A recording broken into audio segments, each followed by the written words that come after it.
Well, g'day cricket fans and welcome to Kensington Oval here in suburban Adelaide for day one of the Australian Veteran Cricket's Over 50s National Championships.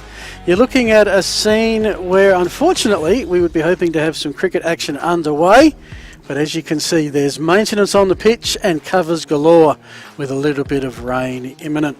My name's Phil Hurd and excited to be with you over the next 4 days of what we hope will be a smorgasbord of veterans cricket action.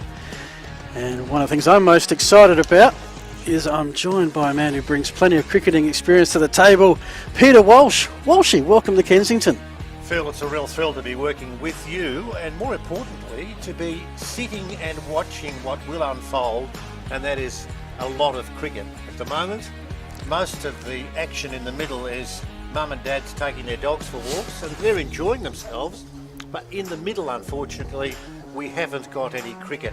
It's been very, very unusual, the weather, but we are reliably informed that with these conditions that we've had in the last couple of weeks, we might get some rain, but we might not. And what we're going to get is we're going to get a lot of happy people, Phil, who all arrived yesterday. They turned up at the Adelaide Oval and it didn't matter whether the weather was a bit ordinary. People were shaking hands with old friends, shaking hands with new friends, and looking forward to what we're going to be doing, and that's calling cricket. That's right. Between now and Thursday night, hopefully all the teams will get 4 games in. We'll have 5 divisions, 42 sides across all the states in Australia, and including some teams from New Zealand. Now, a man who's made so much of this possible is going to join us in a sec. I was just thinking, whilst you mentioned before, as a little bit of rain has arrived, the families with the dogs. You've caught a lot of sport. Have you ever caught a dog chasing a tennis ball? I was fortunate to have a Labrador in a latter life, and when the Labrador got access to the tennis ball, you couldn't get it off the Labrador, but it's good to see that the dogs are being well looked after. But we've got to be a little bit frivolous about what's happening, because I know it's cricket, I know it's sport, but what we're doing is we're welcoming those who are here for the spirit of cricket. They want to be here. And Phil, last night at the Adelaide Oval, all of the states and territories had arrived until such time as right at the very end, the Western Australians arrived. They wanted the grand late entrance. They copped it, my friend. They walked in and it was a thunderous round of applause from everyone to say well done, and they salivated because they were aware they were the centre of attention. And when they all gathered back at the Adelaide Oval for the big photo opportunities underneath the scoreboard, it was like everybody knew everyone. You were shaking hands, and I went up to a chap and he was freezing, and I said, "How are you going?" "How am I going? How do you reckon I'm going?" "I'm bloody so-and-so. I'm from Townsville." Yeah, well, look, I mean, yes, late November, not usually I remember as a kid, South Australia, the driest state on the driest continent. Anything but at the moment. And a man who's going to join us in just a tick, keeping an eye on everything. And the man who's made all this possible and probably had would have made you pretty happy to see everybody gathered in the one spot last night, Telf, but now we're just twiddling our thumbs waiting for a bit of dryness and some cricket action. Yeah, exactly. Correct there, Phil. It's great to be here, and it's great to be going all around the world and obviously bring some fantastic cricket to the world, but unfortunately the weather got beaten us at the moment. We've probably lost 6 games already today across all divisions, unfortunately, and obviously we're bringing some now of the guys out on the grounds. We've had blower-backs, we've had hair dryers, we've had heat guns, and obviously we've got a passing shower now, and once this ban goes through we think we'll be right for the rest of the day. So look, at this stage, we just need to stop, it needs to stop raining, and once it stops raining, we can see guys out there at the moment practicing their swimming skills, the freestyle and a bit of breaststroke, and obviously once this shower of rain passes, we'll pull the covers off and get back out there and get that pitch hard and dry again, so that we can hopefully get some cricket later on today. And I think we'll probably look, the latest time we can start is about 3 o'clock or 2:46 or something like that. So let's see where we end up, obviously with that rain and that weather and the pitch. You must feel sometimes like the weight of the world's been on your shoulders. Organising a tournament at the best of times is difficult. Because this was initially, the 2020 Nationals? How long have you been preparing for this day? Yeah, since 2020. So it's been 3 years in the making, and obviously it's been a tough 3 years preparing for this. I think this is our third attempt, so 3 times, and now we're here, and obviously we're looking forward to playing as much cricket as possible. We do have a rest day on the Tuesday, so we've currently got a team working with all of the clubs and the curators here in Adelaide, and we're hoping to reschedule any games that get washed out from today, and obviously we lost all of Division 4 and Division 5. We're looking to try and find some grounds to play some cricket on Tuesday for those guys, and we'll also slot in the games that we've lost today. So let's keep our fingers crossed, and hopefully the weather and the rain goes away. Just on the positive side, sorry Peter, cutting you off. Is there a game of cricket happening somewhere at the moment? Is the tournament underway? Yeah, no, it is. There's a number of grounds already about to start down at Grange, and obviously this band of rain is going to affect the whole of the Adelaide metro area. So there will be a delay of start, but we just wait for this rain to go, and then I think there's about 5 or 6 games that have all said that they'll be right to play. So it's been a magnificent effort by all of our curators, that's for sure. Telf, I've got to know you in probably the last 6 months with some work that we've been doing, particularly in the promotion of this wonderful event, and I really mean that. And I watched you yesterday at the Adelaide Oval when you walked forward, grabbed hold of the microphone, and it was with a significant amount of pride that you welcomed everyone, and you were really, really aware of the fact that this was the spirit of cricket. This was what we were going to be doing. The reason that you've welcomed everyone was you'll get to know friends or you'll get to make new friends, but this is going to be something that you'll remember forever. There's a lot of pride from you there. Oh yeah, look, it's I love organising cricket competitions, having done Willowfest as president for 22 years in Mildura, and obviously since I've moved across to Adelaide, it's always been my passion to try and make these championships the most successful that they've ever been in Australia, and that was evident last night with 600 or 700 people in attendance, 520 cricketers we've got playing throughout the week. So my passion and goal is to make sure that they get to play some cricket and they get to make new friends, and obviously this is a little bit of a hiccup today, and obviously we'll deal with it as best we can, and then we'll play some cricket tomorrow, and then hopefully the rest day Tuesday will fill, and keep working towards it. What's been the hardest thing for you to do? You always seem to be on the phone. You always seem to be running around with stuff in the back of your car that you're dumping off, because there needs to be an organiser, but you also have to have the dwarfs who are running in different directions and helping you. Have you got a good band? Yes, no, look, I've got a great team of people, and I handpicked those people over the last probably 2 years, watching them work, within their professional employment and obviously their involvement with their local veterans cricket clubs here. And so I handpicked the people that I identified had the skill set that would enable me to bring a good team together. So they've been working really hard over the last couple of months as we've, pulled all of the final preparations together. And I think there's a band of about probably 10 of us.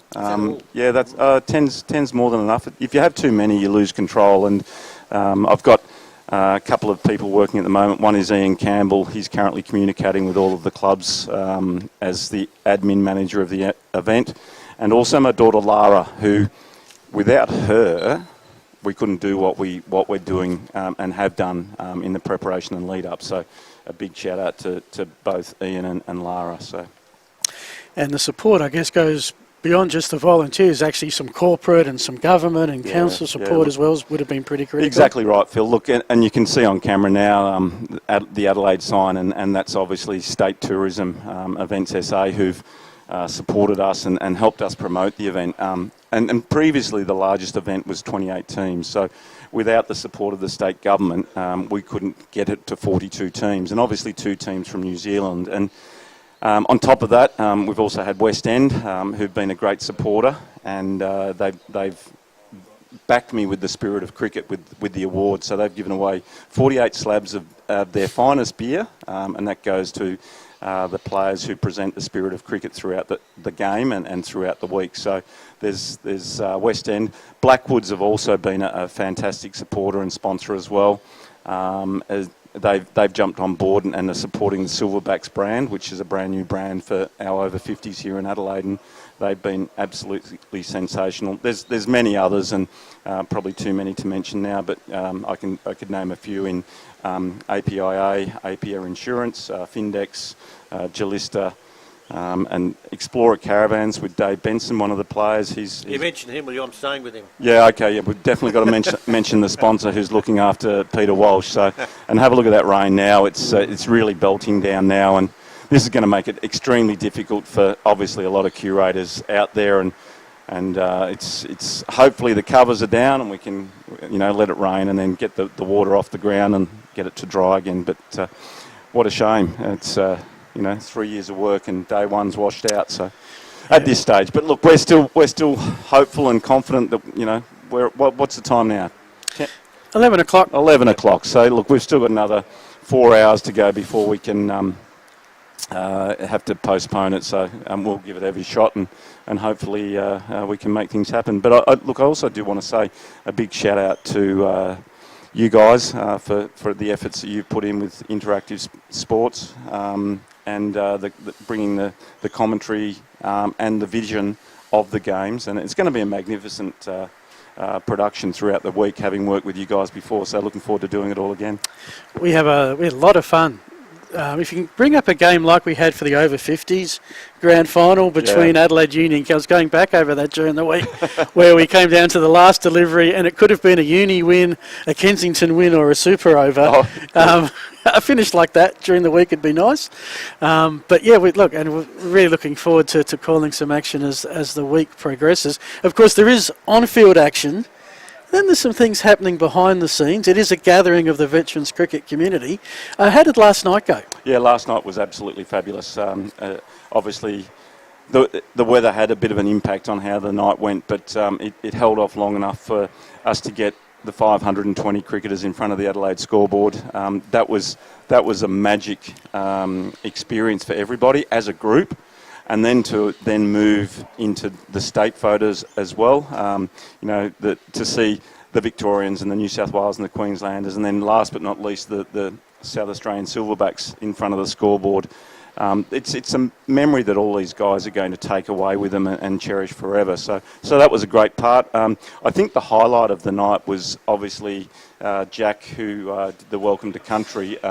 That was absolutely special, and I know Walshy's got photos of it, and I've never seen a Welcome to Country like it before. It was an entertainment act. He played the didgeridoo. He told some jokes. He hung a little bit on the older guys as well, and I've had people walk away from it just complimenting what a great night it was. So there's a lot more of that installed throughout the course of the week. We've got our sportsman's night, and we've got a fantastic lineup there. And then obviously Wayne Phillips is our MC. He'll entertain the crowds right throughout the week.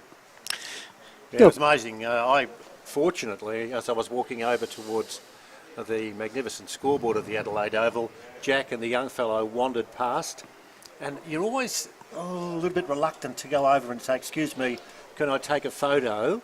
But he had this engaging smile, and the young bloke exactly the same. So I walked over, shook both of their hands, and we had a chat for 3 or 4 minutes.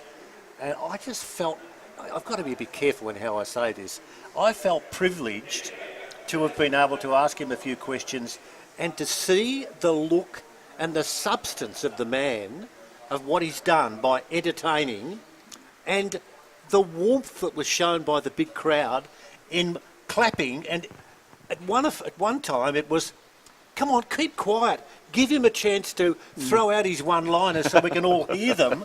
He was breathtaking, and I just reiterate what you've just said, Telf. He was superb, and so was the young fellow, and they did themselves so much pride. Yeah, they did. And look, I'll be quite honest with you, I've never engaged with their organisation before, and Jack was actually backup number 2, because their original guy who was coming had done a lot of work with the Adelaide Oval, so he presented a welcome to country at the Adelaide Oval. So I got contacted on Thursday to say that he was unavailable and would I mind having Jack attend, and I sort of was very apprehensive and thought, oh, well, look, Jack will do a fine job, I'm sure, but it was breathtaking and it was enlightening and exciting and funny, and it had everything. So, it was...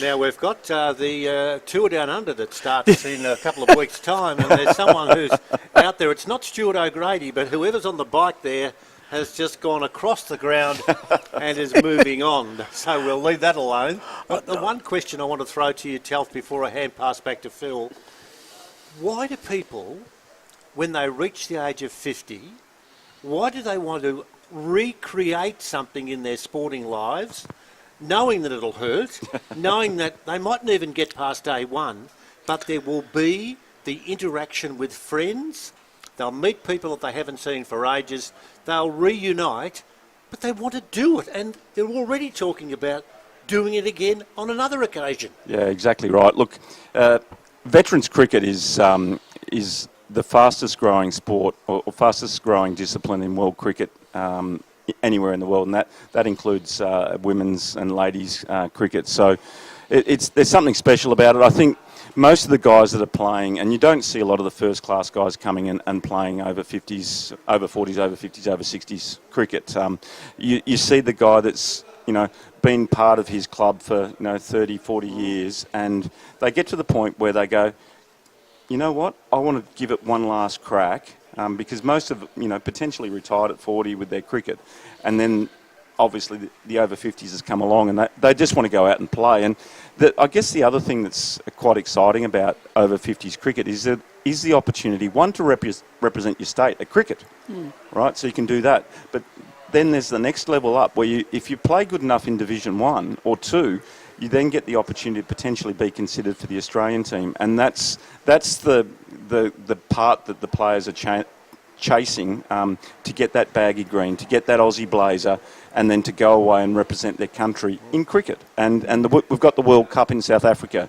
It's coming up in March 2023, which was cut short, obviously, in 2020 with COVID when it hit, and they got 2.5 games into that. So they're all looking forward to doing that again, and there'll be a whole new squad that's going to be selected, and players who perform well here in Adelaide this week, they will potentially be selected to represent their country and get that baggy green. So that's what it's about. But more importantly, off the ground, very social. We saw that last night. We'll see it right throughout the week.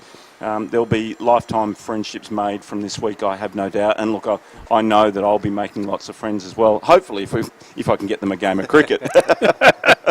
Well, I'll tell you what, there's probably a few friendships being made right now. One good thing about this facility, which I'm exceptionally impressed with, is there's very large change rooms underneath, and I reckon there might be a point where the two teams might just come together and not be competitors for a while, just socialise. Oh, look, and they've already socialised out on the ground. So, that's the first step in making those friendships, is getting out there and having a crack at, making the covers, do the job, dry the pitch, work together, get the covers on, get them off, and then they're already developing relationships out there.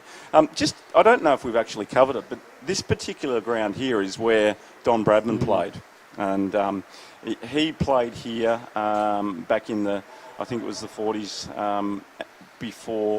about the 40s, I believe. He made 300 here in 3 hours on this very oval. Wow. And this was his home ground. So there's plaques and recognition of the fact that Don Bradman played here. So, the ground also was originally the Indigenous corroboree meeting place for Adelaide. And back in the 1840s, the Indigenous community here would have their corroborees here, and the local Adelaide people would come down, and it was like an event where they would come and watch the corroborees take place. The original Adelaide Festival. Yeah, it was. So there you go. So that's and the other part of history of this ground is after the 1956 Olympics, this became a running track. So this particular grandstand was built in just after 1956 and became the running track here for Adelaide when athletics had a growth spurt from the 56 Olympics. And then the Kensington Cricket Club moved from this ground up to Kensington Gardens. So they're obviously just up the road. So Well, I initially remember it as Olympic Sports Field, Well, as it was, and Adelaide City used to be here. Well, I think there's been a number of English soccer teams play here, and Phil, you'd probably be all over that, I would say. Maybe Man United or someone like that has been here and played soccer here as well. And that's indicative of the quality of this ground, and obviously we're watching the rain come down heavier now, Jeez. but the drainage system on this ground is absolutely amazing. So It's because it's had a resurrection. I think the council and the Pembroke School and everybody got together and relaunched it, redid the pavilion in February 2000. And look, it was so dry out there except for that one little tricky bit at the bowler's marks at the northern end. I'm going to get a bit of a refresh now.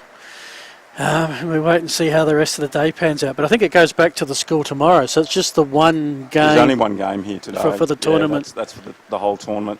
We'll pack everything up here today at the end of the day and then head down to the Woodville Oval. So my old haunting ground as an Eagles supporter.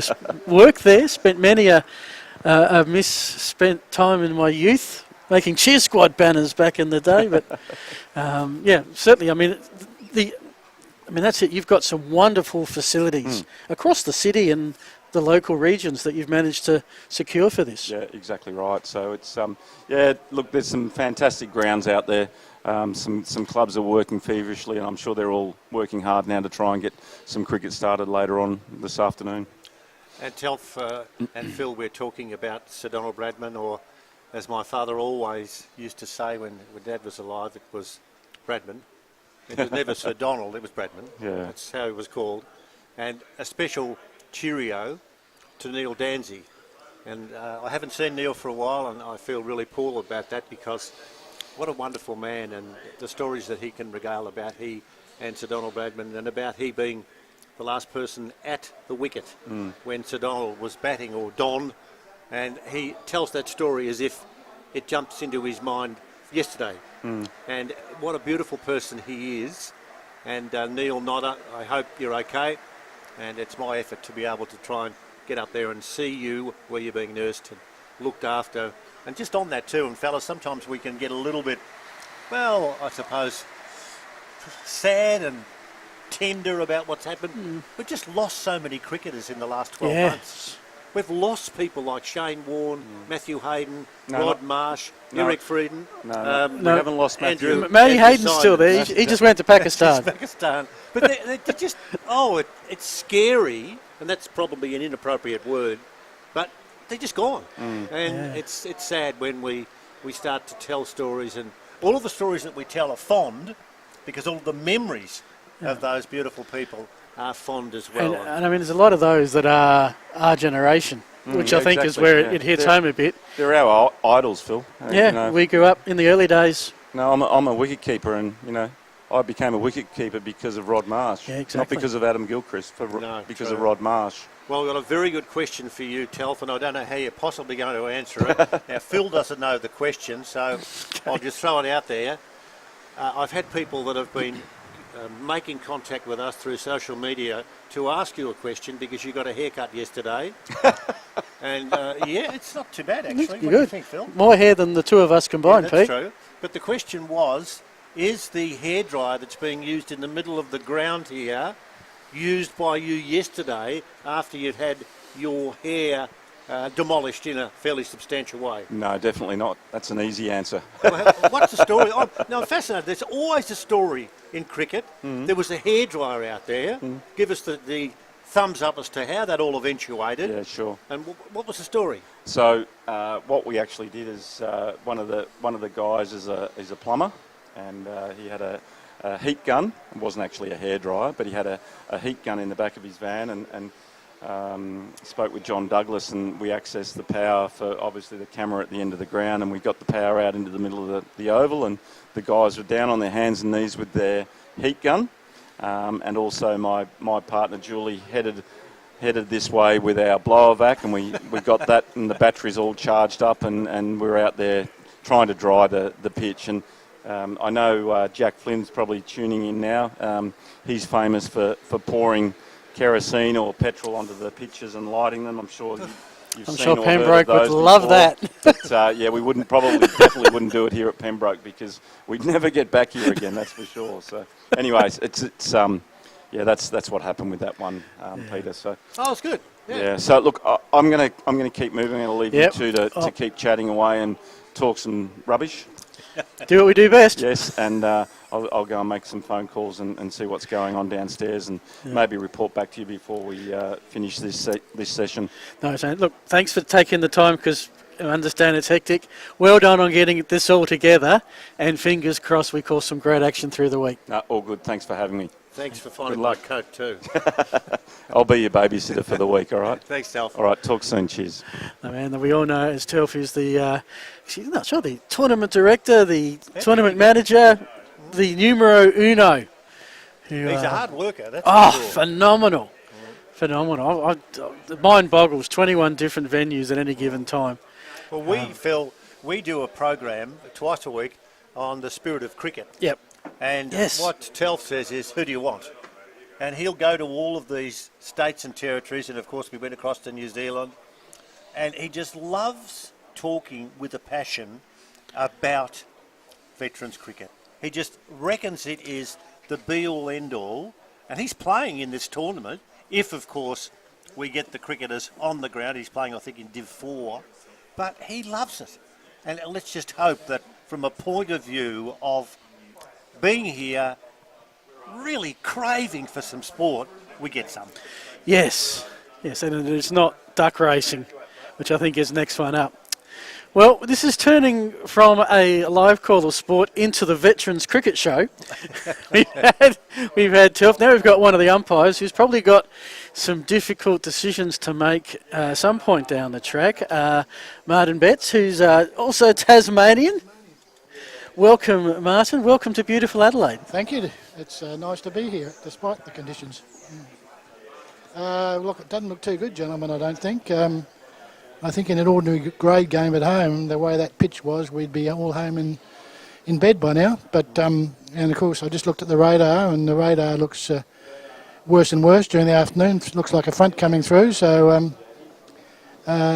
stay here as long as we can to get a game, but not that confident personally. But Well, I guess we'll deal with that as the weather gods allow us to. How have you found yourself in Adelaide this week? well, I'm a veterans cricket umpire chaser. I go all over the world doing umpires cricket now that I'm retired, and I think this is about my 18th national championships in various modes. Wow. So have umpiring will travel. So done a couple of World Cups, the over 60s World Cup in Queensland in September, over 50s World Cup in Cape Town in 2020 that got 2.5 games in before Mr. COVID arrived. Yes. And then we've got the over 50s World Cup in Cape Town again next March. So we've been asked to go and do that. And I think they just had the over 70s in Tassie. Over 70 just nationals. finished last week. Nationals, that's right. Yeah, I was there doing that. So, it's good fun to see the blokes playing the game. And you mentioned you're a retired umpire. Does that mean you were a previous? No, well, How do we play those words? So, how long have you been a cricket umpire for? 25 years. 25 years. Yeah. Retired in the sense that I'm retired from work in theory, and I have the ability to go where I want. Martin, being from Tasmania for a long period of time, I had the pleasure of getting to know a lot of the umpires and sitting back and watching just how much they love what they do and travelling around to all sorts of venues.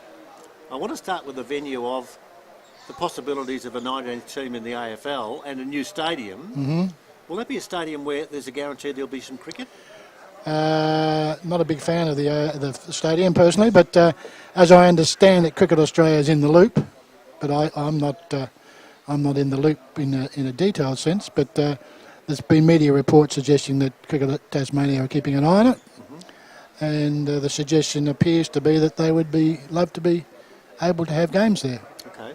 Now, the number of venues I have no idea about with Tasmania. I broadcast a lot of football at a lot of venues, and they were magnificent. They had something about them when you walked into a venue and you were there, you felt like this is a real good feel. You would have covered a lot of territory in Tasmania when you were umpiring. Did you have, when you walk away, massive memories of, oh look, I'm going to the NTCA ground, or I'm going to Blue Gum Park, or I'm going to Clarence, all those sorts of venues that brought back some really good memories? Oh yeah, I mean, you go to the NTCA ground last week in over 70s, and that was where the first class game ever played in Australia was played, back in 1850 or 1860. So it's got historic stands, it's got real history behind it, and so it's wonderful to be able to go and put your feet on and stand at a match in a ground with that much history behind it. I've done a few games at Bellarive, and that's a real privilege to do that. But, you know, also little country grounds, you know, like Ross. Yes. There's a new ground being developed I was now. going to ask you about that, because I noted that veterans cricket, and Tassie is always the north, the northwest and the south. You've actually established and totally reclaimed a ground, glorious little spot right in the middle of the state. Look, there's a guy named Rod Headland. He's one of those guys in sport that keeps sport going. He has put a tremendous amount of work into that, and a lot of other volunteers, and it makes it good. It means that veterans teams from the north and northwest can actually play those in the south with a more limited level of travelling. You know, you travel from Hobart to the northwest to play cricket. That's a long drive. You basically got to stay overnight. But if you have a game at Ross, you can play a good game of cricket, and you can be home that evening. Probably so it cuts down the costs and this sort of thing. Pretty much be 2 hours from anywhere. Oh, maybe a bit longer from the northwest, but no more than 3 really. Yeah. Only a couple of hours from hour and a half really, 2 hours from Hobart. Well, there would have come a time in your life, Martin, when you wake up and you think, I want to be an umpire, or I want to be able to give back to the game what the game has given to me. Did anything happen in particular that made you feel that there was another need for you to write another chapter in your life and be an umpire? Well, I'd retired from my work, kept me away. What was your work? I worked for the Antarctic program for 40 years, which meant that a large part of the summer I'd be down south running programs on the Antarctic mainland, various sorts of programs, and it took me away for 2.5 months of the year. Did you ever get to the Antarctic? Oh yeah, I've wintered over a couple of times and done about 3 dozen trips all up. Did you play any cricket down there? We actually did in the middle of winter. You get sea ice at Mawson particularly. Sea ice. And so any excuse to get the bat and ball out and have a game of cricket. Use a white ball, would you? No, well that's true, yeah. This is where the pink ball comes in, I think. But no, so I was away in summer for a long time, for many years, and I'd come back and I'd sneak in the odd game. A bit hard when your missus is looking after your place, you know, doing all the work while you're away. So your missus didn't go with you? Oh no. She was employed by the Division 2, and quite often I'd go and do my stint, come back, she'd hand the son to me, and I'd hand the ship to her, and you know, I mean the ship is run. There, Phil. The ship is run by the captain, but what's called the voyage leader actually says I want to go here and do this and that. I can imagine the we're going down a rabbit hole here, but it's an interesting one. I can imagine the communications would have greatly improved over the years. Look, you've got no idea. I wintered over, the last time I wintered over was 1971, and we lived in little dog boxes. And we had telex communication. You were limited to the number of words you could send. We used code because to save on words. It wasn't secret code, it was just... Sounds like a good relationship, doesn't it? It was things... A telex. I don't even know where to start explaining what a telex is. And now, in my latter years before I retired, you could pick up the phone in the office in Kingston in south of Hobart, and you would be talking to a station. And I never got used to that because in my wintering days, head office was at 5,000 kilometres away, and the ionosphere would play up and you wouldn't talk to anybody for a week, which we didn't mind because we could go and do what we wanted to do. So anyhow, that's not cricket, but... it's fascinating. Yeah, it's a fascinating insight of the diversity of people that have come to Adelaide this week. Well, I mean, I'm sure there's every other person here has got a story to tell, an interesting life to talk about. When you go out to umpire, and we've got Martin Betts, who is an umpire from Tasmania, who's joined us in our coverage, What's the first thing that you have to take with you? Under no circumstances can you forget item A when you're going out there to umpire. A pen. A pen? A pen. A pen, as in to write something down. Right, so what would you write? Well, we log who bowls which over, and we might log who's bowled over the waist, or you've just got to keep track of, because they have a limited number of overs they can bowl. Yes. And quite often the skipper will say, how many overs has so-and-so got left? And you can tell them. And it's very important in order to manage a game, you've got to keep the whole thing in your head, how it's going, the over rates, how the over rates are going. You must have a little, I use a little book to write down things, to record things. What about something like a walkie-talkie these days? Well, that's in the top level stuff. They all have little, you see people in Test cricket or even in Sheffield Shield and Big Bash, they'll have little things like you've got at the moment, a little bit more slimline, and they talk all the time.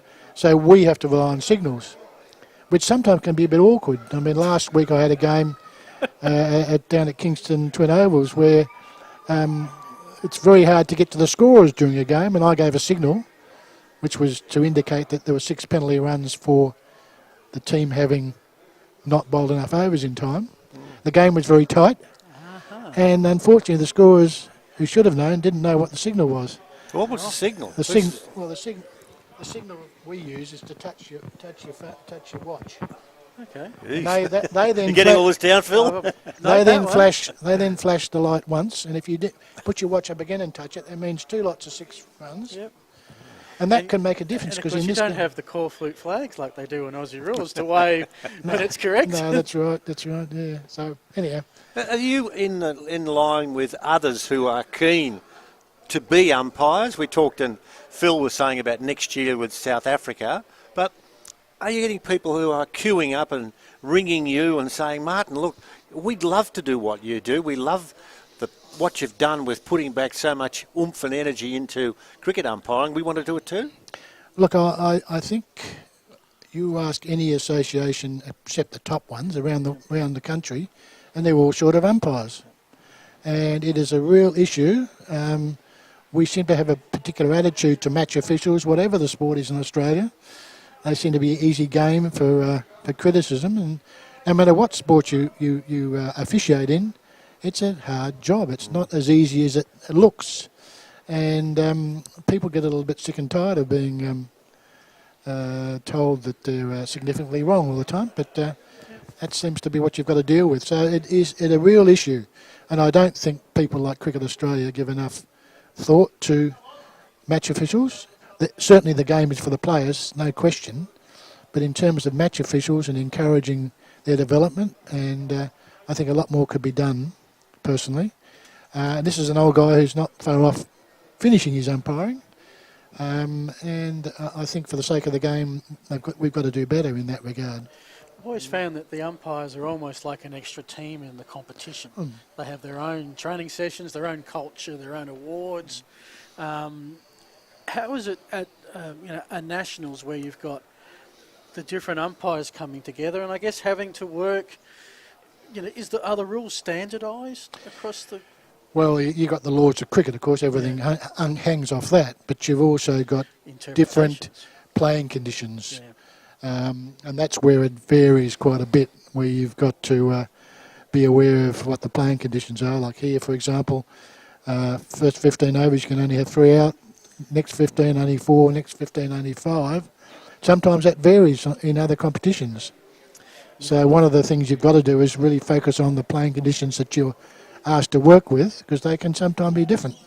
This causes confusion for the players too, of course. Yeah. You also got the retired rule, when you get to 50, and obviously that's not something that you would keep track of out there. It's just impossible. Liaising with the scorers. The scorers yell out and say, Fred, you've finished your 50 or whatever. No, we can't do that. There's too much to do as it is. So. Phil, we were chatting earlier before being kindly joined by Martin Betts in our coverage here, and incidentally, covers are not being removed, but there's a bit of water now that's been splashed away after some heavy rain. And we were talking about last night Anthony Chalfer, who is in charge of what's going on, and the importance of the spirit of cricket. And what he did was he said, and I'm hoping I get this right, if there's a conjecture about, let's say, a possible court behind, big appeal, and the decision is not out, but it's obvious that there was a snick, it's obvious the ball has gone through to the keeper, the decision can be changed by the two fieldsmen. And this was greeted with a significant round of applause from 450 odd people who all joined in by saying, all right, it's not sheep stations, but this is the spirit of cricket, and if there needs to be a decision that's to be turned around, let's do it.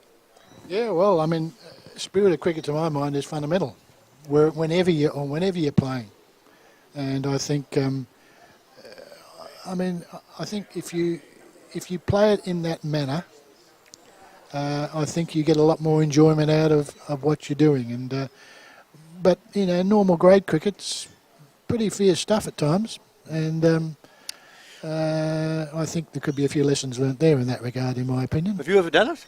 Done what? Have you ever turned a decision over? You've made a decision, and then one of the fieldsmen has said, "Oh no, that's not right." No. No, if I thought that I'd made a mistake, I would immediately change it. That's what the law requires you to do. Yep. So there's no problem there. Cricket is a metaphor for life in many regards, and it's always been. We've only brought in the spirit of cricket in a written form for the last 22 years. People like Colin Cowdery and Ted Dexter wrote that and added to the laws of cricket in 2000. And I guess your fundamental role, just one last one for you, Martin, because I reckon you might be needed down on the field soon. You've got two teams that want to play, and you are responsible for players' safety. Yep. Are you comfortable if you need to make the call today and be unpopular, that I'm not saying it's not up to it, that you'd be comfortable doing that? Yeah, because we want to play too. Peter, my colleague, and I want to umpire a game of cricket. But fundamentally, we're responsible for the safety of things, and we don't shirk that. So. Can I ask you just a quick one? Well, okay. The Tasmanian questions coming up. Very, very busy. We're going for a pitch report in a sec. Tell me, what's the best thing you can remember you have done, Martin Betts, umpire of substance, in all of the years that you've been in the middle with your pen, writing little bits and pieces? What's your best thing? The best thing is seeing a good game of cricket. People enjoy the game of cricket. People play it in the right spirit, and it's an exciting match. Martin, thank you so much. It's amazing where our interviews go. Thank you for your time, and good luck through the week. Thank you very much, and thanks for your time. All right, you're with Martin Betts, Phil Hurt and Peter Walsh, bringing you the Australian Veterans Cricket Over 50 Nationals. We'll go down to pitch side after this short break.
Position. Having financial freedom is a dream. It's absolutely, I think it's a must.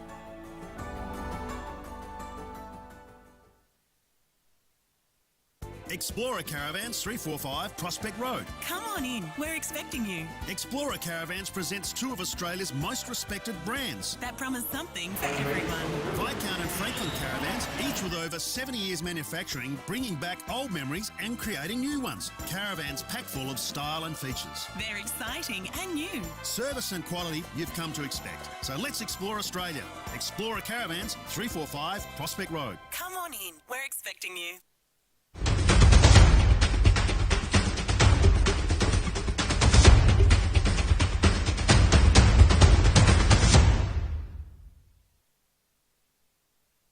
Often I'm with these men when they're actually diagnosed with prostate cancer, and many of them, when they're told, are in complete shock. And the first thing they'll say to you is, I really didn't think I was coming in to be told this. I thought I would have just been told that the biopsy was fine and everything's okay. We're in an extremely privileged position to be able to support these people and their families at one of the most stressful and vulnerable times of someone's life.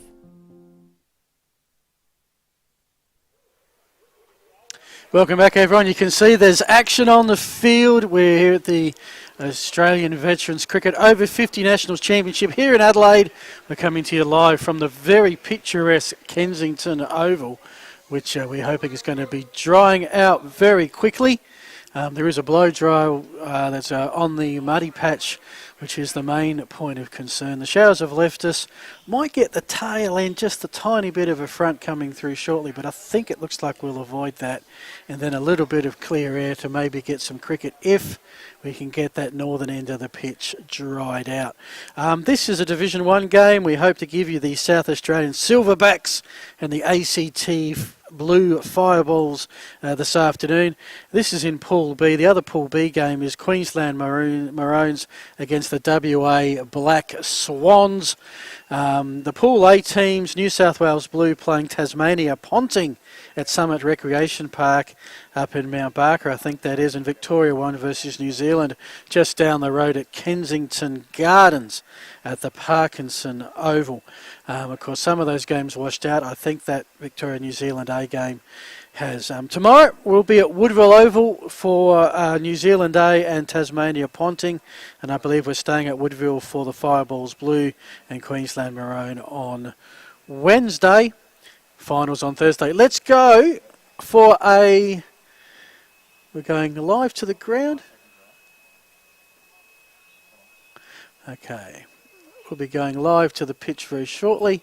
You can see Walshy down there. You can see we've got a heat gun, a blow dry. We've got all sorts of things happening down there. It is quite amazing that we many of these players have travelled hundreds, if not thousands, of kilometres, and their fate today rests on about 2 square metres of pitch. Maybe everyone just standing around can blow on it. Try it out a bit more. So, you can see the action there. Geez. Got the gas there. Maybe roll out the barbie and cook something on the pitch while we're at it. Let's go down. Not quite. Just let Walsh get his clothing arranged. The joy of live streaming. Haven't heard yet a toss if they've had it or not. I assume they haven't as yet. We probably need to get a starting time before we can do that. But the rest of the oval is actually in pretty good nick. Slight bit of moisture around the pitch, but nothing of a dangerous nature. The outfield is very, very dry before that shower just came in. It drains exceptionally well. And we're hoping we can do something about that northern end. Even the option of bowling from just the southern end doesn't work. Okay, let's go down to Walshy and Telf. All of a sudden, there is noise and there is a crowd, and we're in the middle of a cricket pitch, and that's all good stuff. Anthony Telf is here with Peter Walsh, and we are talking, and the sun is shining. What about that, big fella? Well, how good's that? Obviously, a very heavy shower's come through, and both teams have been out here. They pulled the covers off.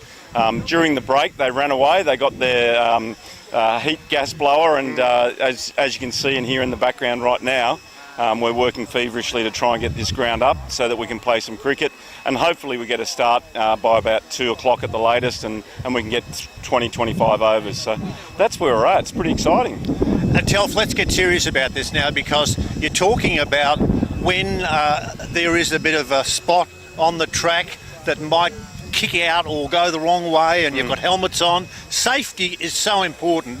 You've got to be really careful so that when that final decision is made, we are ready to play. Everyone's confident. Yeah, exactly right. And look, we've just got to, we're still in the lap of the gods, and there's still more rain forecast that's coming through on and off throughout the afternoon. So safety be important, obviously, with helmets and things like that. But look, at the moment, the guys are having a fair old crack. We've got the heat on it. We've got the blower back on it. We've got towels ready to go as well. And, we're really looking forward to seeing if we can get some cricket. All right, let's just get a few things sorted out that are really important.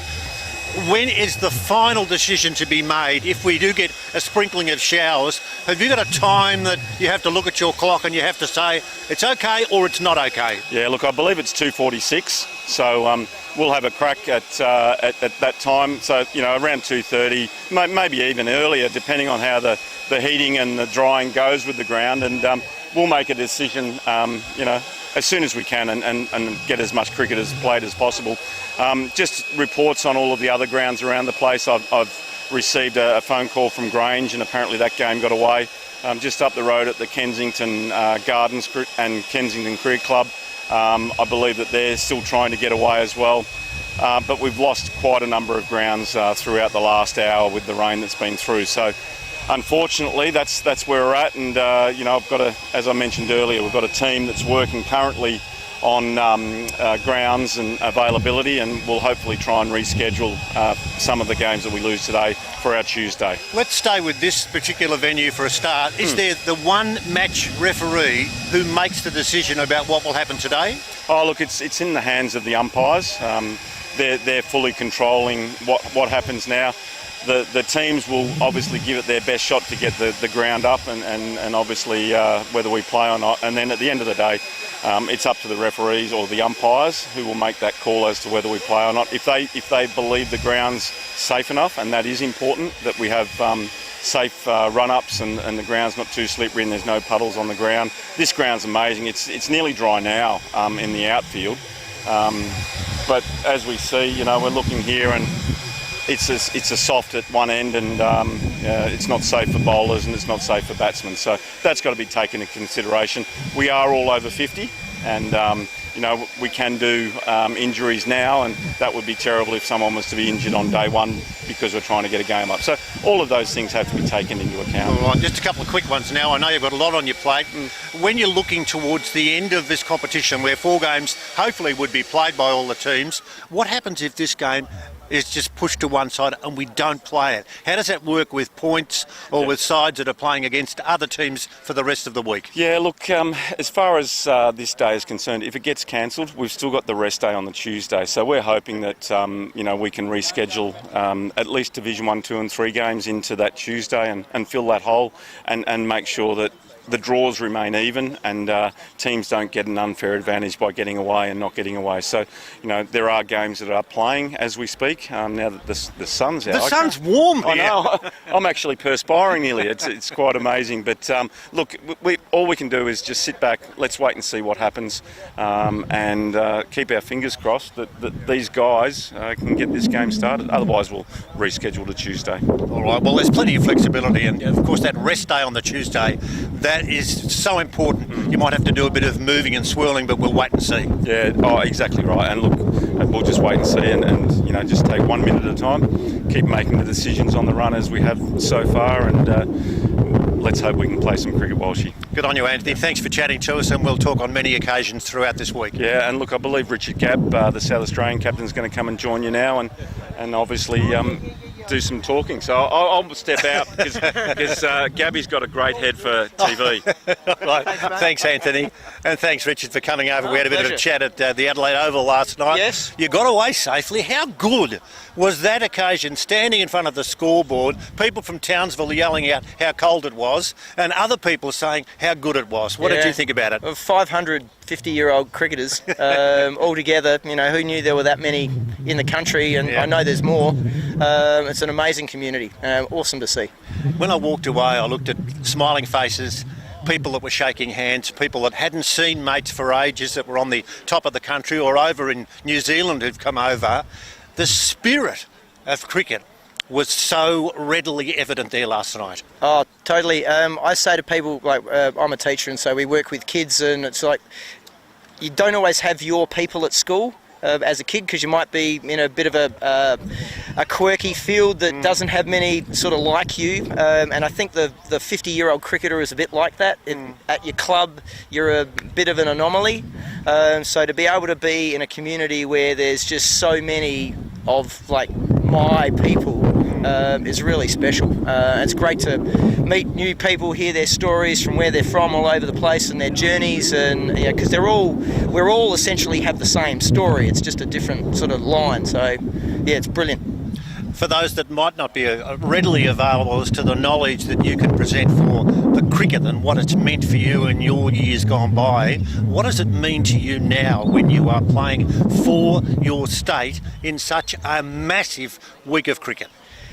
Yeah, there's a couple of things there. One, I think, is just the length that cricket can have now. Like it used to be, like you got to 35 or 40 and you were probably done. And maybe. When did you start or finish? Oh, I've sort of stopped a couple of, I've had a couple of seasons off. I don't retire anymore. I might just have a season off. But I've sort of I started playing as a kid, and it's never really ended, even if I've had a couple of seasons off. But the ability to be able to play representative cricket at 50s, 60s, 70s is just that nice little carrot in front of you that keeps you, it's like, yes, I will do the work, I will get out of bed, I will watch my diet, all those little things, so that it's not just about today, but there's next year, and then when you turn 60 and then turn 70s, and, they're talking about having 55s and 65s because there's so many bodies that they don't, 10 years is too long. Like it's become a game for life, which it never used to be. So I think that's the really exciting bit for me. Has it changed your life knowing that after one decade's gone, you can really work your way into another decade if your body's saying, yeah, I can do this? I definitely think if it was just club cricket and that was it, then I think a lot of us wouldn't be playing, because that has, it's nothing new really. It's the same thing we've had for 30 or 40 years. So to have this as an awesome group of blokes still playing decent cricket is a new avenue to, it's sort of like starting again, to keep us all young and enthusiastic, and remember why we love the game in the first place. Yeah. Okay, well, I know you've got lots to do. I know you've got to dry your hair with that hair blower over there or whatever. Yeah. What do you think about this now? You've got the sides, the two competing sides who are really ready to go, and you're going to be foes when you're out there playing the game, but there's a lot of friendship. Things are really happening. Everybody wants to get this game underway. There's no way known anybody's not. No, I think we're a chance. If the rain can hold off for us, we should be able to get this dry and hopefully get something underway, play some overs that constitutes a game, and because that's what we're here for ultimately. The lead up to where you're at and how you've got yourself organised and physically you're okay. Is the team okay? Yeah, we haven't bowled a ball yet, so you know what I mean. We've got the selectors were quite diligent, I think, in picking bodies that would survive the 4 days that we're quite confident in. So hopefully that holds true, and we'll just have to wait and see. And a quick word on last night under the scoreboard, when there were so many people who wanted to get selfies or who wanted to be involved in getting happy snaps. There was just so much friendship there, and I'm being careful about what I say because sometimes you can get too carried away. It was brilliant stuff with so many people from states and territories, and I did mention about New Zealand. It was well done. Oh yeah, I think it was a bit like being at a wedding. I don't know about that. Where there's, if it's your wedding, then everyone there you're connected with and you want to be able to have time, but there's so many people and so little time, you just can't manage all the conversations or get into them deep enough. So thankfully we've got the rest of the week and a couple of more functions and games, and we can have those conversations and catch up. Hopefully we'll see you out here playing. Thank you so much for popping over and saying hello. No problem. Always good to talk to you. Good to talk to you. Good Thanks. work. That was Richard Gabb, and he joined us in the middle of what is an oval where it's wet, but the sun's trying to peep through, and we hope we'll have some cricket very soon. Plant your paddock for free with S&W's huge Aussie seed giveaway. Go into the draw to win $5,000 of S&W seed of your choice when you spend $1,000 or more on selected seed products. You've got to be in it to win it. S&W Seed Company, your partner in the paddock.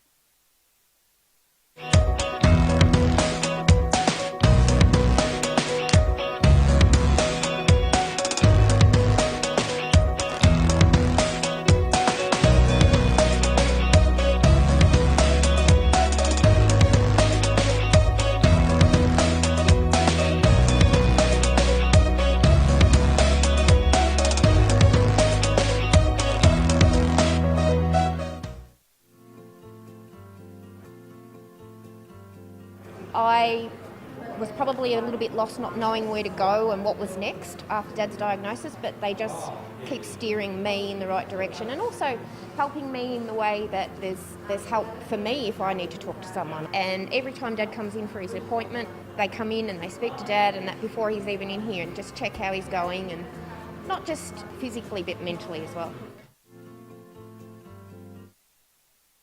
I've kind of lived two lives in this one lifetime. So one was the life back in Pakistan, and then the second one is over here in Australia. When you move as a migrant, your whole mindset changes.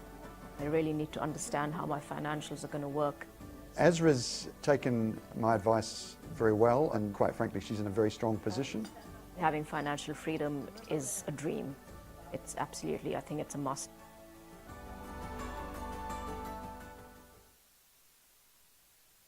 Explorer Caravans 345 Prospect Road. Come on in, we're expecting you. Explorer Caravans presents two of Australia's most respected brands. That promise something for everyone. Viscount and Franklin Caravans, each with over 70 years manufacturing, bringing back old memories and creating new ones. Caravans packed full of style and features. They're exciting and new. Service and quality you've come to expect. So let's explore Australia. Explorer Caravans 345 Prospect Road. Come on in, we're expecting you.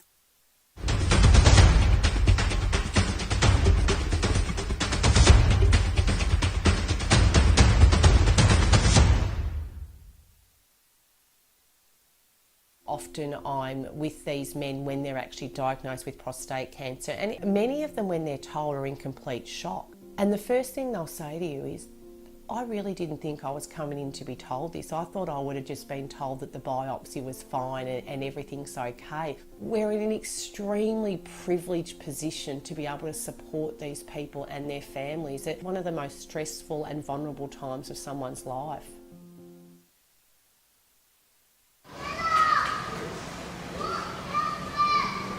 Hopefully CT, and we stand in a reverent spot when we're talking about cricket. Michael, thank you for popping in and saying hello. No cricket at the moment, but we'll talk about that in a few secs. We had Sir Donald Bradman, who walked around a long time ago, and I even feel goosey in thinking, as we chatted before we went to air, and we just had some memories of what would it have been like if we had have seen Sir Donald Bradman play, or we can even think about it now. Oh, absolutely. It's an honour to be here, really. We're guests of South Australia, but to be able to play at this oval is quite prestigious, and our boys are just so looking forward to getting on the paddock and having a run around, so we're very excited.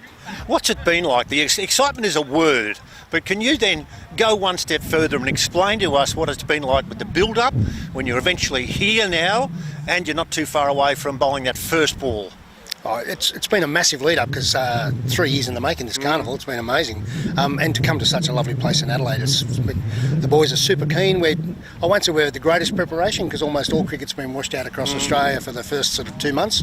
But we're pretty much ready to go. And I think the older you get, we're experienced, so we're not going to want for being too nervous, I wouldn't have thought so. But we're just keen to get out. The South Australian boys will be the same.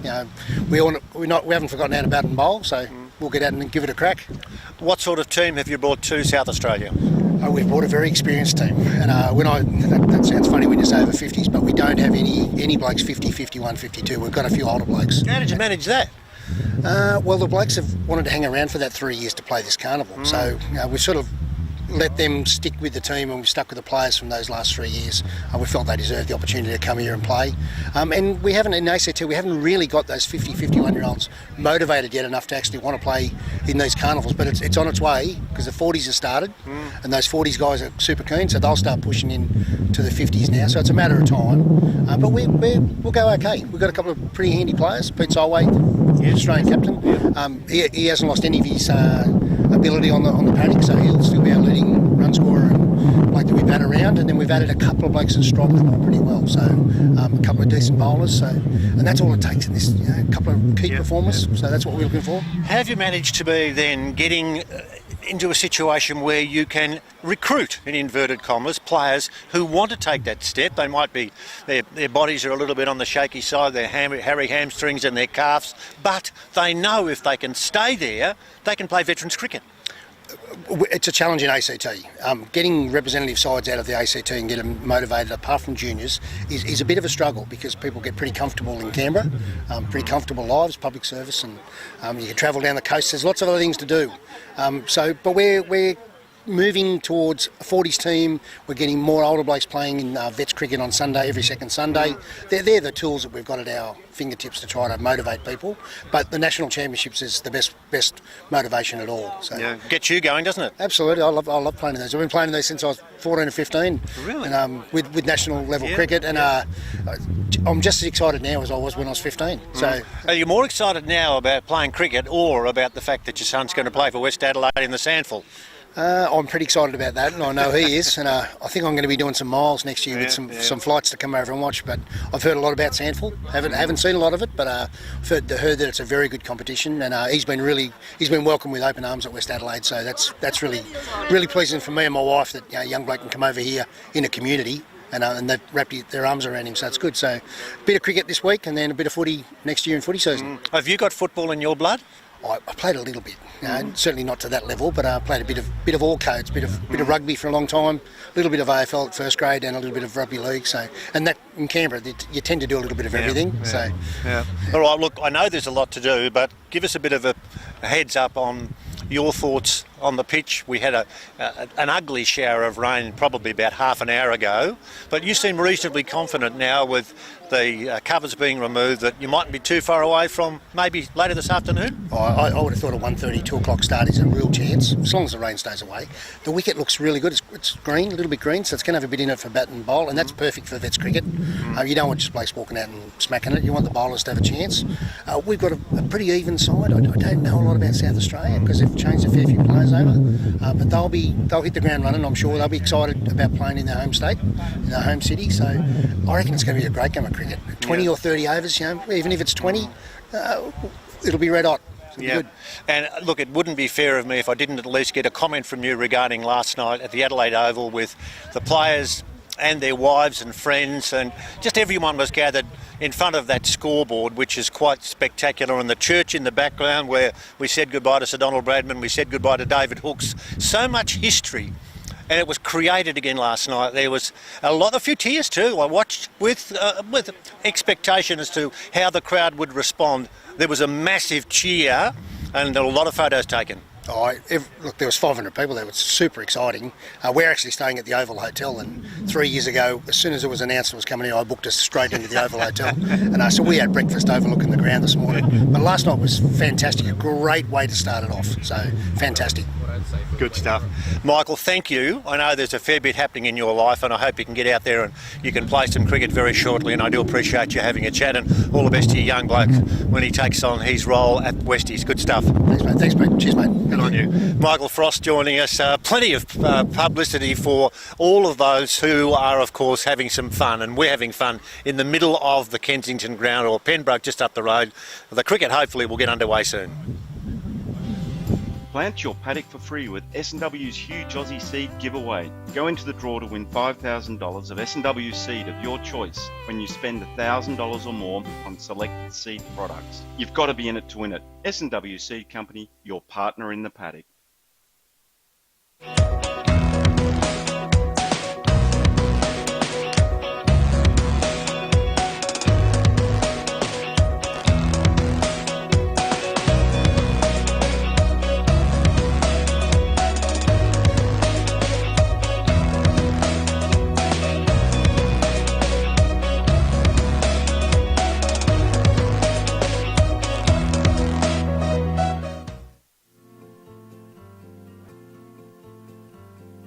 I was probably a little bit lost not knowing where to go and what was next after Dad's diagnosis, but they just keep steering me in the right direction and also helping me in the way that there's help for me if I need to talk to someone. And every time Dad comes in for his appointment, they come in and they speak to Dad, and that before he's even in here, and just check how he's going, and not just physically but mentally as well. I've kind of lived two lives in this one lifetime. So one was the life back in Pakistan, and then the second one is over here in Australia. When you move as a migrant, your whole mindset changes. I really need to understand how my financials are going to work. Azra's taken my advice very well, and quite frankly, she's in a very strong position. Having financial freedom is a dream. It's absolutely, I think it's a must.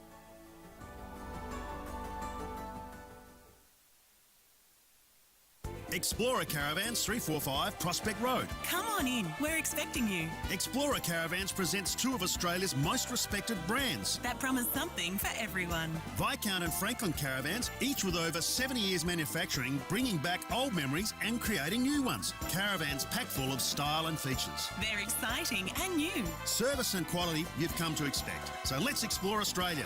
Explorer Caravans 345 Prospect Road. Come on in, we're expecting you.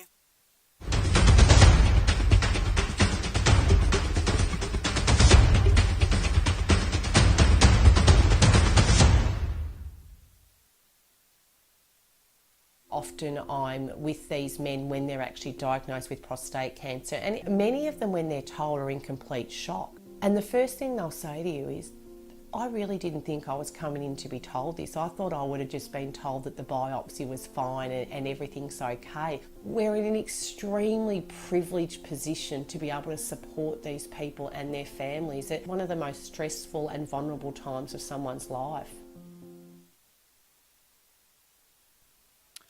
Welcome back, everyone. Phil Herden with you here in the Kensington Oval Media Centre.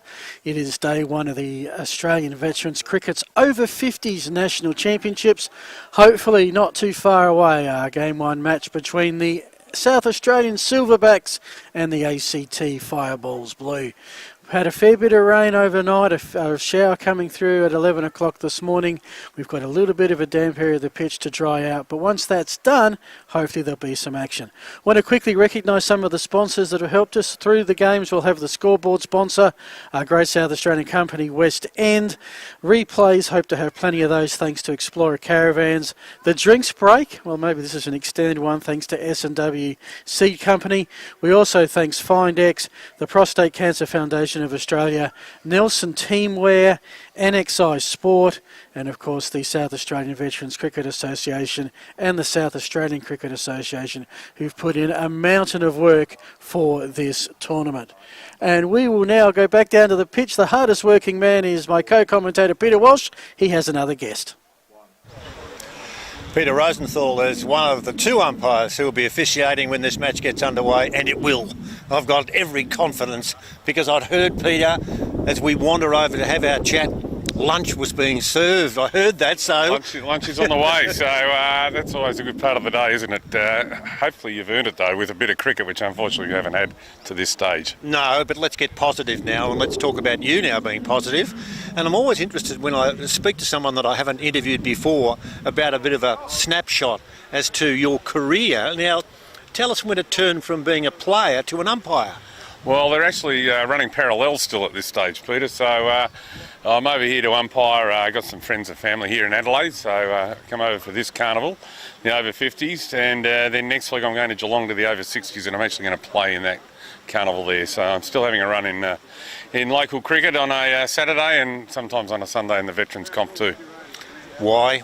There needs to be a reason why the hamstrings say when you climb out of bed in the morning, let me get back into bed, or calves are saying I don't like this, or the ACLs or what. What's the body doing to you? Well, I think you just learn to live with it, right? So most people have got, something that's not quite right, and some of it's above the shoulders, but some of them other body parts, and you just learn to modify. You don't run flat out, and you just sort of try and work through it. And certainly, from my perspective, still playing during the spring carnival is a far better financial option as well. True enough. Let's not talk about Flemington. Let's have a little ponder then about the umpiring now. You've got a family, there's no question about that, but so too have the teams. When do the umpires get together when you've got such a tournament that's building up? It's really important for everyone, and how do you work it out? Yeah, so there's a meeting last night with the umpires and all the captains, so sort of forming that bond, I guess. A lot of people know each other, but there's a lot of new faces here as well. So I think, as an umpire, if you can win their trust, and communication's the key, right? If you can talk to them and be open and transparent and welcome any questions from them during the game, etc., I think that builds a relationship and a rapport that really stands you in good stead for the game and the tournament, in this case here. When we talk about different sports, Peter, we talk about rules and regulations, and we talk about the knowledge that, let's say, football umpires have to have because the rules are changing all the time. How do you keep up with what's going on? And importantly, for these over 50 games, are the rules a lot different? Look, they're not a lot different. There are some limitations around bowling and fielding restrictions and things like that, which do vary from tournament to tournament based on the number of overs you play, etc. But even at local level, you'll find a competition here has maybe got some 2 or 3 different rules to one 5 kilometres down the road. So it's about being across those. There's some laws of cricket that we have, and there's some laws of cricket that you don't have that the MCC bring in. So for example, this year a batter is out court where the batsmen are running. Now the new batsman's on strike, so that's deemed to be a reward for the bowler to have a crack at the new batsman for getting a wicket, which a lot of them make sense. They go, wow, why wasn't that in 30 years ago? So little subtle variances like that, but generally the pretense and most rules stay the same. There are a couple of variables for each tournament, and it's just a matter of picking up on those, generally based on number of overs that are bowled. What's the enjoyment when you look at the factor of playing cricket and then of being an umpire? Can you make a comparison at all as to how, when you're ready to go out on a Saturday, for example, and do one or the other, what you're pleased with most of all? Oh, look, I think just being involved with the game, really. It's you meet some great people through it. The club I play with back in Melbourne, I've been there 40 years. And the club is? Kunung Heights. Now, where's that? It's in North Bourne. All right. In the east, about 15 k's out of town. So that part of that competition, or the competition there in the Box Hill Reporter District Cricket Association, is pretty strong. And I think it's just meeting old and new friends and just still being involved in the game, being able to get out and do it, right? So, you're a long time not here, as they say, and not everybody's fortunate enough where they've got a situation where they can physically keep going, or mentally, or, they've got other pressures, at home or work that takes them away. But I think if you can find time to do it, it's extremely rewarding. Right, and just a quick one now. I know you've got a lot on your plate because you haven't had lunch yet, so I better let you go. But let's hope there's something left on the plate. If I look over my right shoulder, I can see where there is certainly a spot there where the quickies would be coming in, and it looks as if it's a little bit soft and a bit moist. We've got the Jetfire Kennard for hire that's blowing some hot air. What are your thoughts on the pitch? Well, apart from that patch, it's really good. I know they played a schoolboys game here yesterday, and it's really good. Unfortunately, it covers the leaked a little bit, and it's right in that spot, as you say. So, look, it'll certainly dry. Whether it dries enough, there's obviously a responsibility here in terms of player care and to look after them. We've got a duty of care. They've got to play another 3 or 4 games this week, so and also mindful that it's a school facility, and they don't want to chop it up and jeopardise that relationship. So, look, we can wait till 2:45 to start. hopefully we get away and we play some sort of cricket match, but care and conditions have got to be fair and reasonable, and they've got to make sure that the bowlers, as you said, that's right on the delivery stride, and it potentially can cause concern. So, probably all the batsmen think, yeah, just play, that's all right. But it's the bowlers that we need to consider, and the outfield too is a little bit damp after that shower we had, and there's a little bit more on the radar. Maybe it misses it, maybe it doesn't. But we'll certainly, everybody's here to play cricket, and that's the main aim. And if conditions allow, we'll be really rapt to get a game up and going and hear your dulcet tones as well. Good on you, Peter Rosenthal. Thank you, one of the umpires for today's match and for the tournament, more importantly. We appreciate you having a chat, and all the best, and go and grab some grub. I will do that. Thanks, Flossie. Thanks, Peter. Peter joining us. Plenty more to come in the middle of this magnificent slab full of grass and greenery and dogs that are being walked, people that are running around. Everybody's having a good time, and hope you are, and hope we are, because we'll get back to the cricket as soon as it's possible. Plant your paddock for free with S&W's huge Aussie seed giveaway. Go into the draw to win $5,000 of S&W seed of your choice when you spend $1,000 or more on selected seed products. You've got to be in it to win it. S&W Seed Company, your partner in the paddock.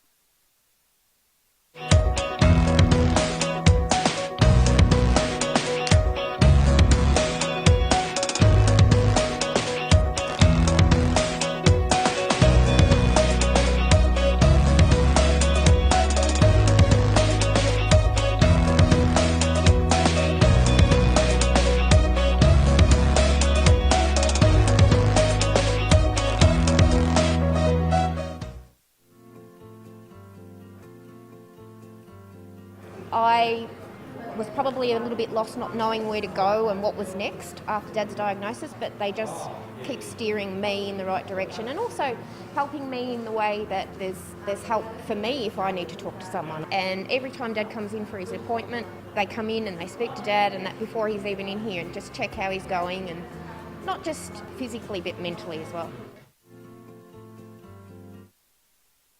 I've kind of lived two lives in this one lifetime. So one was the life back in Pakistan, and then the second one is over here in Australia. When you move as a migrant, your whole mindset changes. I really need to understand how my financials are going to work. Azra's taken my advice very well, and quite frankly, she's in a very strong position. Having financial freedom is a dream. It's absolutely, I think it's a must.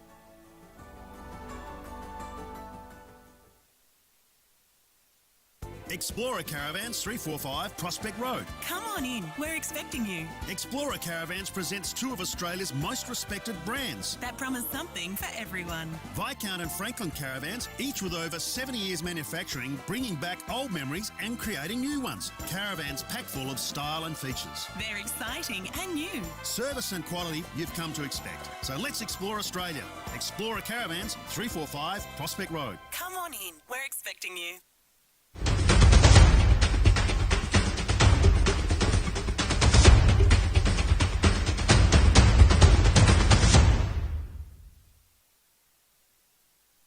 Often I'm with these men when they're actually diagnosed with prostate cancer, and many of them, when they're told, are in complete shock. And the first thing they'll say to you is, I really didn't think I was coming in to be told this. I thought I would have just been told that the biopsy was fine and everything's okay. We're in an extremely privileged position to be able to support these people and their families at one of the most stressful and vulnerable times of someone's life.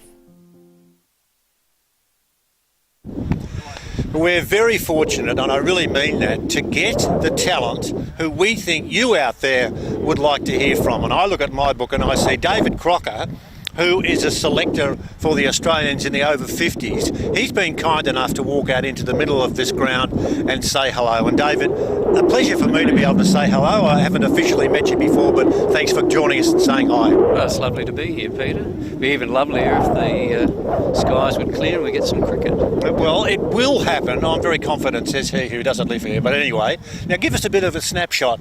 You're a national selector, yes, and specifically in the under 50s, over 50s? This is for the over 50s, right. And so I'm one of three. So Paul Stenhouse from Queensland, Joe Santo Stefano from Perth, and myself. and we'll be selecting a team for the over 50s World Cup to be played in South Africa in March. Have you ever been to South Africa? I haven't been to South Africa, but I was lucky enough on the 2017 Australian tour to go to England. So I don't know Joe, I haven't met him, he's coming tomorrow, and Paul Stenhouse was the skipper for the inaugural over 50s Australian team that we toured on the Ashes tour. So he's got playing experience, but what about the umpiring point of view and the selectors point of view? How do you in effect put your hand up and say, that's what I'd like to do, I'd like to give back to cricket something like as being a selector? I was one of the 3 selectors for South Australia. Yes. And then Dixie Dawes, the president of the South Australian Veterans, he rang and said he has to nominate a selector, and would I be happy enough for my name to go forward? Tim Sargent was one of the selectors for the state, but that ruled him out for the Nationals, because if you're in the mix to play, can't be a selector for the Nationals, so that ruled him out. And the other selector, Fav, son of the great Les, of course, so Alan and I were the 2, and Fav said, look, he's really more involved in the 60s these days, so he's happy for my name to go forward, and it went forward, and then I got contacted this week. So just this week? Just this week, yeah. So we'll be around at the different grounds. So I had planned to go up to Kensington, and then of course just down the road at PAC, because we've got Queensland WA playing there, but I don't know if we're going to get much cricket in today. No.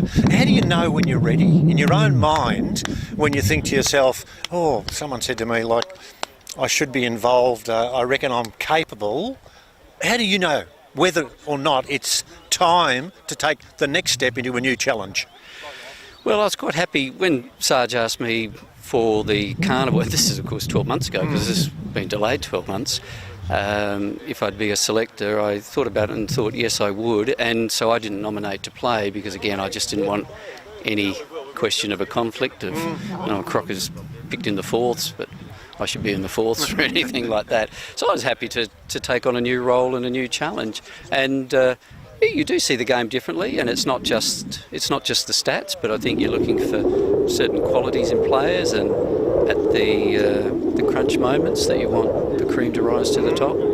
How often then do you need to get together with your fellow selectors, or more importantly, when you're looking at players around the country who might be ready to take that next step, because March 23 isn't too far away? No, it isn't. Look, we're going to have a team selected. Obviously, this week's going to be very intensive, and there's going to be a lot of Zooms after that, I think, with Perth and Brisbane and Adelaide. But we're really going to have a team selected, well, not just a team, but a squad. So my understanding is we're looking at 18 plus some reserves, and that will have to be done really by about the middle of December to give fellas enough time to arrange for time off work and talk to the wives and partners and say, do you want to come, or I'm going, or whatever.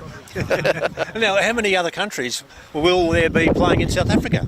I don't know exactly, but for previous World Cups, you're generally looking at about 10, up to 10 teams. We haven't got any ex-Test players playing, but some of the other countries have. Pakistan have wheeled out a few, Sri Lanka as well. But I think in time that might come, because, as you're probably aware, Peter, the strength and the breadth and the growth of veterans cricket has been quite phenomenal in this last 6 years. Since. Has it surprised you? It has, but it's a delightful surprise. And so I was lucky enough to go. 2016 in Sydney was the first one. Sterling Hammond was the chief organiser there, who's still involved and is here today, and caught up with him last night. And in that half a dozen years, well, the huge number of teams. Well, South Australia had one team. Now we've got, and we had to cut it back. We cut it back down to the 6 teams.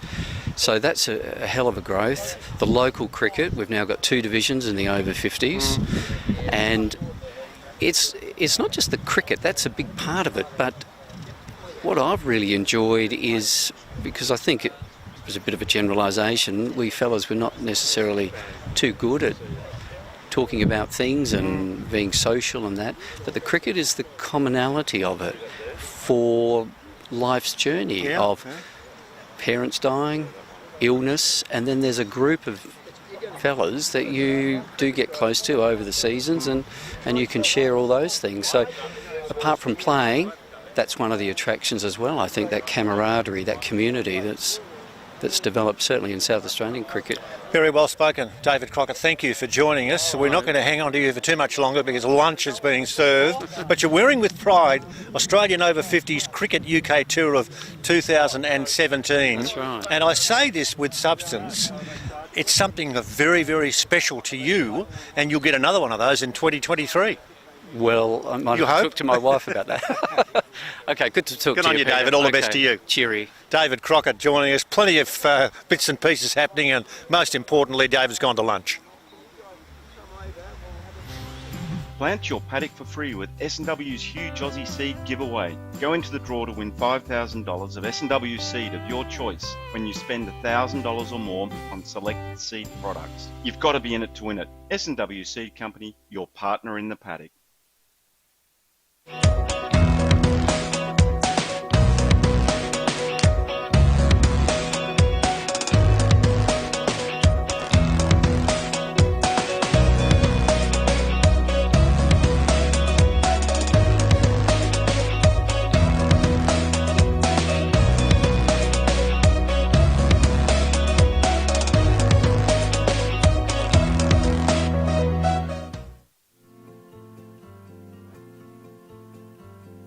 I was probably a little bit lost not knowing where to go and what was next after Dad's diagnosis, but they just keep steering me in the right direction and also helping me in the way that there's help for me if I need to talk to someone. And every time Dad comes in for his appointment, they come in and they speak to Dad and that before he's even in here and just check how he's going, and not just physically but mentally as well. I've kind of lived two lives in this one lifetime. So one was the life back in Pakistan, and then the second one is over here in Australia. When you move as a migrant, your whole mindset changes. I really need to understand how my financials are going to work. Azra's taken my advice very well, and quite frankly, she's in a very strong position. Having financial freedom is a dream. It's absolutely, I think it's a must.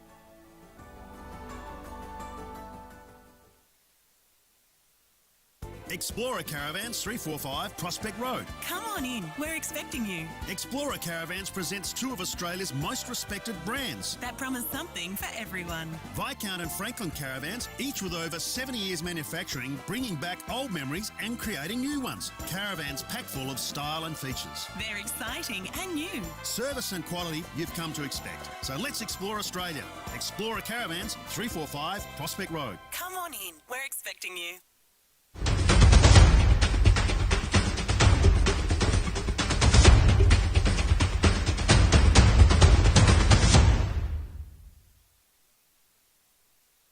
Often I'm with these men when they're actually diagnosed with prostate cancer, and many of them, when they're told, are in complete shock. And the first thing they'll say to you is, I really didn't think I was coming in to be told this. I thought I would have just been told that the biopsy was fine and everything's okay. We're in an extremely privileged position to be able to support these people and their families at one of the most stressful and vulnerable times of someone's life.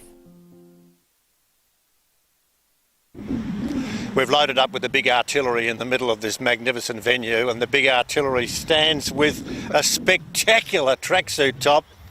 Sterling Hammond, who is the master cricket man, or you've locked into what's happening in the world of world cricket. Welcome aboard. Thanks, Peter, and it's lovely to finally meet you. Yeah, look, lot's happening. You want me to go back to the beginning? I want you to talk to me so that for the people who know that you're a man of substance, they're going to learn a bit about you. Tell me about how it started. Well, it started in 1992. I was playing cricket in Sydney, and I played a lot of shires in Sydney at Linfield, which is second division underneath Premier Cricket. And we played a game at my local cricket club on a Saturday, and a lot of us were in our 40s. And we played a game against a team who will remain nameless. What was their name? Remain nameless. And they turned up with all these young blokes, and all they wanted to do was kill us. Okay. And when they won the toss and batted, and they sledged us while they were batting. Our bowling wasn't good enough. Our fielding was hopeless. And then when they bowled, they sledged us. We couldn't bat. When the game was over, they jumped in their cars. They didn't stay for a beer, and they left. And so I was in the clubhouse afterwards. This was in September of 1992. On the North Shore of Sydney, and I said to a mate of mine, look, that wasn't a very good experience. And he said, yeah, he said, in hockey we have over 35s hockey. And as soon as he said that, Peter, a light went off in my mind, and I thought, over 40s cricket. So I was obsessed with the idea, and I was a barrister in Sydney, and I had a circuit in Bathurst. And on the plane to Bathurst the next morning, I was so obsessed with the idea that I wrote the rules to the first over 40s cricket competition in Sydney and, to my knowledge, the world. This was in September of 1992.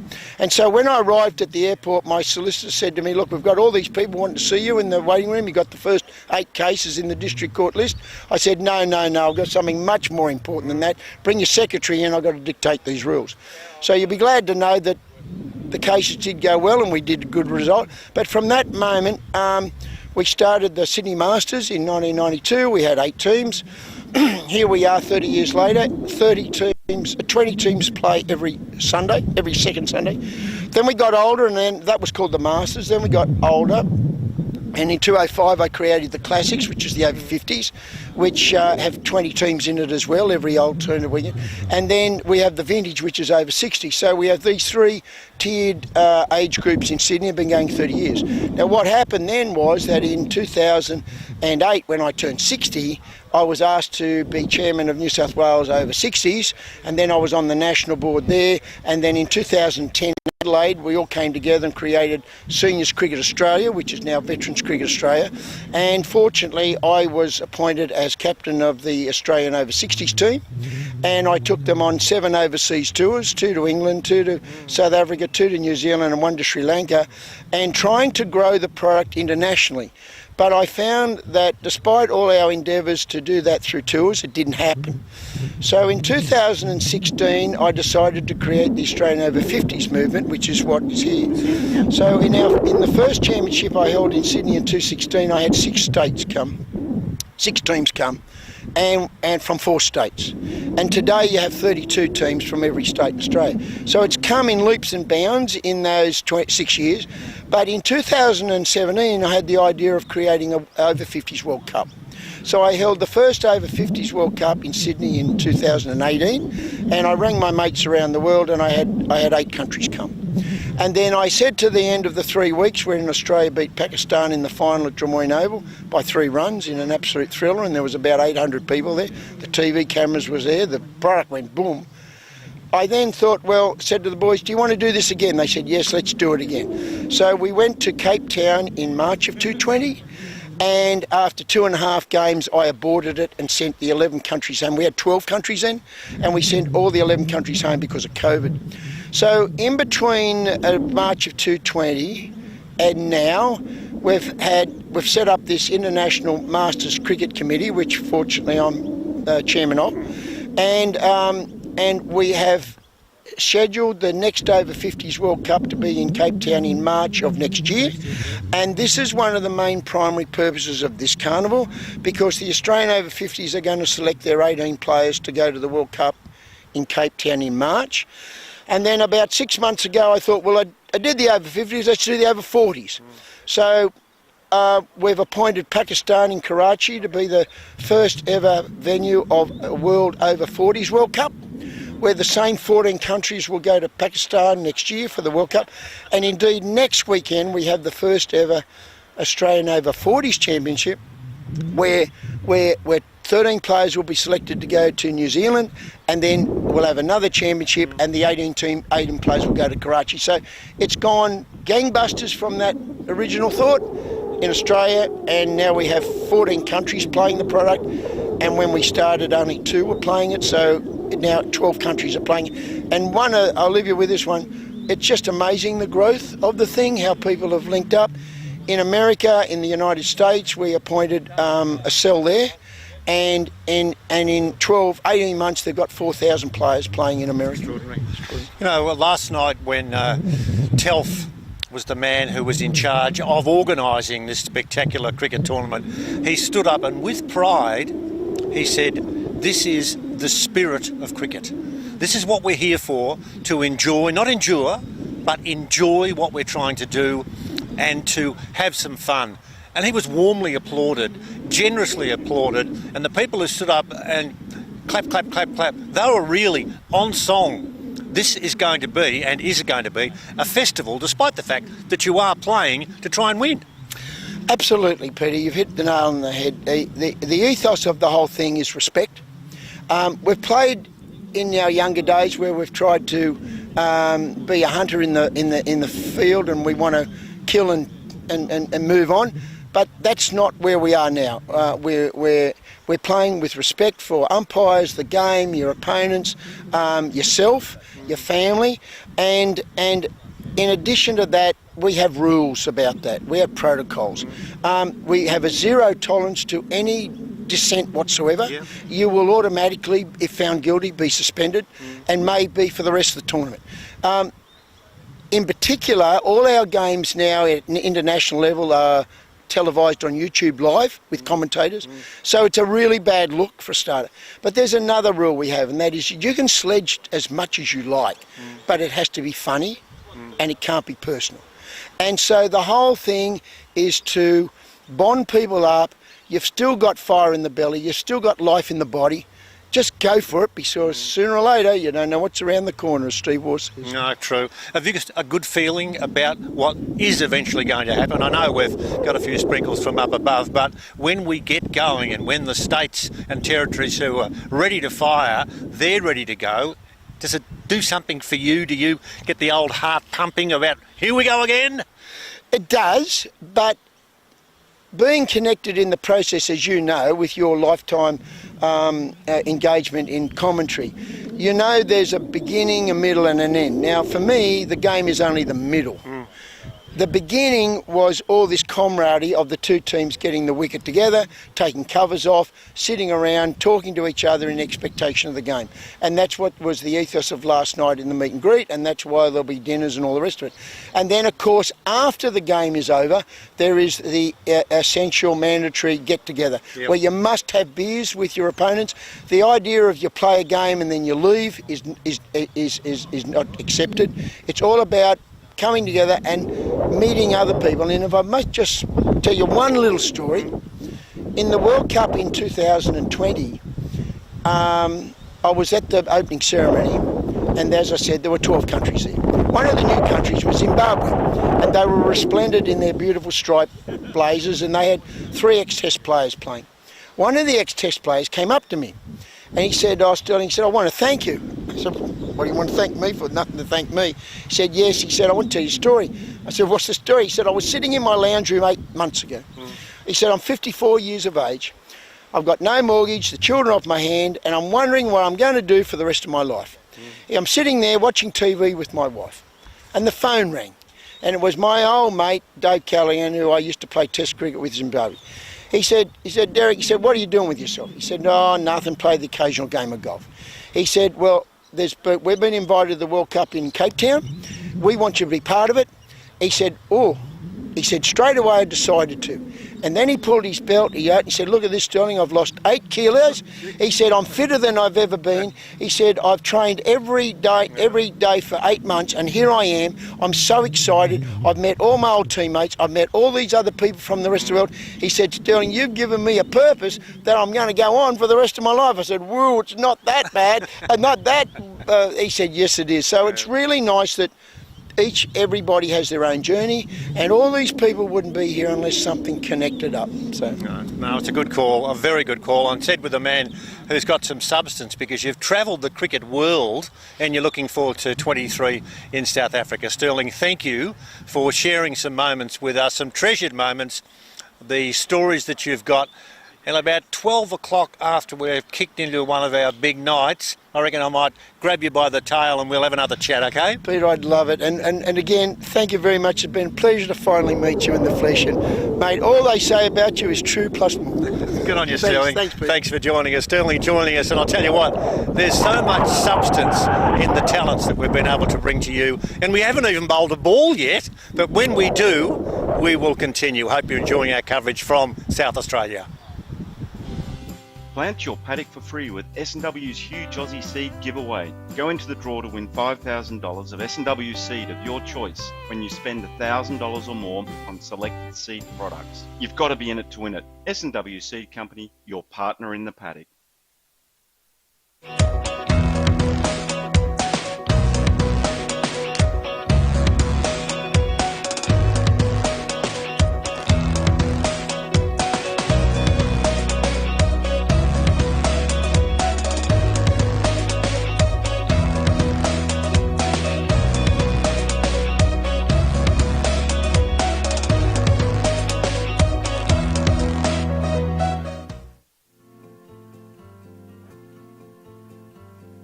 I was probably a little bit lost not knowing where to go and what was next after Dad's diagnosis, but they just keep steering me in the right direction and also helping me in the way that there's help for me if I need to talk to someone. And every time Dad comes in for his appointment, they come in and they speak to Dad and that before he's even in here and just check how he's going, and not just physically but mentally as well. I've kind of lived two lives in this one lifetime. So one was the life back in Pakistan, and then the second one is over here in Australia. When you move as a migrant, your whole mindset changes. I really need to understand how my financials are going to work. Azra's taken my advice very well, and quite frankly, she's in a very strong position. Having financial freedom is a dream. It's absolutely, I think it's a must.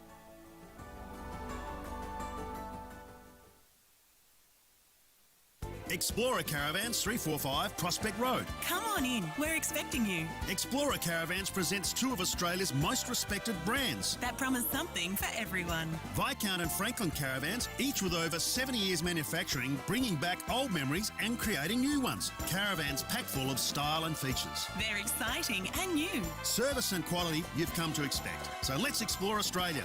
Explorer Caravans 345 Prospect Road. Come on in, we're expecting you.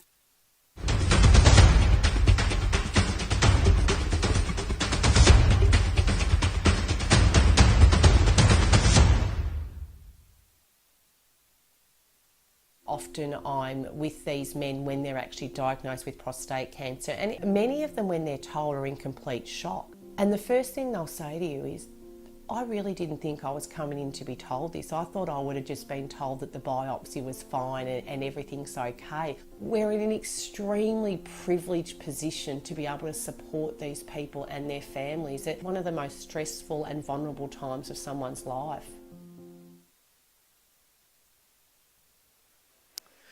Welcome back, everyone. This is the Australian Veterans Cricket Over 50 Nationals Championship here in Adelaide, South Australia.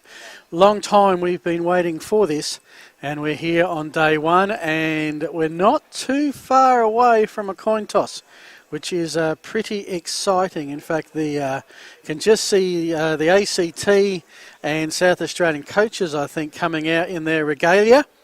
Looking very splendid too, the Silverbacks, I might add. Love the big numbers on the back, every commentator's friend. So all indications are we're going to get some action today. That is the good news. Hopefully a 1:30 start we're looking at.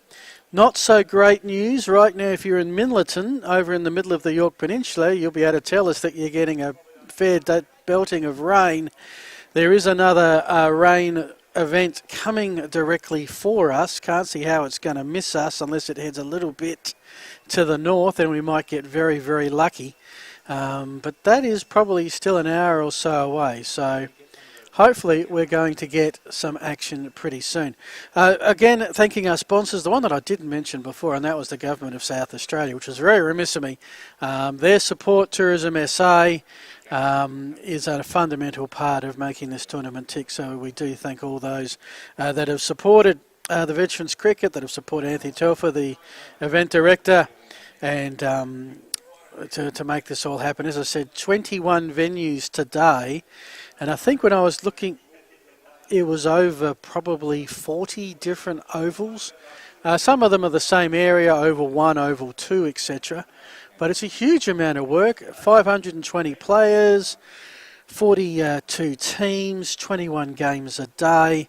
Obviously, rain has curtailed some of those matches, but with a bit of luck, there will still be some today, including the one that we're streaming here, the South Australian Silverbacks and the ACT Fireballs. The other Division 1 games, and maybe just to explain how the tournament works from a competition viewpoint, Divisions 1 to 4 are divided up, 8 teams in the division. They're divided up into 2 pools of 4, and those pools will play 3 round-robin games.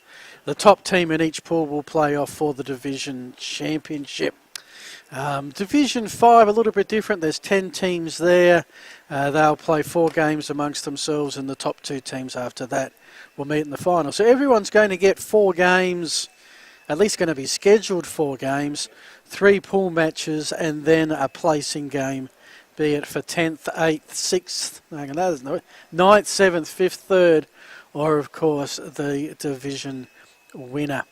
Umpires have made their way out to the centre. That's a good look. This must be their official pitch inspection, looking resplendent in the blue tops. You can see there the Nelson teamwear, the NIX uniforms of the Silverbacks with the lovely numbers. Yeah, no stumps as yet. That'll probably be what they're going out to put in right now, at least down the southern end. So slowly but surely we're inching our way towards that. Last night was the big opening event, Adelaide Oval. You've heard a fair bit about that from Walshy and his various guests. Monday night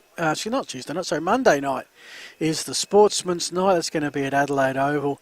And then there's also going to be a presentation night on Thursday night. So 4 games, 3 social events, all over 5 days. I'm going to make a worthwhile event. Of course, the traditional, we don't see it in test matches anymore, the rest day on Tuesday, although you did hear Anthony Telfer say that if some games are washed out today, they may well be looking at Tuesday as a chance to play a make-up match. So we did ask in our profiles, and we'll share some of them throughout the week, what players had planned for their rest day. Some were saying resting or getting massages or recovering. Others had a few more things like games of golf, winery trips, Central Market. So, they may have to make some changes to that if they've got to play 4 games in succession. What we might do is welcome back the hardest working man in the whole facility, the master at work, Peter Walsh. How are you, Peter? Oh, Phil, it's just so good to be around people and to talk to them and to find out information which I wanted to pass on to you because of the splendid job you're doing. As I was walking from the ground, I was talking to one of the guys that I haven't had the pleasure of meeting before, and that was David, who was the Australian selector for the over 50s in March. And it was wonderful to talk to him. And he said, there's no stumps at the moment. We haven't got them. Okay. And I said, okay, should I use that story? And he said, well, I don't know. But anyone got a council rubbish bin we could borrow for it? But the good news is that they have arrived, the 2 arrived. umpires. Oh, that is a classic. That's good. And here's one for you. And look, I've got to say that the people here are for a reason. They want to be able to get the game going as quick as they can. It's going to be a bit of time before the actual toss. But apparently, Phil, there has been a gathering of resources for the South Australian team and the ACT team. At one end, you will only be able to bowl spin. Right. And at the other end, you will be able to bowl medium. I think I know which end's going to be what. And look, I'm no good at making judgments on repair work that is going on as we speak here, but it is a bit gluey and a bit gluggy and all that sort of thing there. So as we see, we can watch the West End lads having their rolls around and their numbers on their back, which is so good to see because it means they're getting ready. Yeah, and I love the fact that the numbers stand out so well. I'm happy with that. Yes. But you know what it does is, and I don't want this to be me over the top, all they want to do is play cricket. Yeah. That's it. It's not like, we'll kick with the wind and be 5 goals in front at quarter time. They just want to play the game, and that's what they're doing. And now all they have to do, my friend, is be a bit patient until the toss, and then we've got a game. Yep. So we thank all of you that have stuck around for the last couple of hours. I think initially they talked about a 10 a.m. start, was moved back to 11 yesterday, everyone knowing rain was on the way. We're looking, about 1:30, coin toss, hopefully not too far away, which gives us probably about 4 hours. And as we know, in a modern day cricket, Peter, you can do a lot in 4 hours in a cricket game.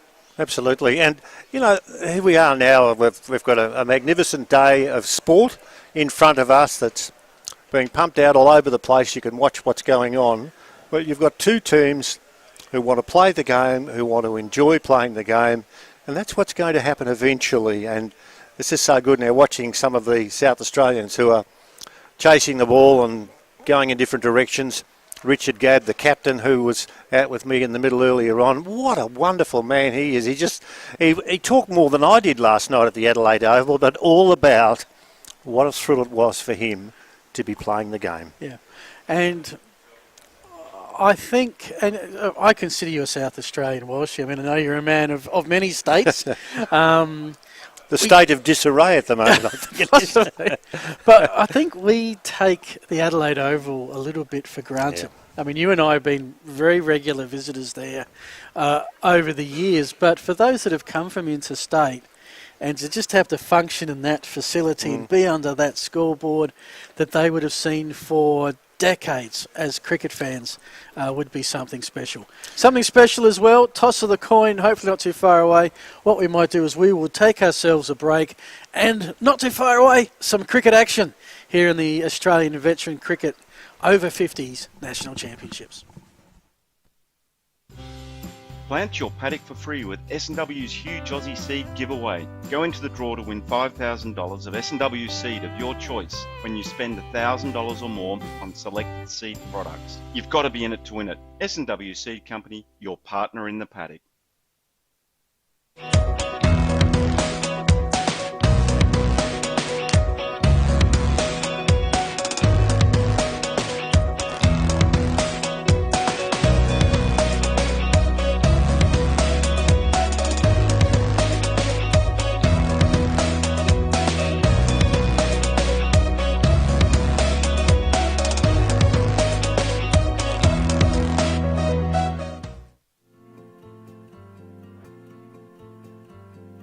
I was probably a little bit lost not knowing where to go and what was next after Dad's diagnosis, but they just keep steering me in the right direction and also helping me in the way that there's help for me if I need to talk to someone. And every time Dad comes in for his appointment, they come in and they speak to Dad, and that before he's even in here, and just check how he's going, and not just physically but mentally as well.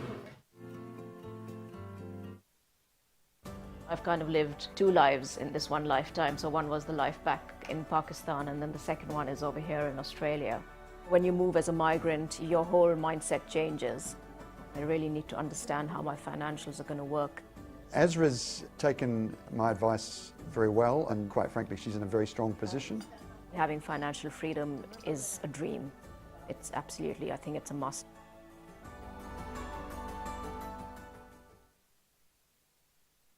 Explorer Caravans 345 Prospect Road. Come on in, we're expecting you. Explorer Caravans presents two of Australia's most respected brands. That promise something for everyone. Viscount and Franklin Caravans, each with over 70 years manufacturing, bringing back old memories and creating new ones. Caravans packed full of style and features. They're exciting and new. Service and quality you've come to expect. So let's explore Australia.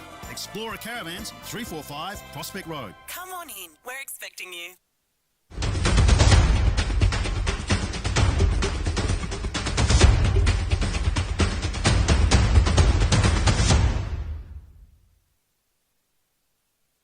Often I'm with these men when they're actually diagnosed with prostate cancer, and many of them, when they're told, are in complete shock. And the first thing they'll say to you is, I really didn't think I was coming in to be told this. I thought I would have just been told that the biopsy was fine and everything's okay. We're in an extremely privileged position to be able to support these people and their families at one of the most stressful and vulnerable times of someone's life.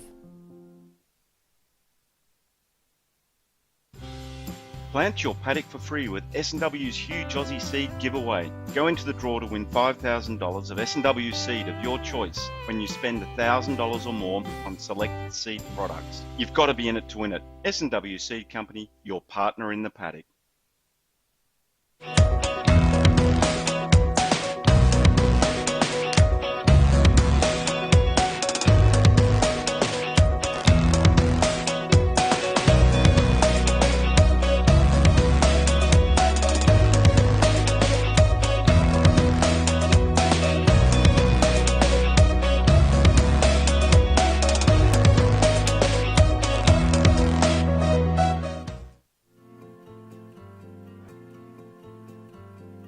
I was probably a little bit lost not knowing where to go and what was next after Dad's diagnosis, but they just keep steering me in the right direction and also helping me in the way that there's help for me if I need to talk to someone. And every time Dad comes in for his appointment, they come in and they speak to Dad, and that before he's even in here, and just check how he's going, and not just physically but mentally as well. I've kind of lived two lives in this one lifetime. So one was the life back in Pakistan, and then the second one is over here in Australia. When you move as a migrant, your whole mindset changes. I really need to understand how my financials are going to work. Ezra's taken my advice very well, and quite frankly, she's in a very strong position. Having financial freedom is a dream. It's absolutely, I think it's a must.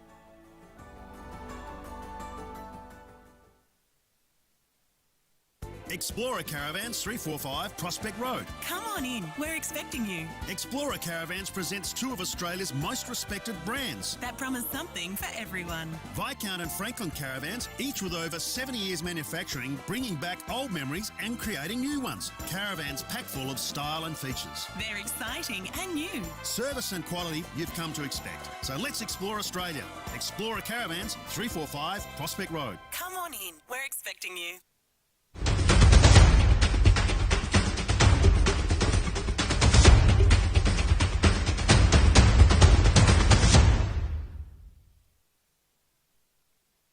Often I'm with these men when they're actually diagnosed with prostate cancer, and many of them, when they're told, are in complete shock. And the first thing they'll say to you is, I really didn't think I was coming in to be told this. I thought I would have just been told that the biopsy was fine and everything's okay. We're in an extremely privileged position to be able to support these people and their families at one of the most stressful and vulnerable times of someone's life.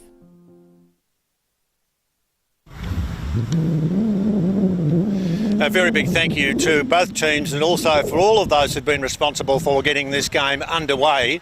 And I can say the thank you because we're out here in the middle now and we can find out what's going to sort themselves out with the toss. And I'm reckoning, who's got the...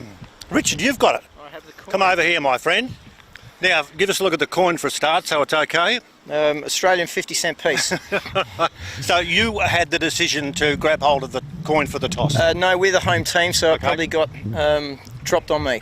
Okay, well, you can do the flick now, and then we'll have a chat to you about what's happened or who will be giving us the details with Frosty. No problems. Good luck, mate. Good luck, boys. Thanks, mate. Enjoy. Cheers. Okay.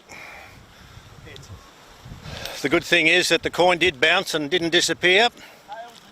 Now the call is tails, which in effect means that Michael, correct? No, you've got it. And we'll have a bowl.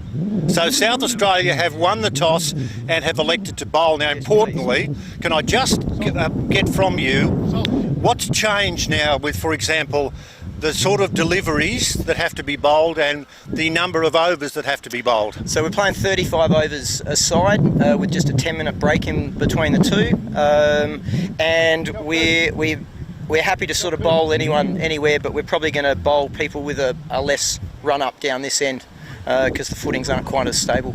When the toss was in the air, had you made a decision as to what you were going to do? Yes.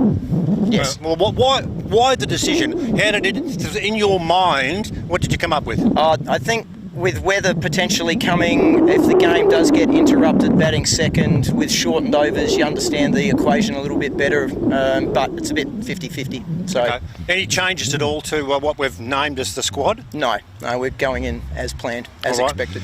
I can say this with sincerity. Good luck. Thank you very much. Good stuff. That's our SA man. Now we've got Michael come over from the ACT. You didn't win the toss, so you didn't get any choice, but with the track looking like it is now, what were your thoughts as to what's happened in the last hour or so?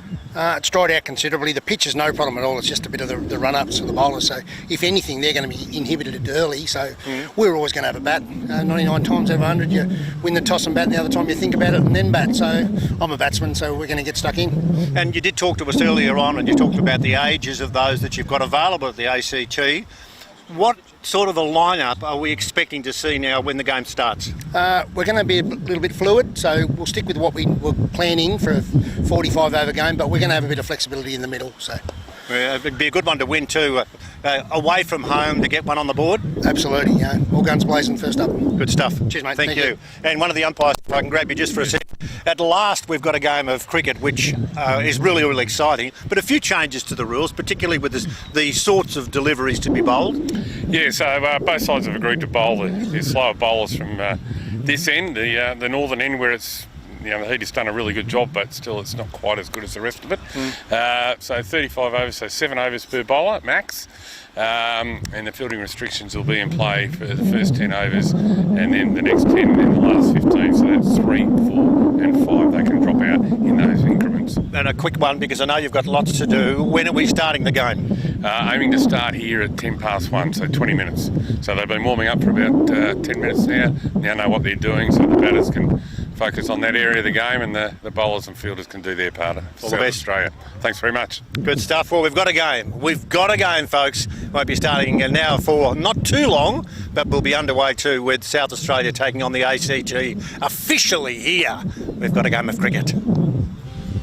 Plant your paddock for free with S&W's huge Aussie seed giveaway. Go into the draw to win $5,000 of S&W seed of your choice when you spend $1,000 or more on selected seed products. You've got to be in it to win it. S&W Seed Company, your partner in the paddock.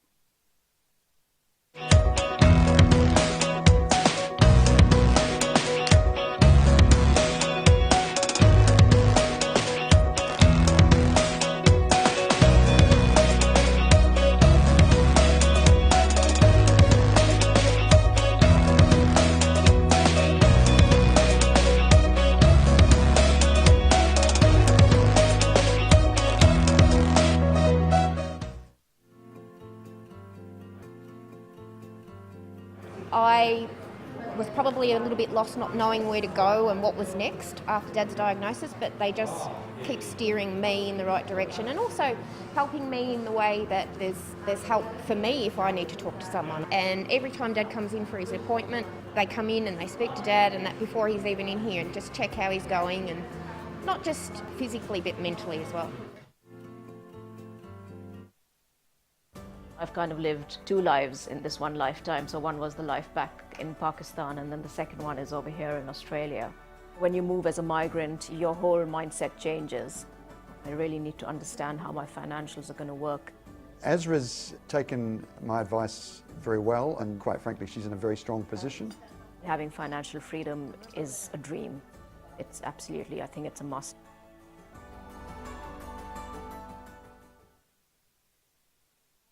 Explorer Caravans 345 Prospect Road. Come on in, we're expecting you. Explorer Caravans presents 2 of Australia's most respected brands that promise something for everyone. Viscount and Franklin Caravans, each with over 70 years manufacturing, bringing back old memories and creating new ones. Caravans packed full of style and features. They're exciting and new. Service and quality you've come to expect. So let's explore Australia. Explorer Caravans 345 Prospect Road. Come on in, we're expecting you.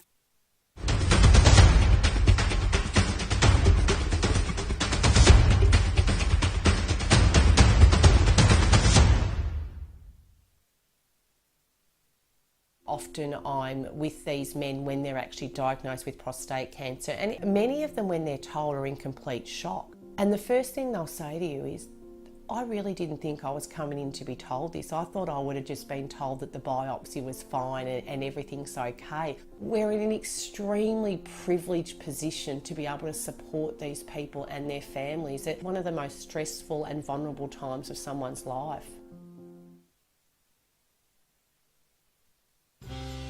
Plant your paddock for free with S&W's huge Aussie seed giveaway. Go into the draw to win $5,000 of S&W seed of your choice when you spend $1,000 or more on selected seed products. You've got to be in it to win it. S&W Seed Company, your partner in the paddock.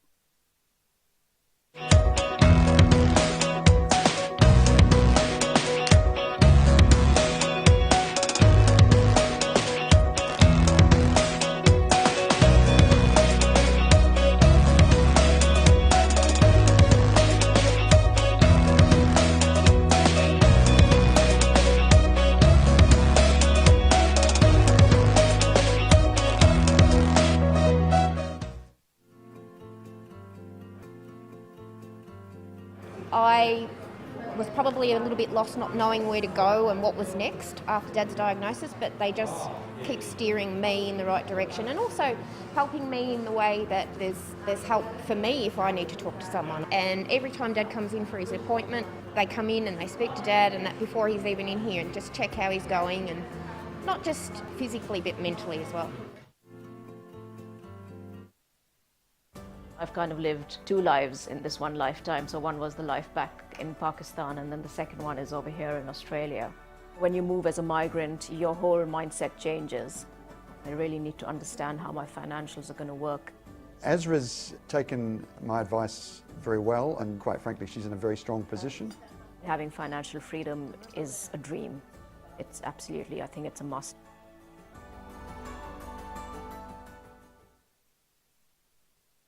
Explorer Caravans 345 Prospect Road. Come on in, we're expecting you. Explorer Caravans presents two of Australia's most respected brands. That promise something for everyone. Viscount and Franklin Caravans, each with over 70 years manufacturing, bringing back old memories and creating new ones. Caravans packed full of style and features. They're exciting and new. Service and quality you've come to expect. So let's explore Australia.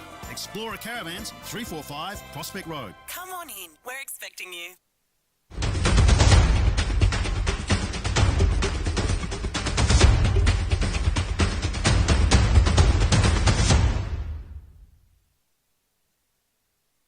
Often I'm with these men when they're actually diagnosed with prostate cancer, and many of them, when they're told, are in complete shock. And the first thing they'll say to you is, I really didn't think I was coming in to be told this. I thought I would have just been told that the biopsy was fine and everything's okay. We're in an extremely privileged position to be able to support these people and their families at one of the most stressful and vulnerable times of someone's life.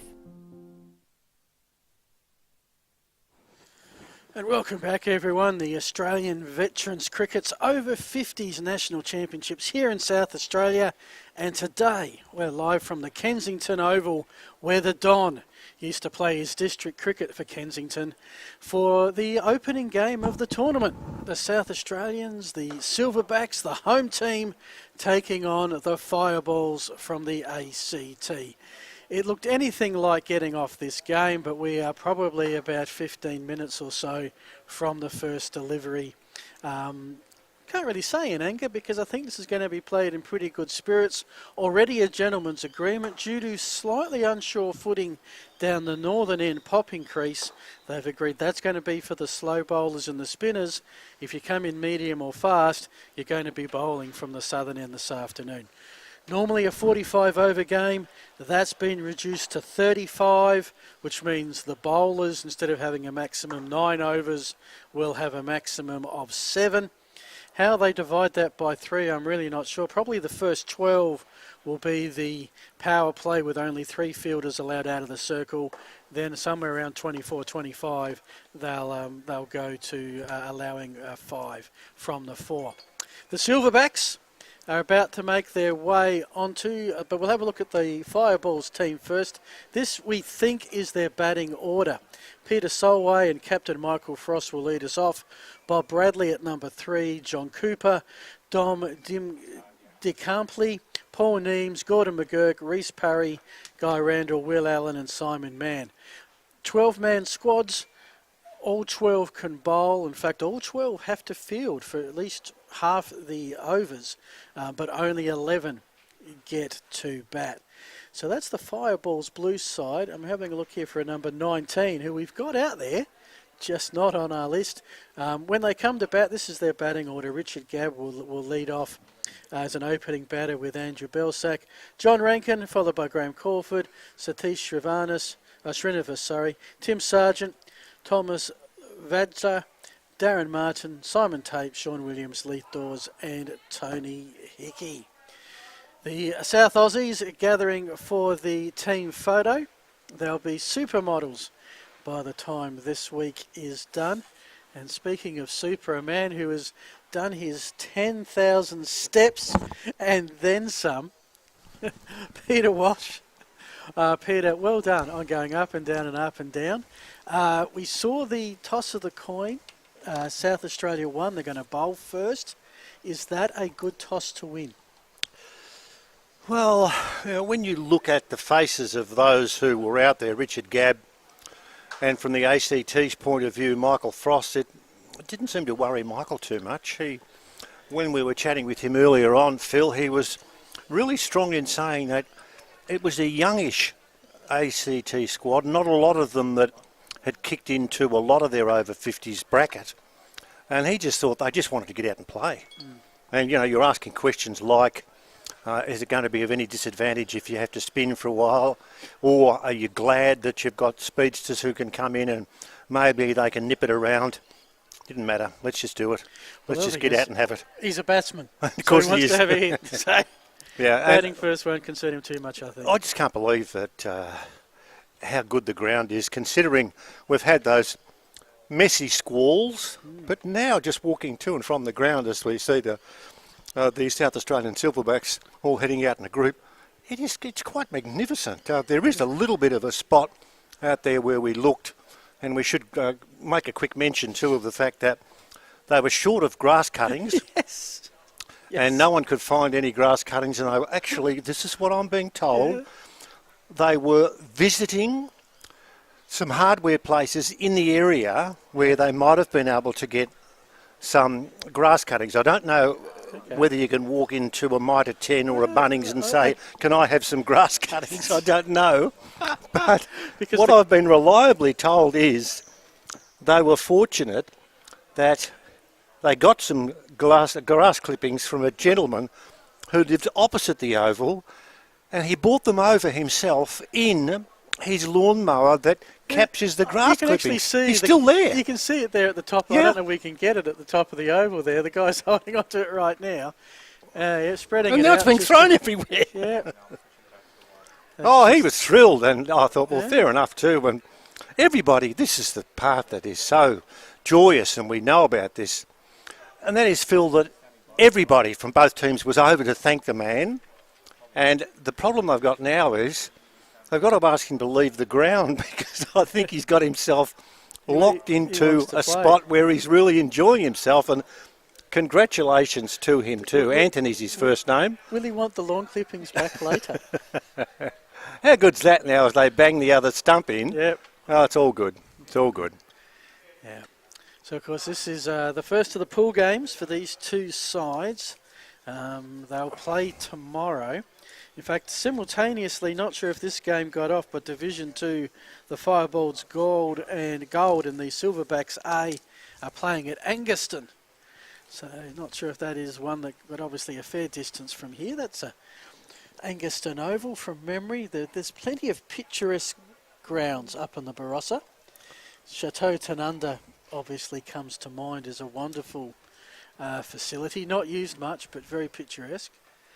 Possibly an AFL game heading up to the Barossa next year. That would be pretty special. I can't believe, and I'm sorry for being repetitive, but it looks really good when I think it's Lara, and that's Telf's daughter, who's been rendering assistance and doing it brilliantly, I might add. But all of the witches' hats, or half of the witches' hats. I'm not sure what they're called when they're cut in half, but it makes the ground look so picturesque when they're spread far and wide down in front of the scoreboards at both ends, and we've got a cricket game that's about to start. Well, it also helps us a little bit on that far side where you just can't pick out the line, that it's beautifully spaced. The boundary has come in a little bit, I think. It's not circular, Pete. It is an oval. It is a little bit, I think, longer. And of course, we've got the side view, but I think it's longer north-south than it is wide east-west. Which all good South Australian cricket ovals should be. Like True. Now we have a very important announcement. The man who was gathering together the lawn clippings is leaving the oval. Okay, job done. Well done too, well done. He should come up here and grab some of the lunch, which was very nice, I might add.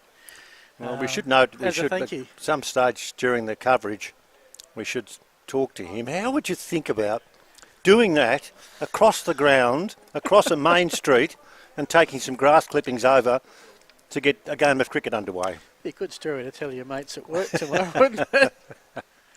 Oh dear. So, South Australia, they're ready to go. Last final touches to the pitch. And we await the opening batsman for the Fireballs, which I assume is going to be Peter Solway and Captain Michael Frost. No, it's not. It's John Cooper. So that's not the batting order. John Cooper, number 4, will bat first. Michael Frost will join him. And very glad to see that the ACT players, you'll see them on your screen right now, do have numbers on the back. And we've got the pink ball. That's a good sign as well. Not too far away. Whilst we are waiting anxiously those final few minutes, the sponsors we do want to thank. We're going to have the West End scoreboard throughout the course of the afternoon. The Explorer Caravans, Dave Benson, who of course a great host of my colleague Peter Walsh. Explorer Caravans, the replay, the Drinks Break, S&WC Company, Findex, the Prostate Cancer Foundation of Australia, Nelson Teamwear, NXI Sport, the Government of South Australia, the SA Veterans Cricket Association, and the South Australian Cricket Association. Been 3 years since they've played in the Nationals, Peter. Both teams would have undergone some change since then. So, in terms of who's favourite, we really don't know. It's an open book, this one. What we've heard from last night, particularly from Telf, who's in charge, who's very quick to say, just think about the fact that we've been tested to the max because we haven't had a game, we haven't had a tournament, we haven't had a challenge because of COVID. Yeah. And at last we're here, and you know, you've got a few friendly barbs about how do you think we'll go and what do you think we'll do. And I thought one of the best comments came from Richard Gabb. And Richard said, you know, we're here to win. There's a lot of, on us there is a bit of pressure because we're the local team. Yeah. And it's the Silverbacks and we want them to start well. So that being the case, you'd have to think as he warmly walks past and slaps the hands of Rankin, who'll finish up at first slip. He's a very tall man out there. I think that the local team, I think, would be his favourites and would like to start this particular tournament off with a win. Graham Crawford, wearing the number 40 uni top, has the ball in his hands. The umpires are behind the stumps and it's square leg. And just trying to pick the difference between the ACT batters so I can tell them apart. But Peter, I reckon, as Crawford measures his mark, check with the scorers. Scorers say yay.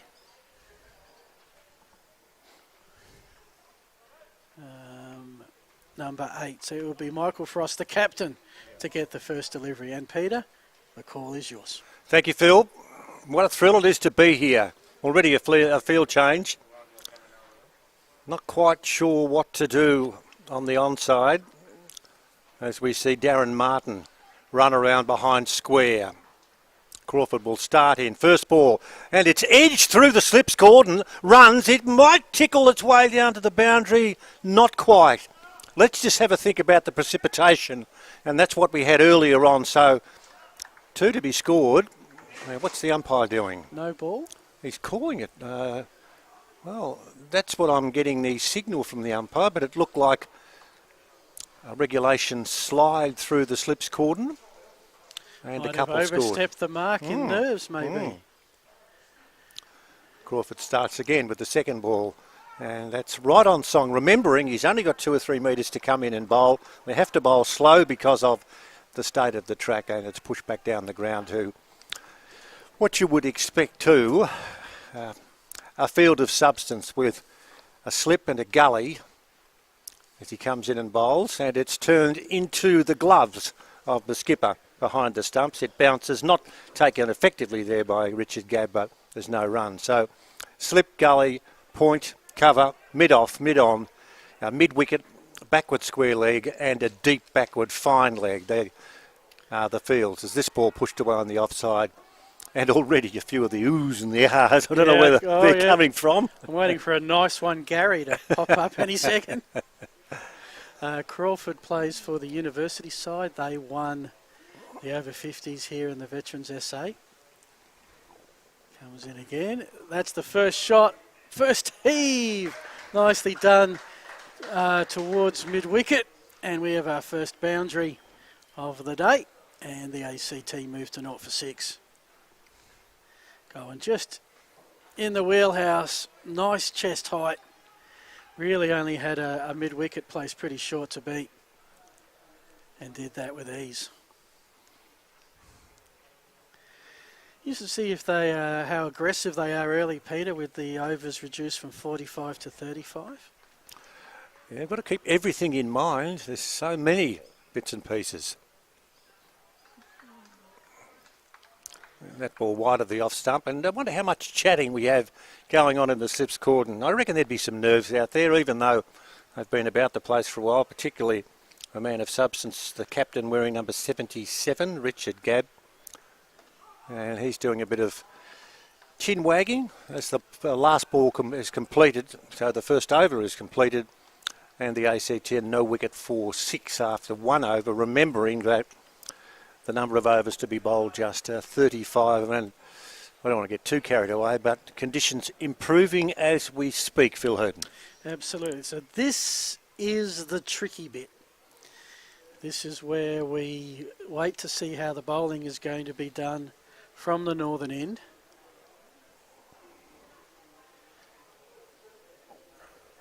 As we're just directing some field traffic, it's going to be Andrew Belsick, number 4, assigned the duties to open from that end. Richard Gabb, the wicket keeper, the captain. Something you don't see a lot at international level, Walshy, the wicket keeper as the captain. True. Mm.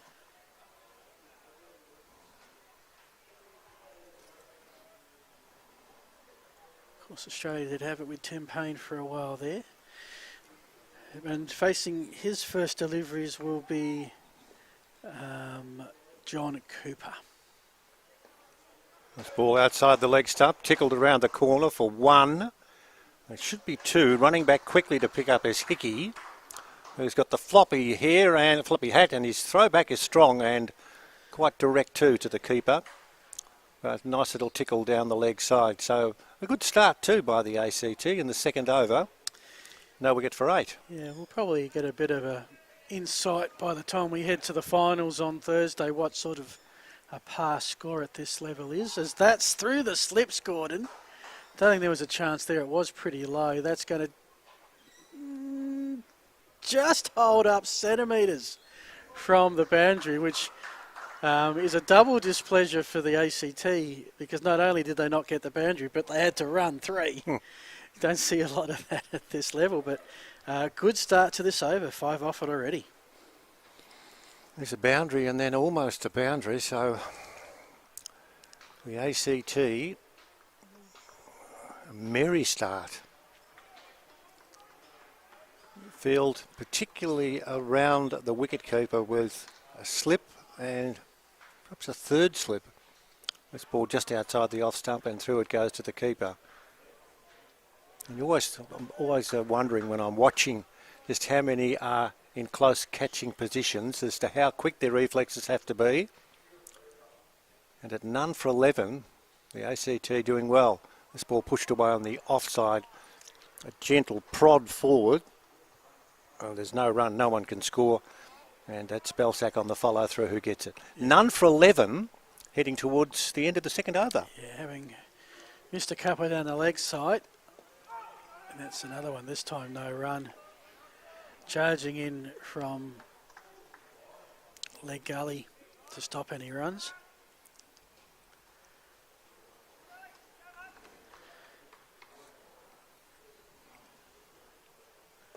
A little bit faster delivery, finds a lovely gap through gully. That one won't slow up.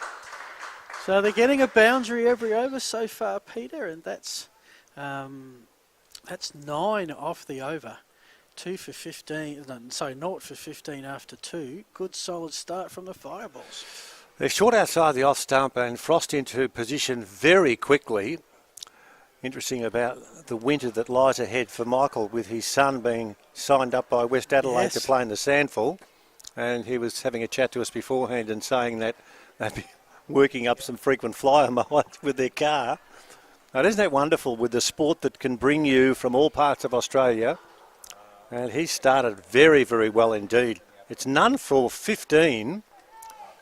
What a bold start this is in the second over.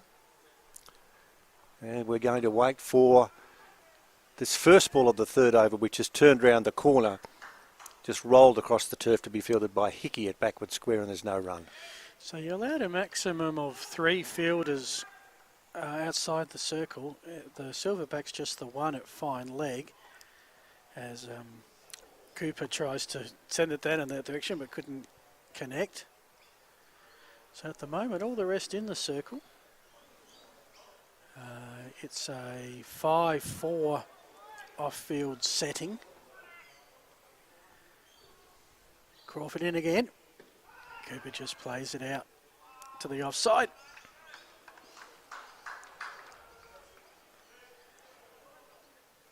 Something interesting now is that a change from a cap to a helmet. Coming up to the stumps. And he's telling fine leg to get finer.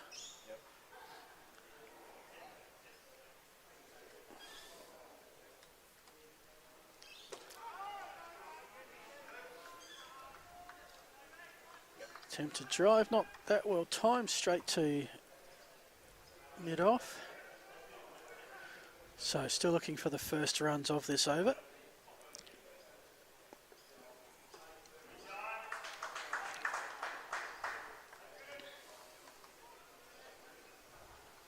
They don't mess around when they go through their overs, do they? I told you when I said they get through 15 and over, you looked at me like, I mean, we haven't seen that since the 60s. Well, right.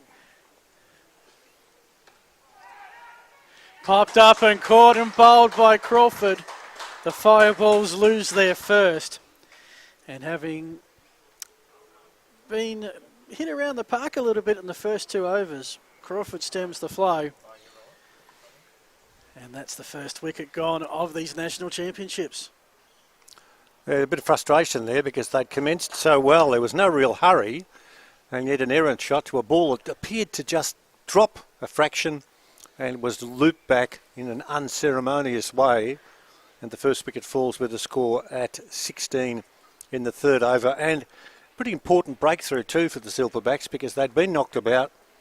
And that gives Peter Solway the chance to come to the crease.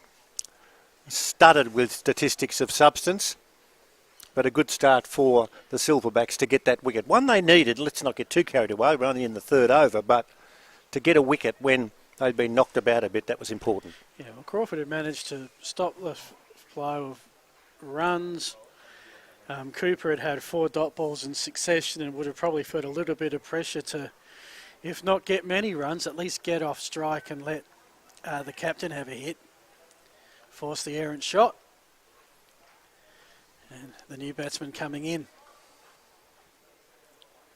Tall man, isn't he? He's a tall, rangy character. Yeah. We got a behind the wicket camera, which is behind the wicket camera, which is fantastic.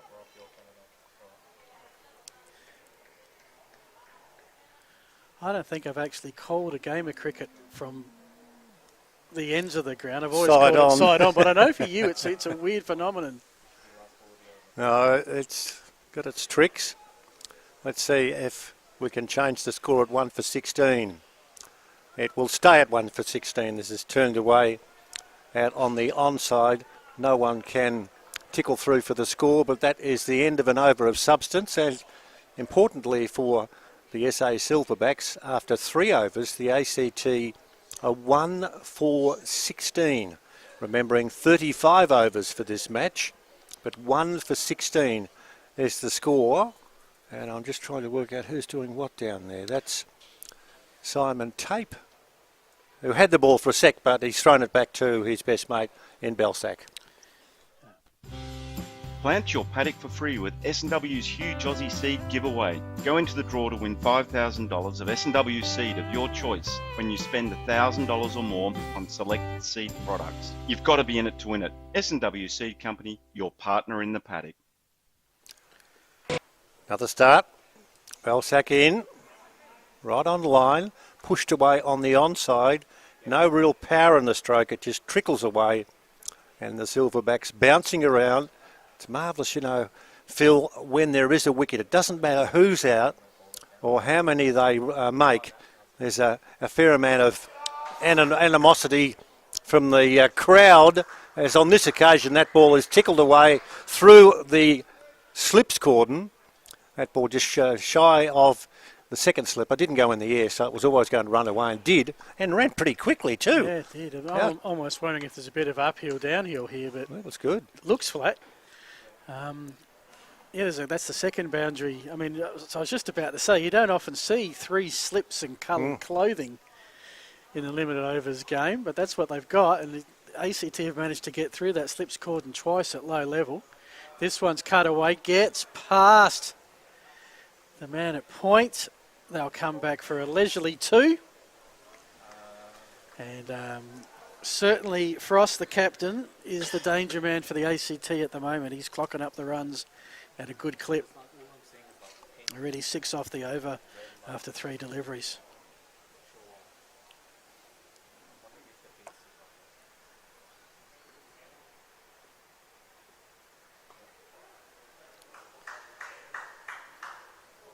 Very happy to defend that one out to the offside.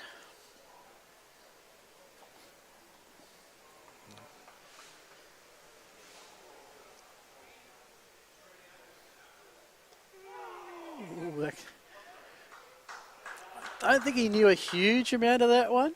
Found a little bit of space on the leg side, scampered through for a single. 7 off the over with a delivery to come. Hope you're enjoying our coverage, and if you are enjoying our coverage, one of the reasons why we can give it to you and with substance is we can have a look to the left-hand side of the screen and you'll know exactly what the scores are, because there's no scoreboard here. No. And that's one of the very few negatives, one of the very few. Yeah. And that's one of the better positives. Off the front foot, delightful stroke from Solway. Only pick up the 2.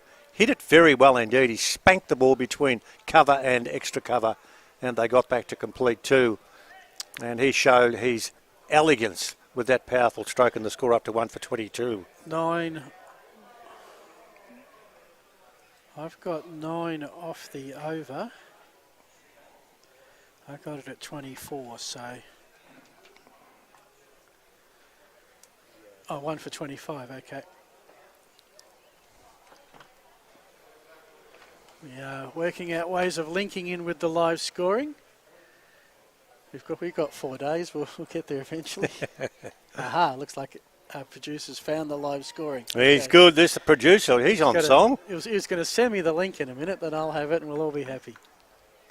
But yeah, 9 off the over. Pretty productive for the ACT as Crawford comes back in. This ball, first of the new over, outside the off stump, fizzes through. Skipper, a bit of a groan from Richard Gabb, who's just sorted out one of the salad rolls we had for lunch. And he's just getting himself organised. Very nice. Good ball, almost the result. Hickey wants it at 1 for 25. Outside the leg stump, the attempted flick down towards fine leg.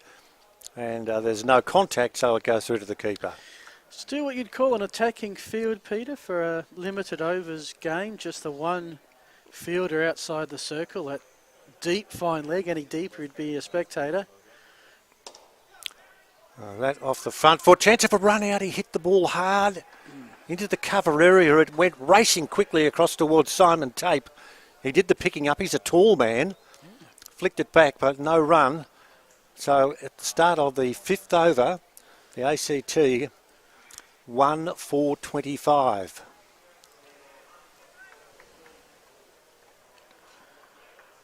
So Crawford, who went for 6 in the first over, wicket made him in his second. Halfway through the third, yet to concede a run.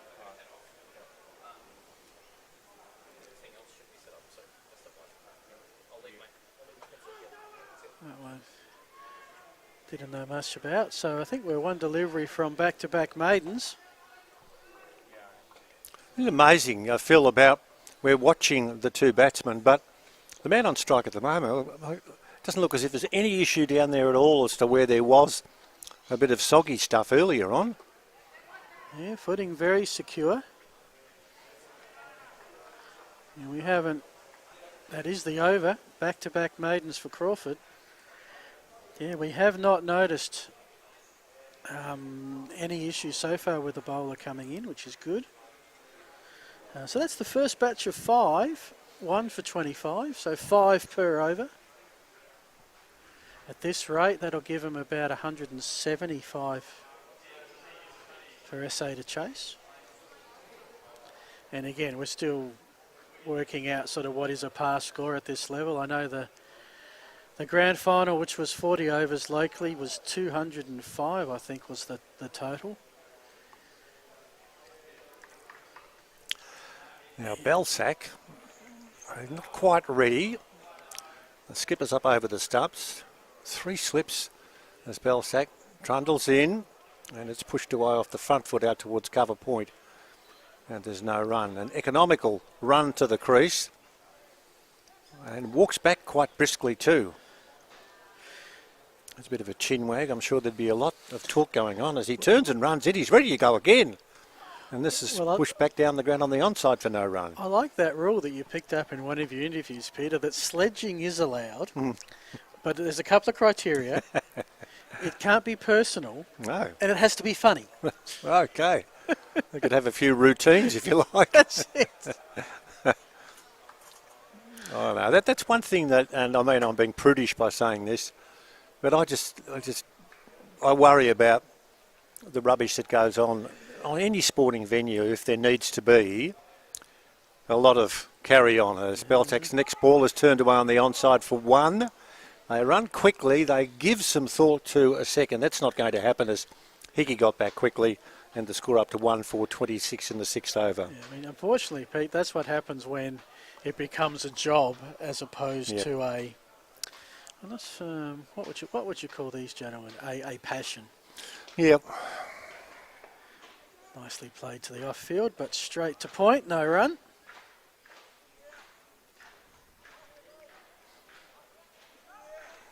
And that's the prize for what is that noise in the background? Yeah. It is the noise of Simon Mann and his spikes as he walked past. He must be going into bat next. He's trying to just stretch everything out a little bit. Of course, all the best, and just 1 off that over, so the runs have dried up just a little bit for the ACT, just 1 run from the last 2 overs. If you plan your preparation down to the minute, we'll take a break.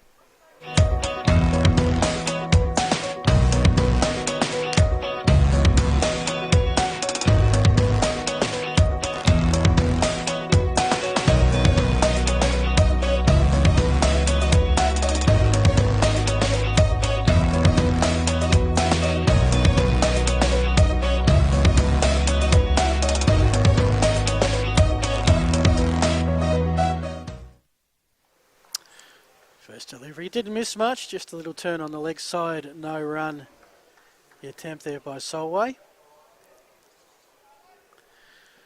Crawford is allowed 7 overs, working into his 4th right now. And he comes. Ball hit crisply down the ground on the onside, very sweetly timed. But the only problem was that there was a silverback in exactly the right spot to do the cleaning up. And that was Sean Williams. Gets back to position. That ball, is there a tickle, a wave just outside the off stump? Well gloved. Richard Gabb took it, but there was no need for animation because there was no touch. But that was a good ball. Yep. And the dot balls are starting to add up. It's been, for Crawford, 16 deliveries without conceding a run. Hickey, right arm around over the wicket. That ball is pushed with caution. And I should add too, the caution is one word I'm looking for, but also with respect. He was able to work that ball down the ground up to mid-off. There's no run. Cleanly fielded down there by the tall and the rangy Simon Tape from the Silverbacks. And it's 1 for 26. My apologies. It is Hickey bowling as opposed to Crawford. Similar numbers, but different. A quick single. That breaks the drought off of Hickey. The throw coming in from Sargent. Even if right on target, I think probably would have been a little late.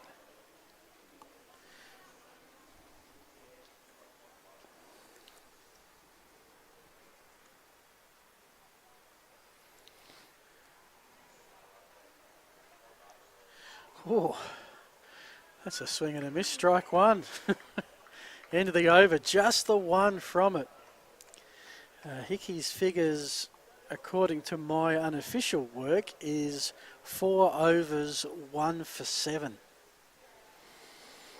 He's been good, no question about it. And for those who've just joined us, you can help me out here because I'm trying to work out the scores. The batsman out. The batsman out was, let me just bring it up because I have written it down, was Cooper. Caught and bowled Hickey. That was at 1 for 16. Since then, the runs have pretty much dried up. This partnership was put on 11. Beautiful. Thank you very much. First ball of the new over, and there'll be a single pushed away on the onside. Just a nudge. No more, nothing less. It didn't need to be. Satish Srinivas gets across and does the fielding, and they get through for the 1 run. And it's in this 8th over, 1 for 28.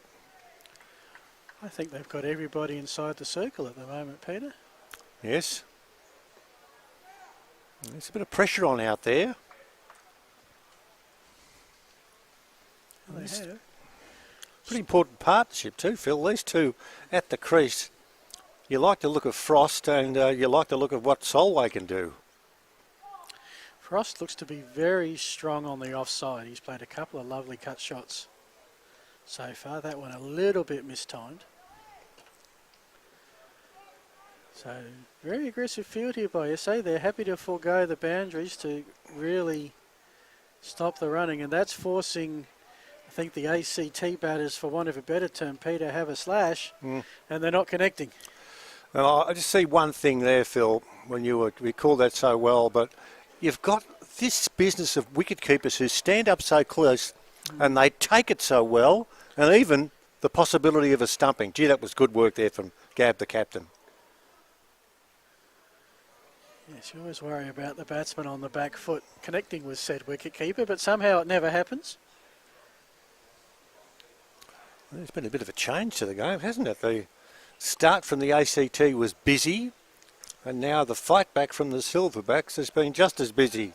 And as I speak, that one hit down the ground. Lofty runs and runs. The chase is on for Tape. We'll get to it. That's only because of the rain earlier this morning. The bounce back return was strong, but the good shot was always going to be in the scorebook, and it's 1 for 30 at the end of the 8th over.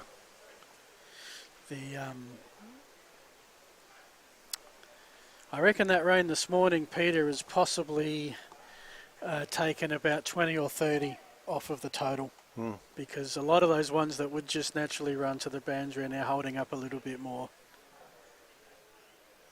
Means the batsmen are going to have to just work that little bit harder. Hickey coming in for 5th over.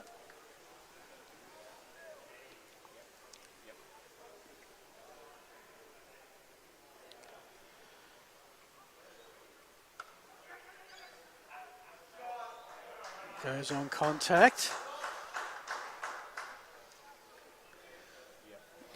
Well run by Solway.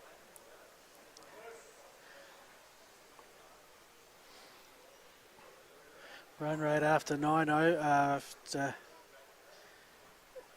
overs, 3.75. They'd want to push that up. I reckon you need about 5 or 6. Of course, these days we saw Australia and England, the one-day internationals. You've got to be, somewhere between 5 and 6 at that level. You get the feeling with these two, and I think they've got stamped on their itineraries, the better batsman of the team. As that ball is hit off cover, beautiful shot, that'll be 4. Lifting the ball away and lifting it safely. Lusty blow and hit by Frost. It goes all the way to the boundary for 4. And the score up to 1 for 35 in the 9th over. He hit that cleanly. He did. Fourth boundary. I think they're all to Frost. And I'd pretty much call that one the shot of the day so far, Peter. He's pretty pleased with it too because, as we've both said, they've been getting close to the boundaries on a couple of occasions, but that was always going to sail away. Yep. Plenty of power. Hickey's been so efficient. Not have been impressed. This time draws the play and miss.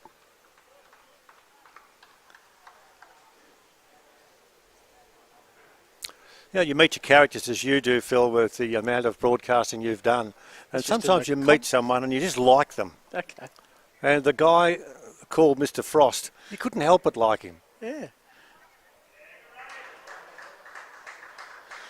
So much to talk about, and sport, his favourite 5-letter word. Yeah. No, I enjoyed your interview. I mean, we know the South Australians pretty well. ACT, in theory, a minnow amongst the states. But they've got when we get a chance, I'll talk you through their competition. They've got some great team names.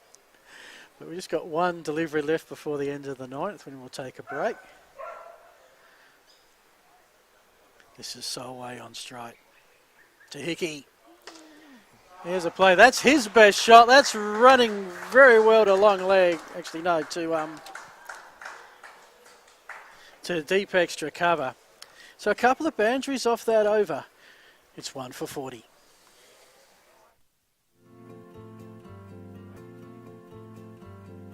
I was probably a little bit lost not knowing where to go and what was next after Dad's diagnosis, but they just keep steering me in the right direction and also helping me in the way that there's help for me if I need to talk to someone. And every time Dad comes in for his appointment, they come in and they speak to Dad, and that before he's even in here, and just check how he's going, and not just physically but mentally as well.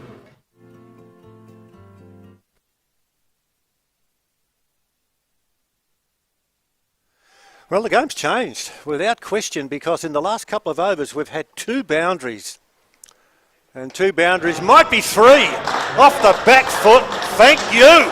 Smashed away forward of mid-wicket, picked up superbly, and a man called Mr. Frost has hit that one with aplomb, and he's picked up another boundary. 28 he's up to.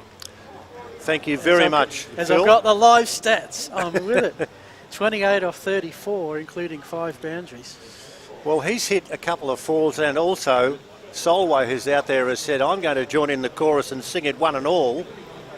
And this has been a very bold, really over and a half by the ACT team, considering they did lose a wicket early in the piece. But things have changed. Let's see if we can see an attempted cut to that ball just outside the off stump, hit the bottom edge and bounces out to the man from Snowy River. Now, I called him that last night, but I didn't mean any ill intent. I didn't mean any ill intent. He's a wonderful character, and I'll embellish in a sec. This ball outside the off stump and well taken by the glove man, who flicks it to the man from Snowy River, who's got a beard. Oh, yes, the Ned Kelly-esque beard. That's it. He's got a beard as long as... let's have a long... He started in November and never stopped. Well... last year. That's it! Driven back down the ground and they won't be a score. Baharan Sundarasan, who was the Indian cricket commentator, his hair actually stops growing when it reaches his ankles. That's how long his hair goes. Well, the guy out there, and I'll pick his name up in a sec because you're not helping me much, this one is going to be tucked away just behind square on the offside, and there's no run. A real character. We had a good chat last night. Came up and he said, oh yeah, his number's 100. Leith Dawes. Thank you, Leith, for leaning over then so I could see his number. And that's what we're finding here, Phil, characters. You'd want to be about my stature to have 100, just to fit it all on the back, wouldn't you? It's like Adelaide University footy team. There's all sorts of weird numbers as this pitch comes in. Finds the nice gap on the offside. There is a covering sort of sweeper there who moves to deep point to field. And that is the only player in the deep. So SA attacking field, but ACT 5 off the over. We're through 10, which is usually a bit of a milestone. They scored 25 in the first 5 and I think 20 in the second 5. So you'd probably give the points to SA in that last batch of 5 overs. But the ACT didn't lose a wicket. Gives them a chance, and they have shown the ability to press the accelerator, especially when Frost is on strike. Just very quickly, Peter, I want to talk you through some of the names of the ACT League, of which they've got 8 teams. Okay, we've got the Canberra Celanese, Demons, the Creaky Knees, Northern Eagles, the Queanbeyan Greybaggers, the Serendip Masters, and Tuggeranong, known as Old Tuggers. Old Tuggers, well there you go. My father-in-law, when he was about the place, that's many years ago, his nickname was Tugger, as Sargent's about to come in and bowl. Well, he could definitely play. We need the sight screen moved, and that requires a couple of players. And unfortunately, Peter just had a look at the radar, and around us, the wind's up, and there's a little bit of weather coming. Hopefully not for too long. Yes, well, I'm planning on sending you out into the middle to do some interviews, and you could actually abseil out of the grandstand. Good, couldn't you? Got a nice little launching platform here. Well, there's no issues with leakage in the grandstand. It's a perfect spot for broadcasting sport. What can we get from Sargent, who's in to bowl a new oval outside the off stump? Now, I don't know whether or not there was a tickle because Gab went for it. He's looking just a little bit frustrated. It's too hard to tell where we are. We can't get a second replay. For obvious reasons, it's too difficult for that. But he just looked a little bit disconsolate, that one. And it did certainly beat the bat, but might not have gone all the way through. He'll try again. Wind howling. It is now. And that's pushed away gently out into the cover area. It's fielded there by Valivja. Usually they have a drinks break at the 15 over mark. What are we in the 11th? We might be having one a little bit early. Hickey finishes his spell 5 overs, 1 for 18. And yeah, they're ready with the cover.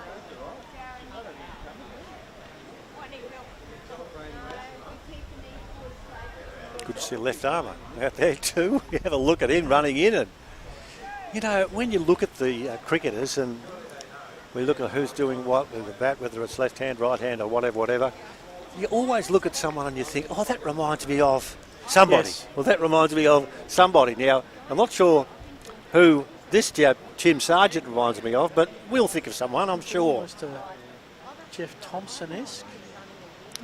Yep. Jeff Thompson is very, very early in my cricketing memory.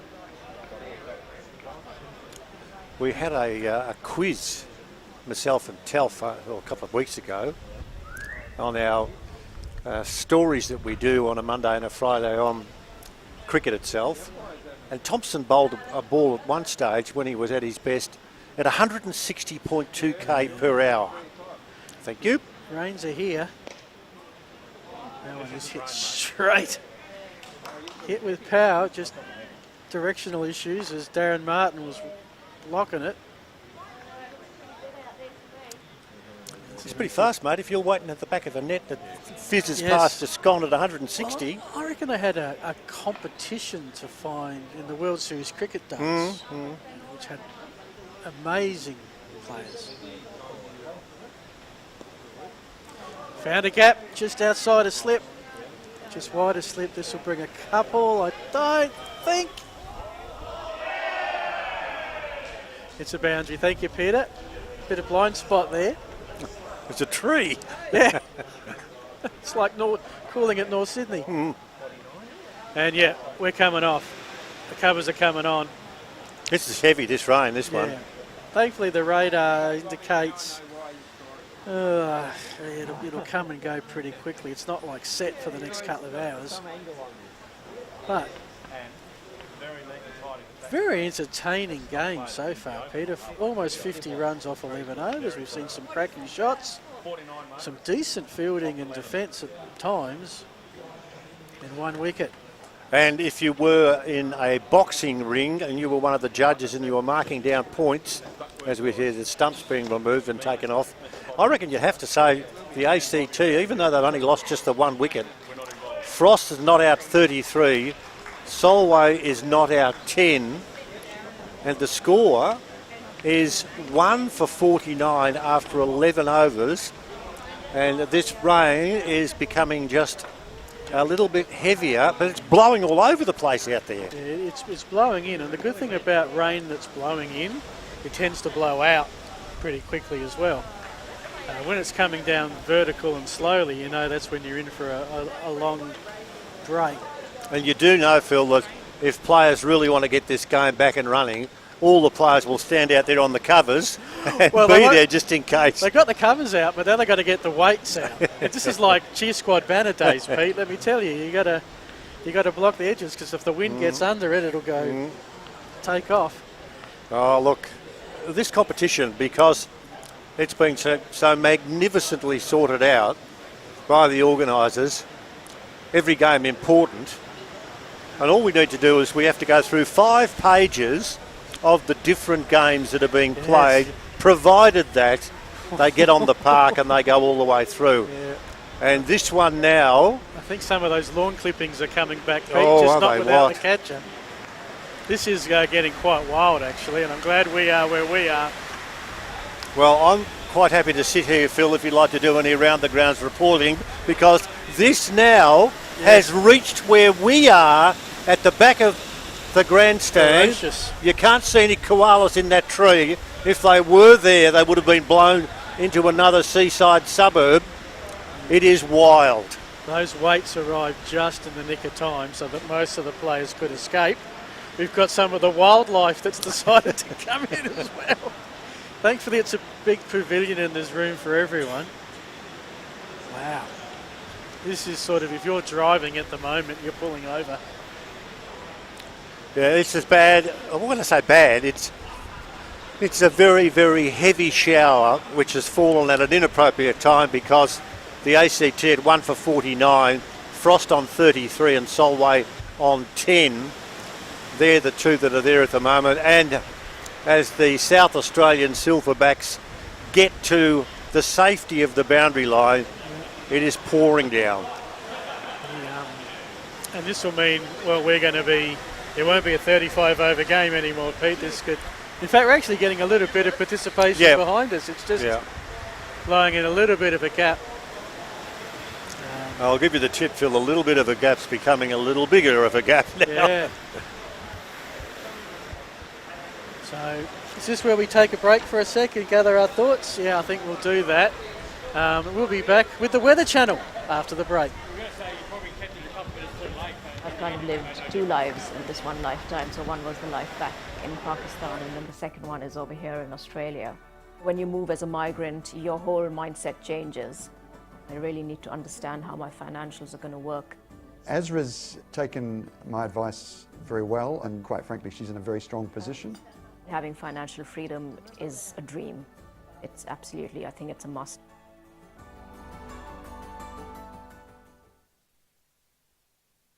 Explorer Caravans 345 Prospect Road. Come on in, we're expecting you. Explorer Caravans presents 2 of Australia's most respected brands. That promise something for everyone. Viscount and Franklin Caravans, each with over 70 years manufacturing, bringing back old memories and creating new ones. Caravans packed full of style and features. They're exciting and new. Service and quality you've come to expect. So let's explore Australia. Explorer Caravans 345 Prospect Road. Come on in, we're expecting you.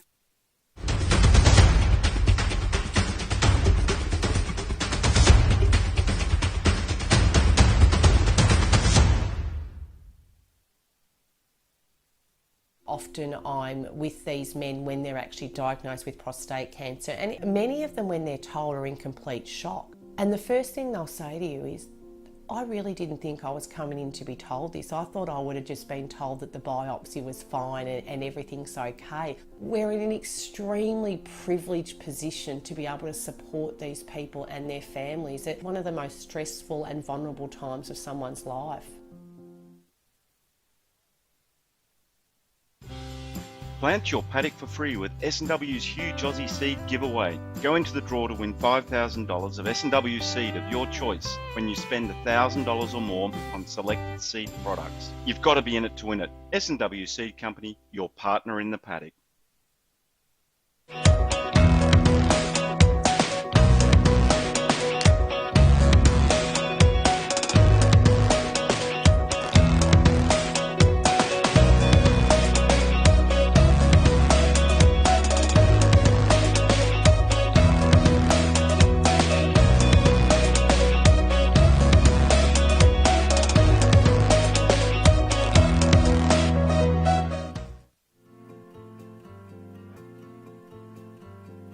I was probably a little bit lost not knowing where to go and what was next after Dad's diagnosis, but they just keep steering me in the right direction and also helping me in the way that there's help for me if I need to talk to someone. And every time Dad comes in for his appointment, they come in and they speak to Dad, and that before he's even in here, and just check how he's going, and not just physically but mentally as well. I've kind of lived two lives in this one lifetime. So one was the life back in Pakistan, and then the second one is over here in Australia. When you move as a migrant, your whole mindset changes. I really need to understand how my financials are going to work. Ezra's taken my advice very well, and quite frankly, she's in a very strong position. Having financial freedom is a dream. It's absolutely, I think it's a must.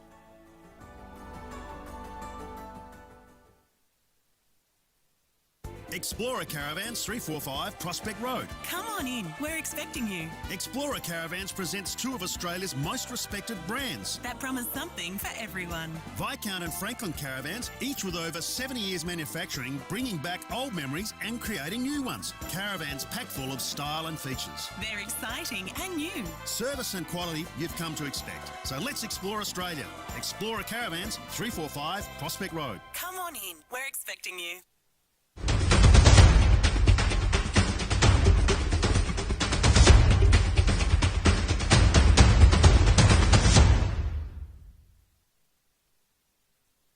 Often I'm with these men when they're actually diagnosed with prostate cancer, and many of them, when they're told, are in complete shock. And the first thing they'll say to you is, I really didn't think I was coming in to be told this. I thought I would have just been told that the biopsy was fine and everything's okay. We're in an extremely privileged position to be able to support these people and their families at one of the most stressful and vulnerable times of someone's life. Plant your paddock for free with S&W's huge Aussie seed giveaway. Go into the draw to win $5,000 of S&W seed of your choice when you spend $1,000 or more on selected seed products. You've got to be in it to win it. S&W Seed Company, your partner in the paddock.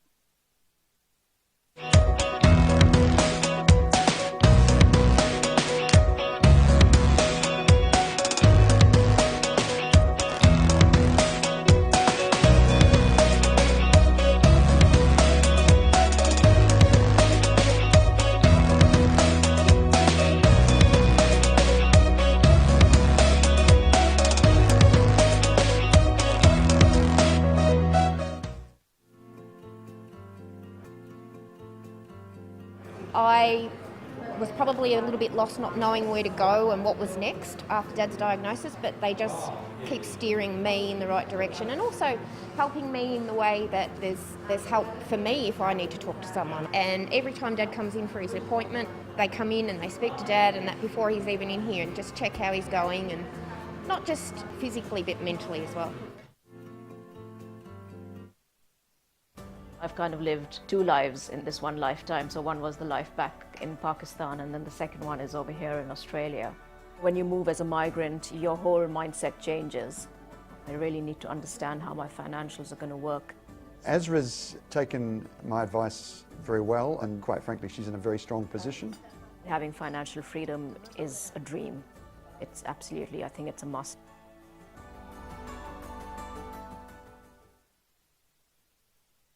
Explorer Caravans 345 Prospect Road. Come on in, we're expecting you. Explorer Caravans presents two of Australia's most respected brands. That promise something for everyone. Viscount and Franklin Caravans, each with over 70 years manufacturing, bringing back old memories and creating new ones. Caravans packed full of style and features. They're exciting and new. Service and quality you've come to expect. So let's explore Australia. Explorer Caravans 345 Prospect Road. Come on in, we're expecting you.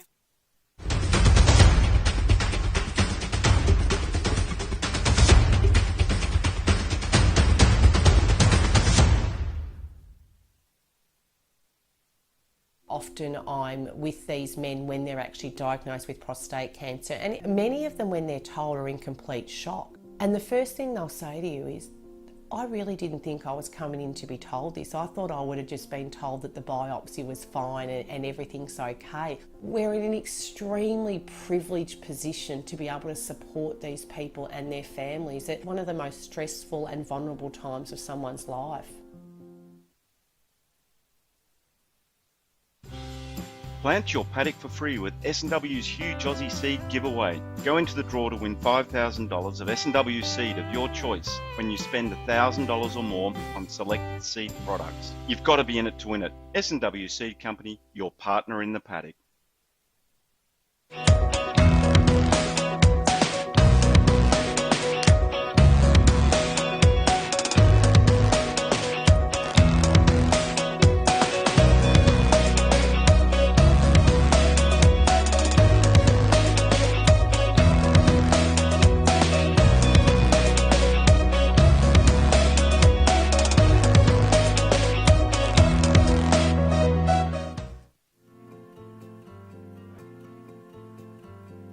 I was probably a little bit lost not knowing where to go and what was next after Dad's diagnosis, but they just keep steering me in the right direction and also helping me in the way that there's help for me if I need to talk to someone. And every time Dad comes in for his appointment, they come in and they speak to Dad, and that before he's even in here, and just check how he's going, and not just physically but mentally as well.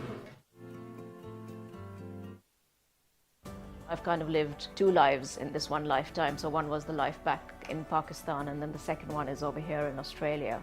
When you move as a migrant, your whole mindset changes. I really need to understand how my financials are going to work.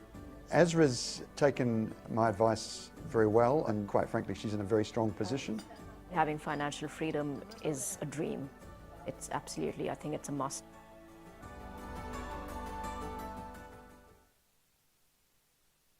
Explorer Caravans 345 Prospect Road. Come on in, we're expecting you. Explorer Caravans presents two of Australia's most respected brands. That promise something for everyone. Viscount and Franklin Caravans, each with over 70 years manufacturing, bringing back old memories and creating new ones. Caravans packed full of style and features. They're exciting and new. Service and quality you've come to expect. So let's explore Australia. Explorer Caravans 345 Prospect Road. Come on in, we're expecting you.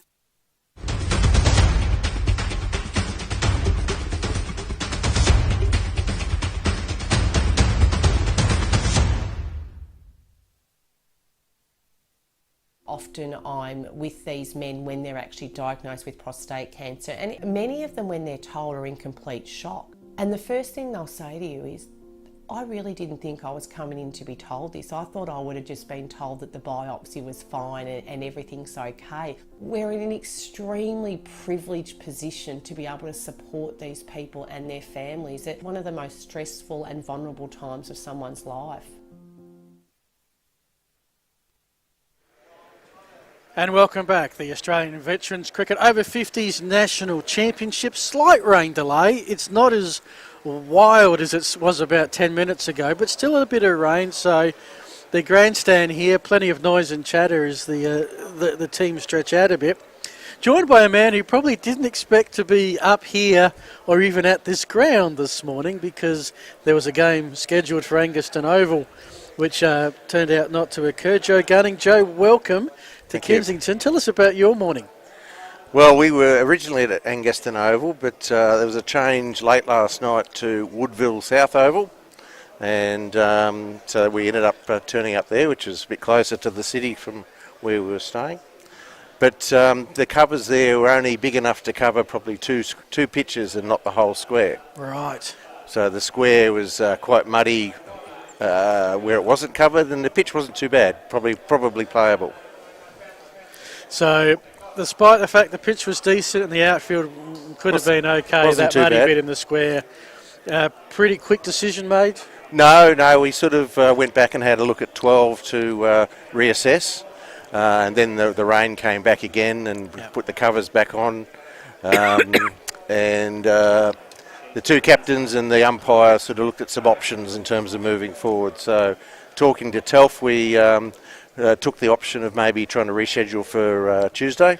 And the ground curator was quite happy to prepare the ground for Tuesday for us. Excellent. Oh, means you don't get that rest day in halfway for the massages that everyone says they were planning to get. It's 4 games straight, yep. 4 games straight will test everybody, but I guess that's what you're here for. Indeed. So have you enjoyed, I mean, obviously you'd want to be out there having a hit, but how have you enjoyed the event so far? Oh, it's been great. Like, it's been a few years in the making, as we all know, and this is my 5th over 50s nationals. Right. So it's great to come back and sort of see old friends from other states that we've come to know over the years and play against. And, you know, the venues here in Adelaide are fantastic, great city.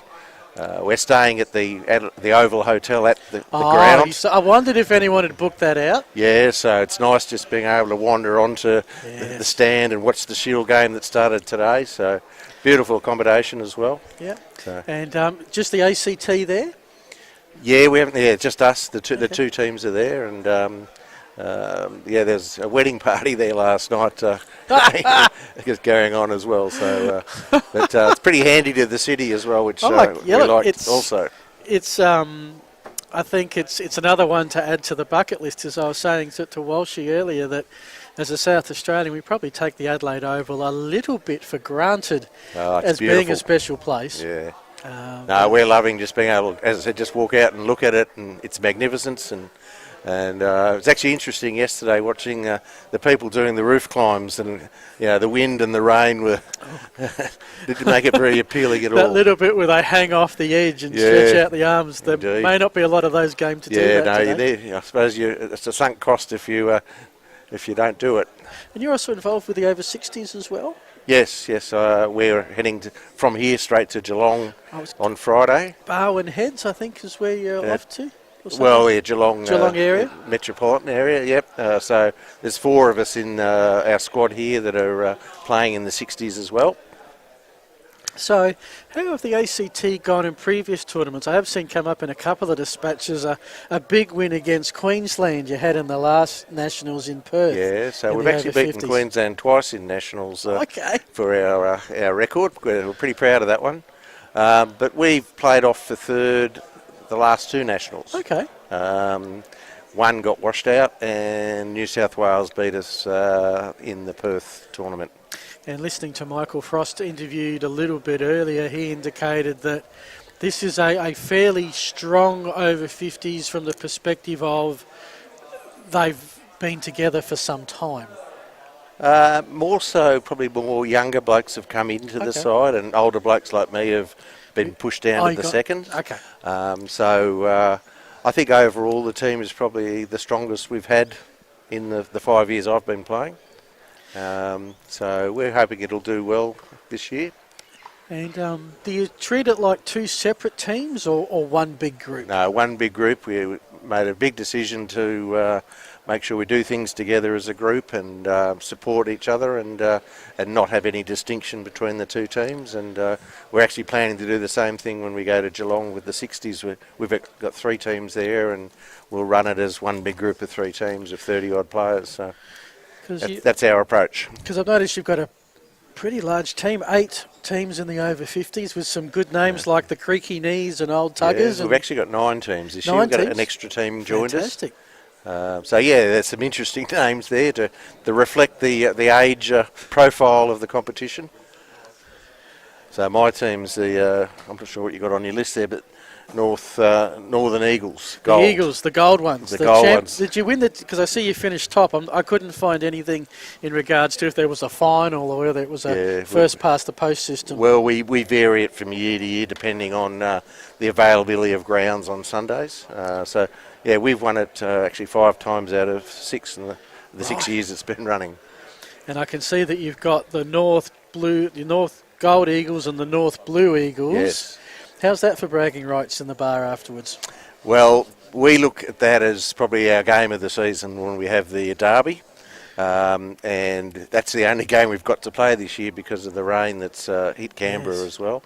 So we did that 2 weeks ago, the local derby, and there's a lot of bragging rights and a lot of friendly sledging going on throughout the game, and that's compulsory. Well, that's the rule, isn't it? It is. You're allowed to sledge, but it has to be not personal and it has to be funny. Well, correct. It's got to be funny. That's right. And you're allowed to sledge your own teammates as well. Yes. Yes, whether they're club mates but not teammates. Correct. So that's right. Yeah. So good thing is we're all good friends, and we all look forward to that game every year. And has there been you said this was I think you said your 5th Nationals that you've been to. Is there a particular highlight that stood out for you in that time? I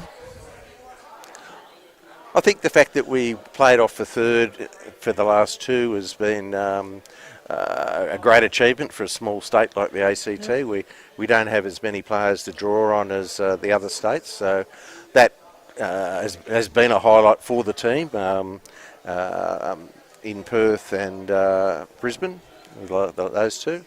I think last year, like we're doing this year, we had the WACA as a key place where we had events, and the final was played there, in fact, and we weren't in the final, obviously, but we went and watched that because we played our game a bit earlier, and that was great, going to an iconic ground like that in Perth, and we were only staying just up the road from there as well. Unfortunately, the Redbacks have got the Sheffield Shield, which sort of takes Adelaide Oval out of contention.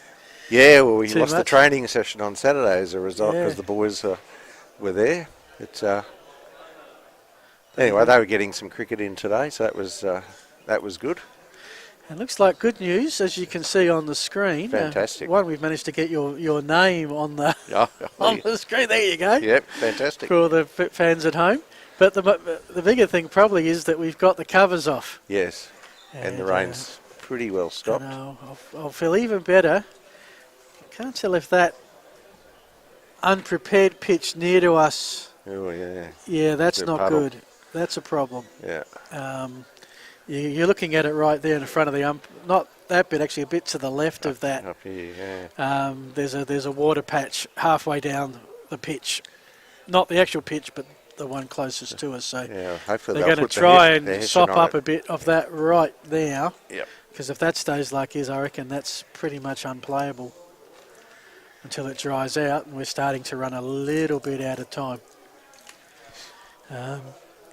But this would be the norm for playing cricket, wouldn't it? Always dodging the weather. And it has been the last couple of years. Like I think back home we've lost probably a third of our season the last 2 seasons due to weather. And this year isn't much better. Well, where was it? I was looking at Queensland because we're covering them in a couple of days, and they play a lot of games in June. Yeah. Which struck me as a different way of doing things, but the way the weather is, why not? Well, they run their Veterans Compact actually over the winter. Okay. Not in the summer. So it's quite popular. There are people that actually come from the southern states and actually base themselves in Queensland. All the ones that already go up to sunny Queensland play some cricket while they're there. Correct, exactly. Fantastic. So it's quite a good comp that, so I believe that they do, and regular training sessions and whatever through the winter. They actually hold a winter carnival in July that we send a team up to each year as well, as do other states. Just a friendly, not too competitive, and no scores recorded. Oh, okay. And again, it's a good event. It's a good opportunity just to have a game of cricket. Yep. At a time of year when back home you'd barely get out of the house. Certainly in Canberra, yes. Yeah. Yeah, it's about -8 at our worst at that time of year. Soon to see if that gives them, if they're sort of battle hardened and have had maybe a couple of months from end of season to this. Because a lot of leagues haven't, as you mentioned, you've only had one game so far. In our a lot of comp, other yep. leagues are in the same boat. Yep. Yeah, we were lucky actually. We played in the New South Wales over 60 titles recently, so a few of us got a few games there. We only had one washed out of the 4, so that wasn't a bad record. How do you deal with Queanbeyan? Because I saw quite a few other players have a background with Queanbeyan. I Yep. don't think they're in the... Are they in your comp at all? Yep.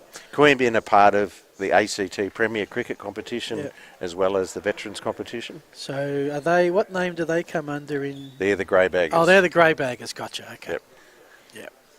So their Premier Club team is called the Blue Baggers. Ah. So Grey Baggers is an Gotcha. apt Hence, veterans redbacks, name. silverbacks, all that sort of thing. Correct. And how did the term fireballs, where did that come from? Well, it come from our main men's team are called the ACT Comets. Yes, I remember the... So the we've comments. then got derivatives of that in terms of our other teams. So when we first played together 5 years ago, we said, well, fireballs are an older version or a smaller version of the Comets, and it might be appropriate for us. And more broadly, we use Galaxies as our generic name for the veterans. The veterans, okay. Group that we've got overall.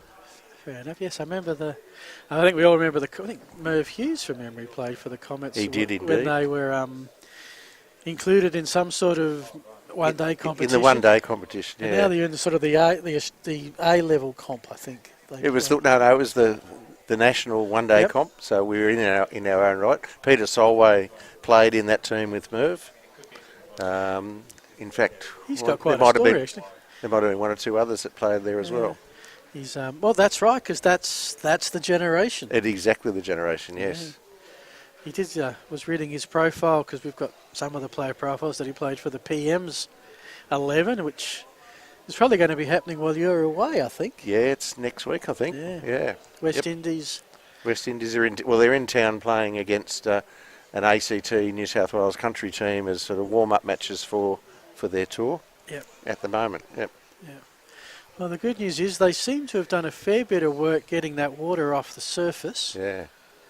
Now it's just a little bit of mud, but the bowler's not running at it, so it's probably something that you can put up with, and you can certainly see it coming if you're going in for anything. The good thing is the run-ups aren't as long these days. So. No. Especially down the... Well, they're not going to be that long down the northern end for the rest of the game. No. And the best news is the stumps are in, which is always a good sign. It is. Excellent. And the sun's out. And the sun's out, and this ground drains very well. It looks fantastic. You know, the outfield, the ball wasn't pitching, you know, when it was hit in the air earlier, so that's a good sign of good drainage. Mm. And how long have you been playing cricket for? Well, I started... When haven't you been playing cricket? Yeah, no, I've actually been off and on, but I started when I was about 9 or 10, just as something to do with a few of my mates, and largely played ever since then, but sort of took a bit of time off here and there when had kids, and other sports sort of took over as well. But I'm proudly say I've been sort of playing senior cricket for 47 years. Wow. Well, I started 47 years ago, might be a better way of putting it. Yep. And that's all based around the ACT?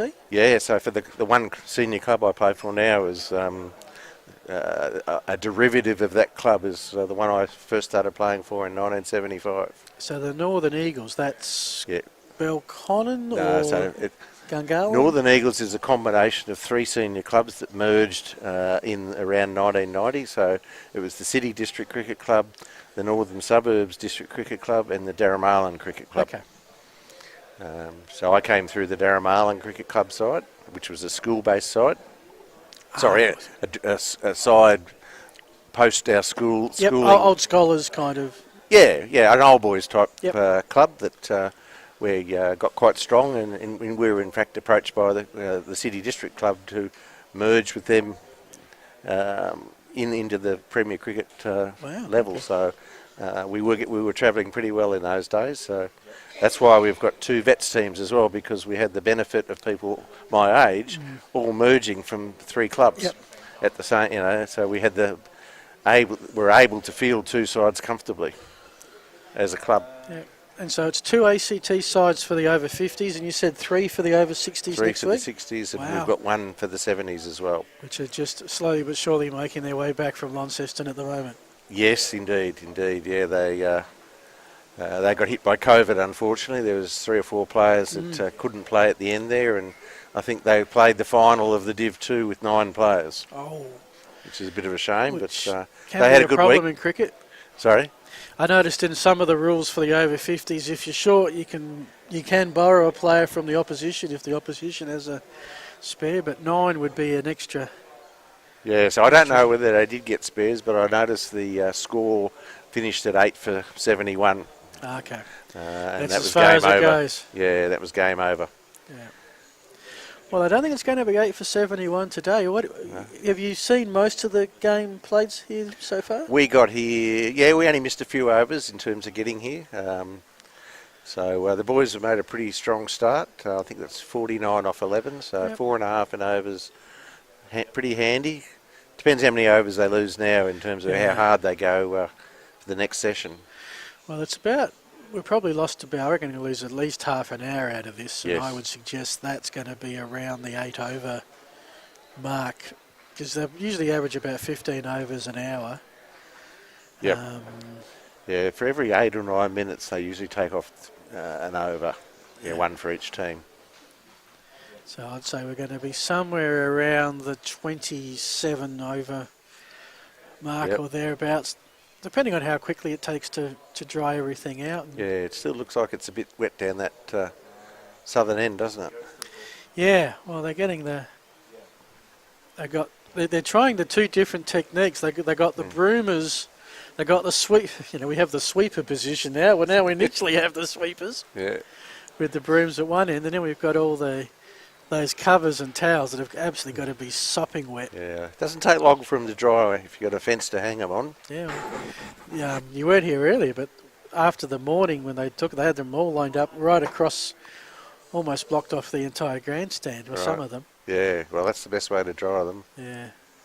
And if there's a wind, that's always helpful too, Yes. because just the surface wind will exactly dry things out. But no, I think they'd be pretty optimistic of starting again. 29? Okay.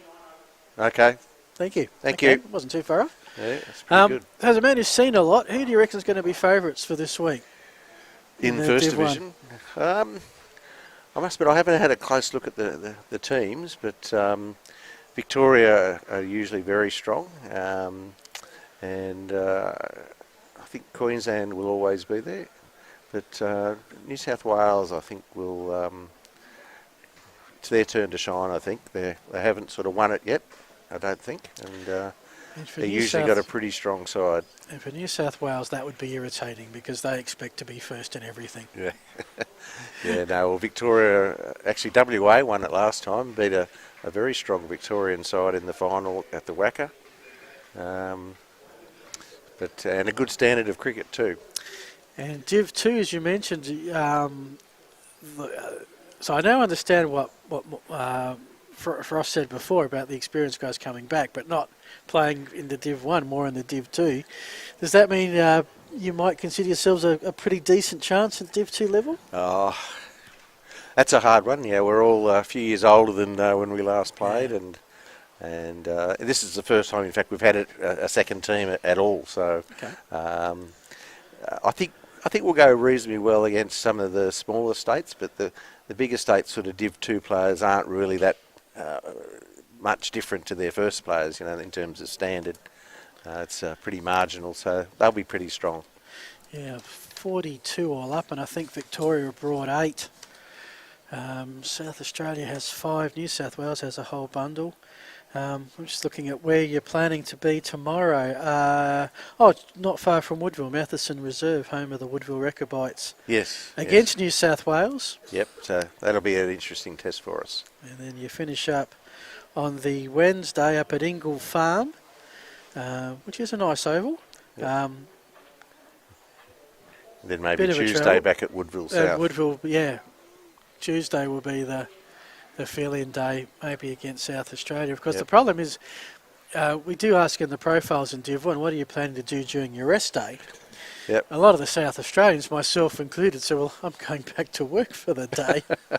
So not sure what competition you might get come Tuesday. Well, the boys were really good for us today when we called the game off, and they actually ferried us back to the hotel in their cars with our kits, which was really nice of them.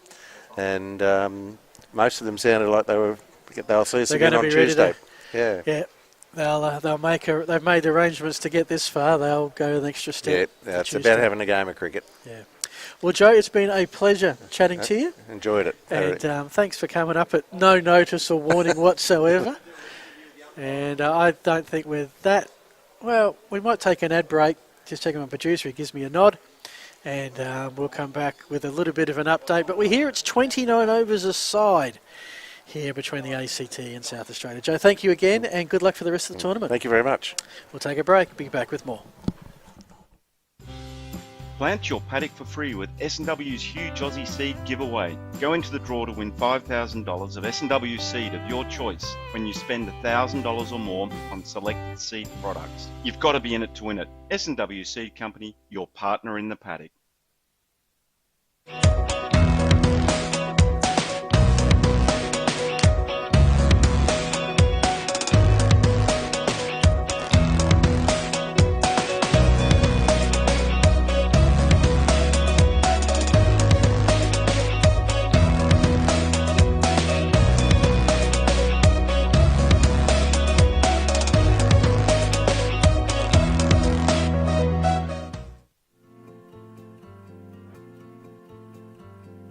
I was probably a little bit lost not knowing where to go and what was next after Dad's diagnosis, but they just keep steering me in the right direction and also helping me in the way that there's help for me if I need to talk to someone. And every time Dad comes in for his appointment, they come in and they speak to Dad, and that before he's even in here, and just check how he's going, and not just physically but mentally as well.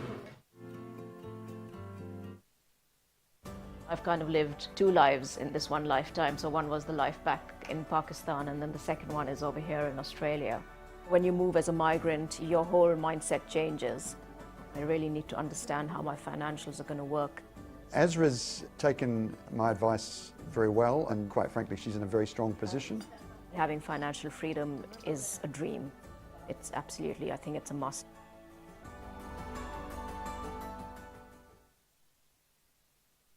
Explorer Caravans 345 Prospect Road. Come on in, we're expecting you. Explorer Caravans presents two of Australia's most respected brands. That promise something for everyone. Viscount and Franklin Caravans, each with over 70 years manufacturing, bringing back old memories and creating new ones. Caravans packed full of style and features. They're exciting and new. Service and quality you've come to expect. So let's explore Australia.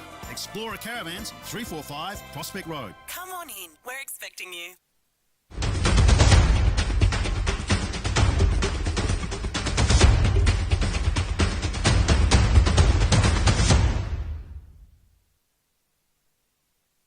Often I'm with these men when they're actually diagnosed with prostate cancer, and many of them, when they're told, are in complete shock. And the first thing they'll say to you is, I really didn't think I was coming in to be told this. I thought I would have just been told that the biopsy was fine and everything's okay. We're in an extremely privileged position to be able to support these people and their families at one of the most stressful and vulnerable times of someone's life. Plant your paddock for free with S&W's huge Aussie seed giveaway. Go into the draw to win $5,000 of S&W seed of your choice when you spend $1,000 or more on selected seed products. You've got to be in it to win it. S&W Seed Company, your partner in the paddock.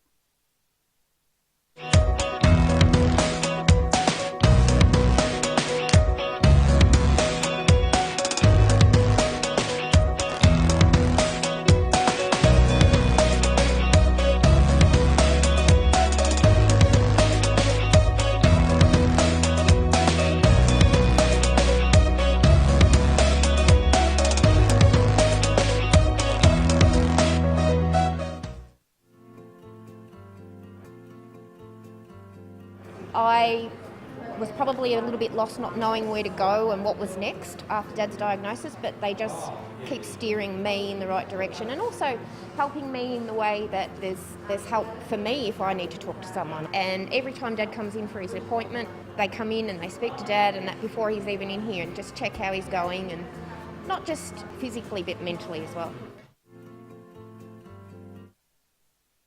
I've kind of lived two lives in this one lifetime. So one was the life back in Pakistan, and then the second one is over here in Australia. When you move as a migrant, your whole mindset changes. I really need to understand how my financials are going to work.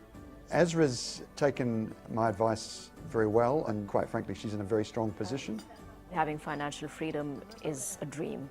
It's absolutely, I think it's a must.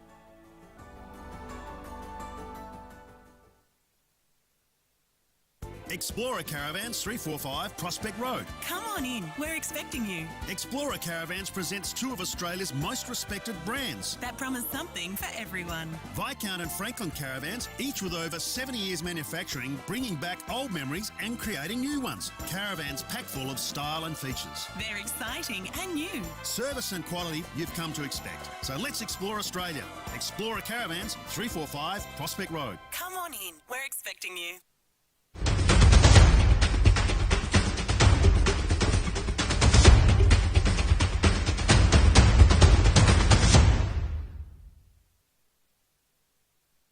Often I'm with these men when they're actually diagnosed with prostate cancer, and many of them, when they're told, are in complete shock. And the first thing they'll say to you is, I really didn't think I was coming in to be told this. I thought I would have just been told that the biopsy was fine and everything's okay. We're in an extremely privileged position to be able to support these people and their families at one of the most stressful and vulnerable times of someone's life.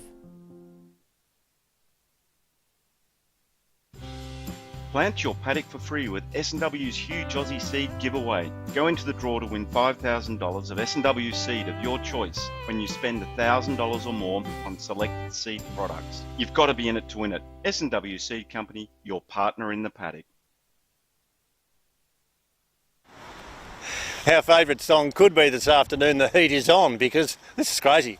It's actually a little bit warm. But it's been raining. But the good news is that we're not too far away from starting. The man with the Martin Betts panel on his shirt, one of the umpires, we're not too far away from having happy days. Chaps are coming out and we'll get underway as soon as we possibly can. So what happened, when it started to rain, we were right up in the back of the box. Yep. It looked pretty gruesome. What did you do? Well, we just let them finish the over because it was fairly light. You could see it was going to come down very heavily. So we called it off and got the guys were very good in getting the covers on very quickly, and then she came down like a rocket. So if we hadn't have done if the guys hadn't have done that, we would have been washed out. So, yeah, and it's good. I'm sorry for interrupting. The guys have been fantastic because everybody wanted to help. Exactly, and it's a pleasure when it's like that, when people help and cooperate, whether it's cricket or whatever, isn't it? So we've done very well, and if we get another burst of rain, we might be in real trouble because everything we've used to sop up the water is now sopping wet itself. So we're talking about 29 overs. How do you determine specifically how many overs? Well, they have 4 minutes per over as under the playing conditions. So if you lose 8 minutes, that's an over off each side. So we've lost over 45 minutes. So you just do the calculations, take the number off, and get to 29. And we're not too far away from starting. Here we are having this discussion now, and I'm thinking, we better move in a minute. If you stay here for another few minutes, the ball will come whizzing past. So isn't it good, though, that we are about to start, considering we've had a shocker for about the last half an hour? Exactly. Look, we've done very well. We're very lucky to be out here, and thanks to the efforts of a lot of people. So, well, put your hat back on, will you, my friend Martin Betts. Thanks for joining us as one of the umpires, and enjoy the rest of the afternoon. Thank you. You too, Peter. Cheers. Good on you. Martin Betts joining us as one of the umpires. It's hard to believe, folks. It now is about to start. The game is about to recommence. 29 overs. That's how many we will play. And let's hope we get a game in with the two sides. The ACT only lost the 1 wicket. And the Silverbacks, who are really trying hard to pick up 1 or 2 wickets. Stay with us.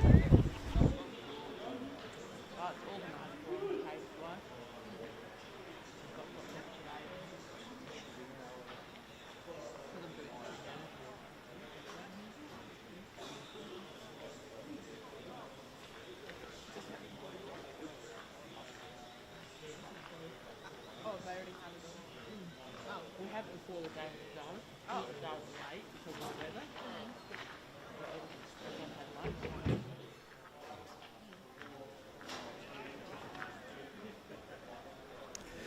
Welcome back. You're looking at live cricket. Thanks for that, Walshy. Yep. Peter's just made his way off the field, which is good. Otherwise, we might need to have got him some players' insurance. Not too far away from getting back underway. It's 1 for 49 after 11 overs. We're going from a two-man team to a three-man team. Mark Finlinson, aka B Double, always gets me, is here. G'day Mark, how are you? How are you, mate? That's good. Good, glad to see some cricket back underway. Oh yeah. So bowling from the northern end, I think this is Belsack, who's bowled 5 overs for 18, unless... No, it is a change. Satish Srinivas is joining us in the bowling ranks. His first delivery, he'll be bowling to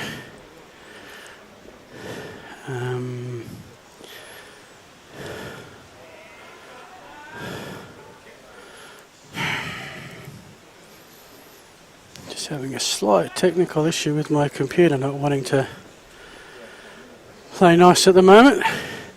Second delivery, straight down back at the bowler, no run. This is Peter Solo. So, B Double, how have you seen the first 11 overs of this contest? A bit wet. Yeah. But it's just been steady by the ACT fellas, so just take it nice and easy. Seems like a long time ago they lost Cooper. Yeah, and they've just taken a quick single there. Quick single, the first one, first run conceded by Srinivas after 3 deliveries. That's the 50 up for the ACT. And whilst the rain has gone, the wind has not. The gum trees around that completely surround this venue are blowing quite substantially, as there's a good drive out and just through extra cover a little bit, enough for a single. So that rain, I guess, is going to slow up the outfield a little bit more. What do you reckon a pass score after, I think it's 29 overs now. So it's 29 overs. Almost the 30. That's a... So you go on 30 overs, you want to average... 150, 140? Yeah, 5 and over to get it up to the 150. That's a bare minimum you want now. They're at 4.45 before the rain break. This is their key man Frost, who's in the 30s, of course, and that's the end of the over. 2 from it. 11 overs. No, that's 12 overs gone. We'll take a break.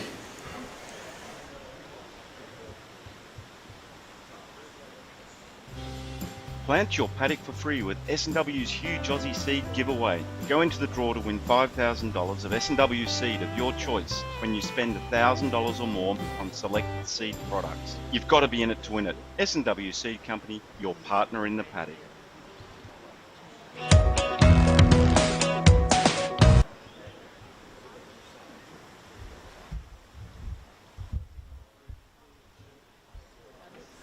So this is Sargent back. Yep, Timmy Sargent, left arm quickie. What can you tell me? Give me some inside intel on Tim Sargent.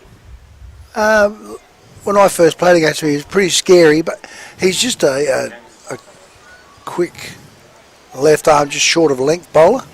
He's very hard to get away.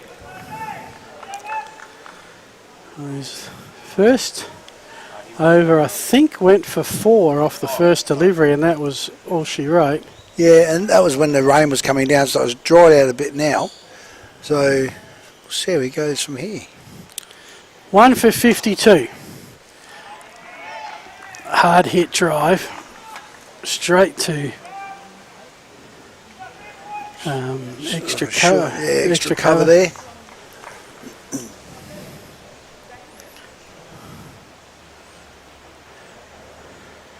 Ground now bathed in sunshine. It really, I feel like we're in Melbourne actually, just the 4 seasons in one day. Sargent in again. To the righty who lets that beat. I think a lot of the quicker bowlers will be a little bit wary of the pitch because it's got that dampness. You can slide. You don't really want to give yourself an injury at the beginning of a tournament either. Never at any time, but especially at the start, especially for a tournament that everyone has been waiting so long to see come to fruition. Exactly right. Sargent's third delivery of the over, played out towards That's good Gully. fielding that. No run allowed. That's Srinivas there, guarding point. The field has been pretty attacking, although there's two out deep now. There is a fine leg and a third man. Yep. No one deep front of the wicket. 6 on the offside, just the 3 on the on. Sargent's got to put it in the right spot, which he does, straight back at him, and off his hand onto the stumps. Frost was back in his ground. No run, no damage. So you only have to have one bowler to hold up one end, and it puts pressure on the batsman to score runs off the bowler of the other end. And that's where you start to build the pressure. That's where mistakes start to happen. That's what we saw a little bit with Cooper, I think, at about 4 or 5 dots, then swung at one and got a top edge back to Hickey. So Sarge there is building the pressure on that batsman now. So you really want to score. How many balls are left? One. You need to score at least 1 or 2 off this to stop them, to get that pressure off. So it was 3 off the last over, none off this one. So pretty solid defensive start by the Silverbacks.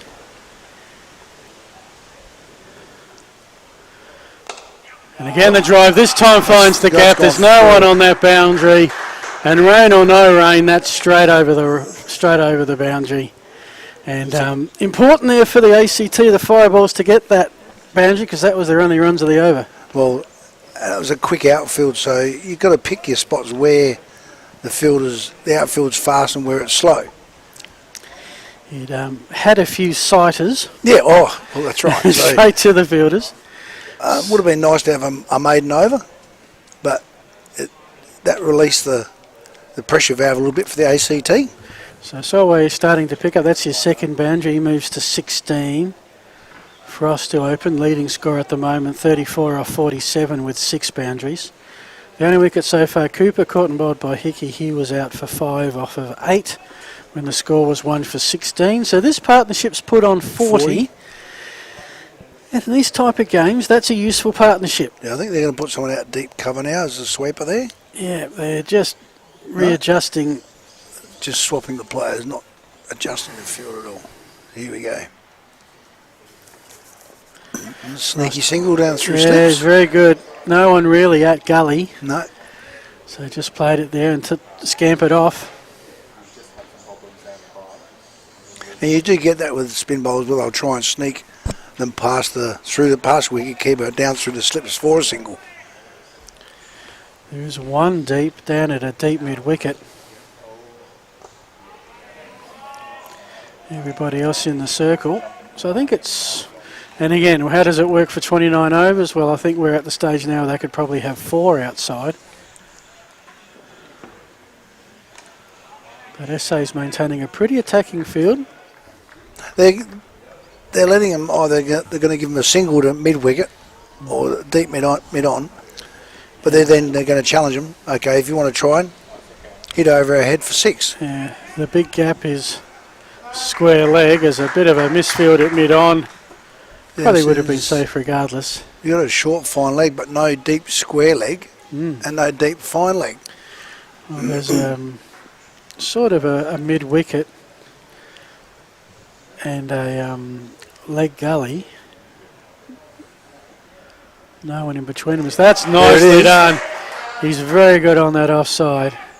This one's going to be 2. Test the arm a little bit. That's well run. It was well played because it was obviously he just played nice and late past the slips field. They're going to give me guarantee that gap. You got 2 runs there straight away. Yeah. Just the one slip now. They did have 3 slips for quite a few overs.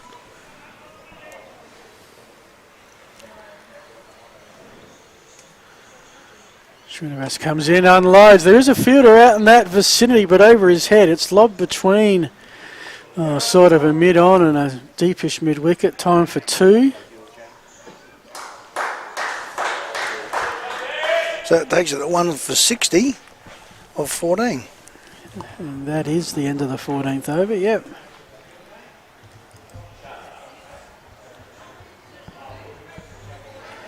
Yeah, 1 for 62, so that last 2. Solway up to 17. Frost got a little bit busy. He's faced 50 deliveries. He's up to 39. So I'd say probably, is it fair to say usually then at this point when you're getting close to that retirement period that you want to get the runs quickly so you're not using up other people's deliveries? You've got to retire at 40. So, and he's on. I think it's 50 for this. Oh, is it 50, is it? Okay. I think I'll stand corrected. If he scores 40 and walks off, I'll stand corrected. I was having a read of it on the train this morning, and I think it's 50 for the Nationals. Unless I misread it, which is possible. We'll see in a moment. Yes, we will. Sargent to Solway. Defended on the offside. Another dot ball. Sargent so far, 2 overs, 8 runs. Srinivas 2 overs for 9 runs. So I think SA would be happy. 4.5 and overs, perfectly gettable.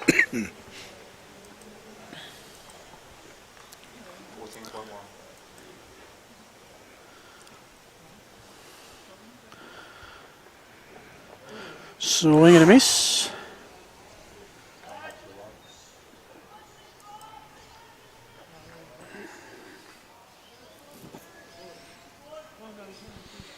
Run rate coming in 4.43, which will get them to, oh, my brain hurts when we get to odd number of overs, but I reckon about, 30 overs. I'm going to go with 30 at 4.5 is about, 16.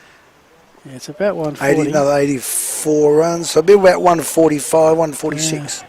So you need a minimum of 150. Yeah. To probably be a little bit safe. We're actually right now, with this next delivery, provided there's no further delays, it's going to be the halfway point of the ACT inning. Yep. So initially it's 45, got reduced to 35, and then further reduced to 29.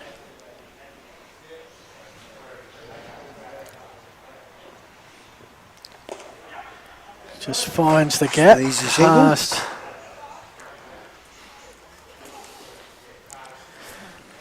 The cover point for a single, just to keep it ticking over a tad. I think it's 2 balls left in the over.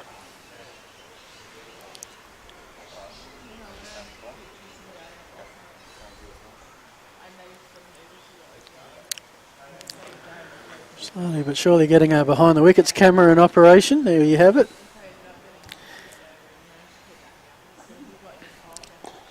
Trying to play it through. Srinivas had it, lost it. Another quick single takes it to 63. Boundaries have certainly dried up. We've had 8 in total.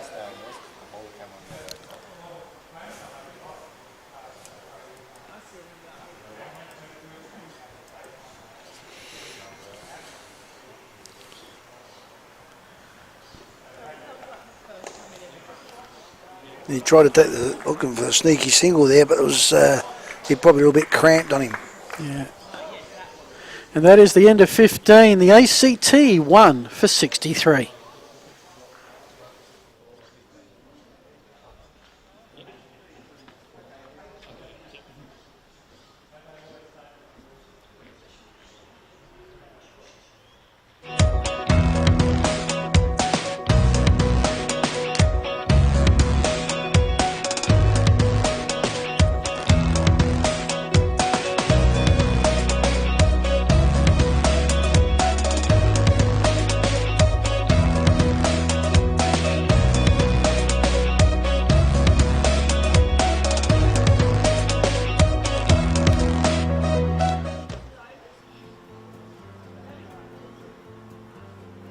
I Welcome back, ACT 1 for 63. Phil Herden and Mark B-double Finlayson as Frost wanted to launch into that. I think he's trying to get that through covers. I was thinking that it looked like it was an attempted off He try. was winding it up between cover and mid-on. Only missed it by about 40 No, degrees. mid-off. Got a run. Sometimes with those you end up bobbing it up and getting out. So these are possibly two of the ACT's best bats, and they've both been settled and they're both in. And the Fireballs have batters in the shed, just the 1 wicket down, and just now 13 and a bit overs left. I'm just wondering when these two are going to start hitting out a little bit more. I would say probably you really got to go on the attack with 10 overs to go. Yeah. Depending on how many wickets you got left as well. Yeah. But if they can survive with 2 or 3 down with 10 overs to go, well then that's when it's what they call party time. Yeah.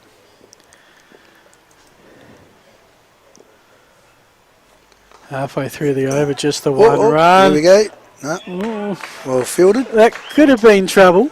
It was Lee Dawes. You can't miss him in the 100 shirt. No.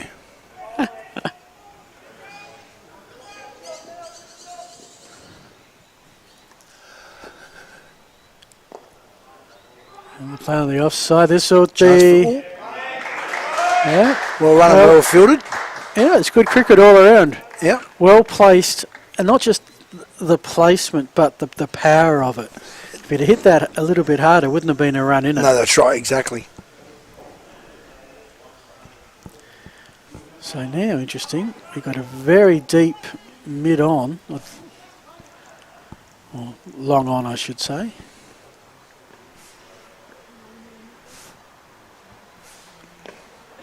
And I'm interested in that choice because Frost has shown that he's very, very good on the offside. If I was going to load up a person deep, it'd be somewhere around that sort of deep gully region. Well, that's where one of the guy was just there. I think he was that. Yeah, like he's in a bit of gully. Deep gully between deep gully and third slip. Yeah, well, that was a good over for the Silverbacks, who have, despite the fact that no wicket has fallen, they've certainly had the best of it, I think, in recent times.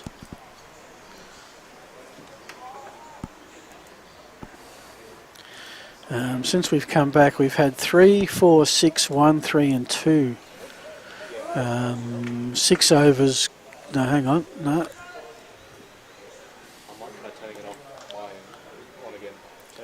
5 overs gone, just the 19 runs conceded.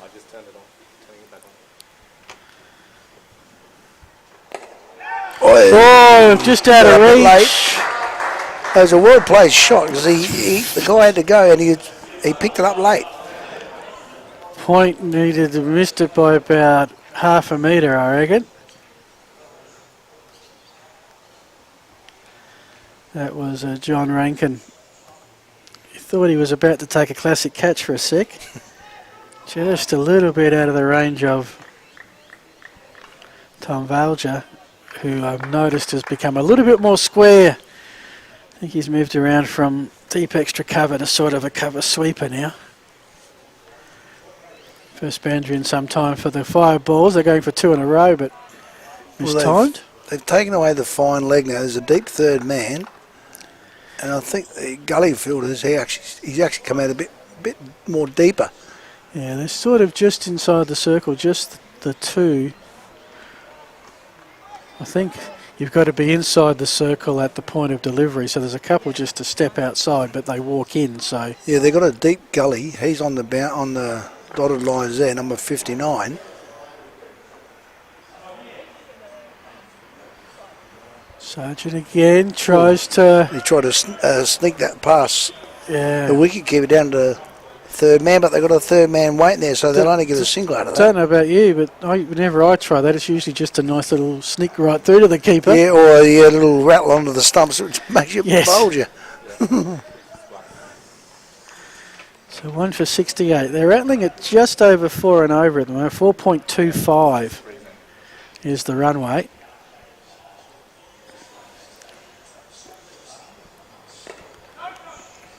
It's good bowling by Sarge. He's not giving him any width, and he's not giving it on the leg side. He's just right dead straight with him. First 3 overs conceded just the 10 runs. He did concede a boundary to open this over.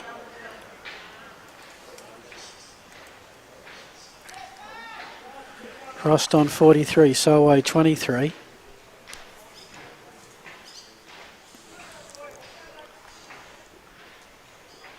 Fifth ball of Sargent's fourth over.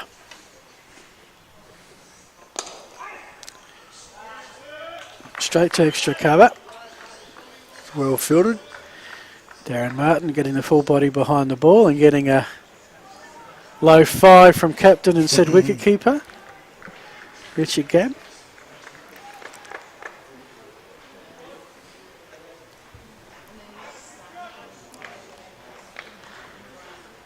Again, anything on the leg you think is going to be an instant 4. There's no one near the square leg umpire. No, that's right. And they're actually fielding in pretty close. Well, there's been a lot of shies. I noticed that there's been a lot of shies at the stumps, officially and unofficially, and not one of them have hit yet. I'm not sure if that's going to give the ACT players a little bit more confidence just to keep on keep on their toes. Well, I'll keep on their toes, but hey, if you can't hit them at all, I'm just going to keep backing myself. Frost on 23 off 53. Sorry, Frost on 43 off 53. Solway 23 off 42. Just the 9 boundaries thus far. 1 for 72 off 17. Oh, and no. They're going to try and play through it. Which is good because we're here to watch the game of cricket. Just looking at the radar, this is nothing. Nah. This is not even showing on the radar map. You'd probably perspire more than you get on yourself out there. So this is where I'm hoping I can read a radar map correctly. Yeah, just a little tiny bit's just emerged. Okay. Frost fires the gap on the offside. That's slow out there. And look, other grounds, other days, he tries to knock it on! Oh, in some sports we'd set a scrum, but no, that's just probably ensures the second run's got. Oh, hello. Stay out there. It's a passing shower. Well, it's interesting. There was absolutely nothing coming off the coast, and as soon as it went past the airport, it's just blown up, and I'm surprised they're playing in this. Well, I think once they go off, they've got to go off until the rain stops. I mean, look, you can see it on your screens. That's heavy. Yeah. And yeah, they're coming off. The Silverbacks are going to the far side, not for cover, but to get the cover, which was just drying out. The stumps are out, and yeah. More rain than runs, I'm afraid, thus far. We ended at 17 overs with 1 for 72. And those 29 overs are now going to be 25. Well, see, this is where maybe the batsman would have seen the rain coming a little bit. Yeah. And that's probably why they were trying to score a few that's the more problem runs. as well. If you're trying to just establish yourself because you've got overs, you may not get overs. If it was a sunny day, it'd be a different story. Yeah. But being weather like this, you don't know what it's going to do, so you've got to really put the pedal down and... And look, what are we, 17 overs now? It's going to be at least a reduction, you would say, 27, 25 overs. Well, and so they've got to put pedal to the metal when they come out for sure. Really, the water's gone now. Yeah. And I'm just looking over the whole of Metro Adelaide. The only other rain's down at Blackwood. This is one tiny spot and we're in the middle of it. And it looks like almost as soon as it arrived, it's going. It's gone, yeah. Well, now they're looking to see if, should we take the covers off? Yeah, well, the good news is there doesn't appear to be anything else in the Gulf coming. Of course, that doesn't mean anything. Rain can sprout up from nothing. Oh, exactly right. Well, they're going to put the covers, the weights down on the covers. Well, that's the next step. Or maybe not. I reckon they're saying that don't bother. Because everything they do to tighten things up, they've then got to undo to get back into action. That's right, and that takes another 10 minutes at least. Yeah, another over or two. Yeah, that's right. Got to be 20 overs each to constitute a match. You'd almost be saying, gee, the way this is working out, why don't we just play 20 each and get this game at least in the books? But it doesn't work that way. No, they got 2.4 overs to go before the 20 overs. Yeah. Maybe the umpires will go, okay, 20 overs again. Yeah. I mean, looking at the weather radar right now, it doesn't look like there's anything else coming across. But then I would have said 10 minutes ago there's nothing, this wouldn't have happened. Well, so that's right. It is scattered showers and... Well, they did say rain was coming out at 3 o'clock, and it is actually 3 o'clock now. Yeah, well, bang on time. Yep. Just having a look for anything further afield. Nothing really of substance. There's certainly stuff to the north and the south. And yeah, that's coming off, which is good to see. Yep. What concerns me a little bit, Mark, is that cover that's gone on top of the pitch, the Hessian has got to be pretty wet by now. We've just laid it all the way down the pitch. Yeah, but I understand why you do it. Yeah, it just stops the pitch from sweating. Yeah.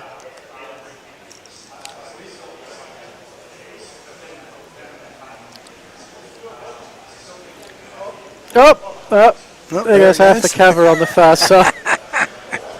But it's good to see the cricketers getting involved in moving the covers off as well, because they want to have a game of cricket. Well, that's it. And they've invested a fair bit of... I mean, this isn't just your local club community game. No. This is like a nationals that you've planned months to be here for. Yeah, and you want to represent Australia. That's it. Batsmen are coming back out. Stumps are coming back in. I reckon we're not going to be too far. Do we take a quick break for 30 seconds? Yeah, let's take a quick break and reset ourselves.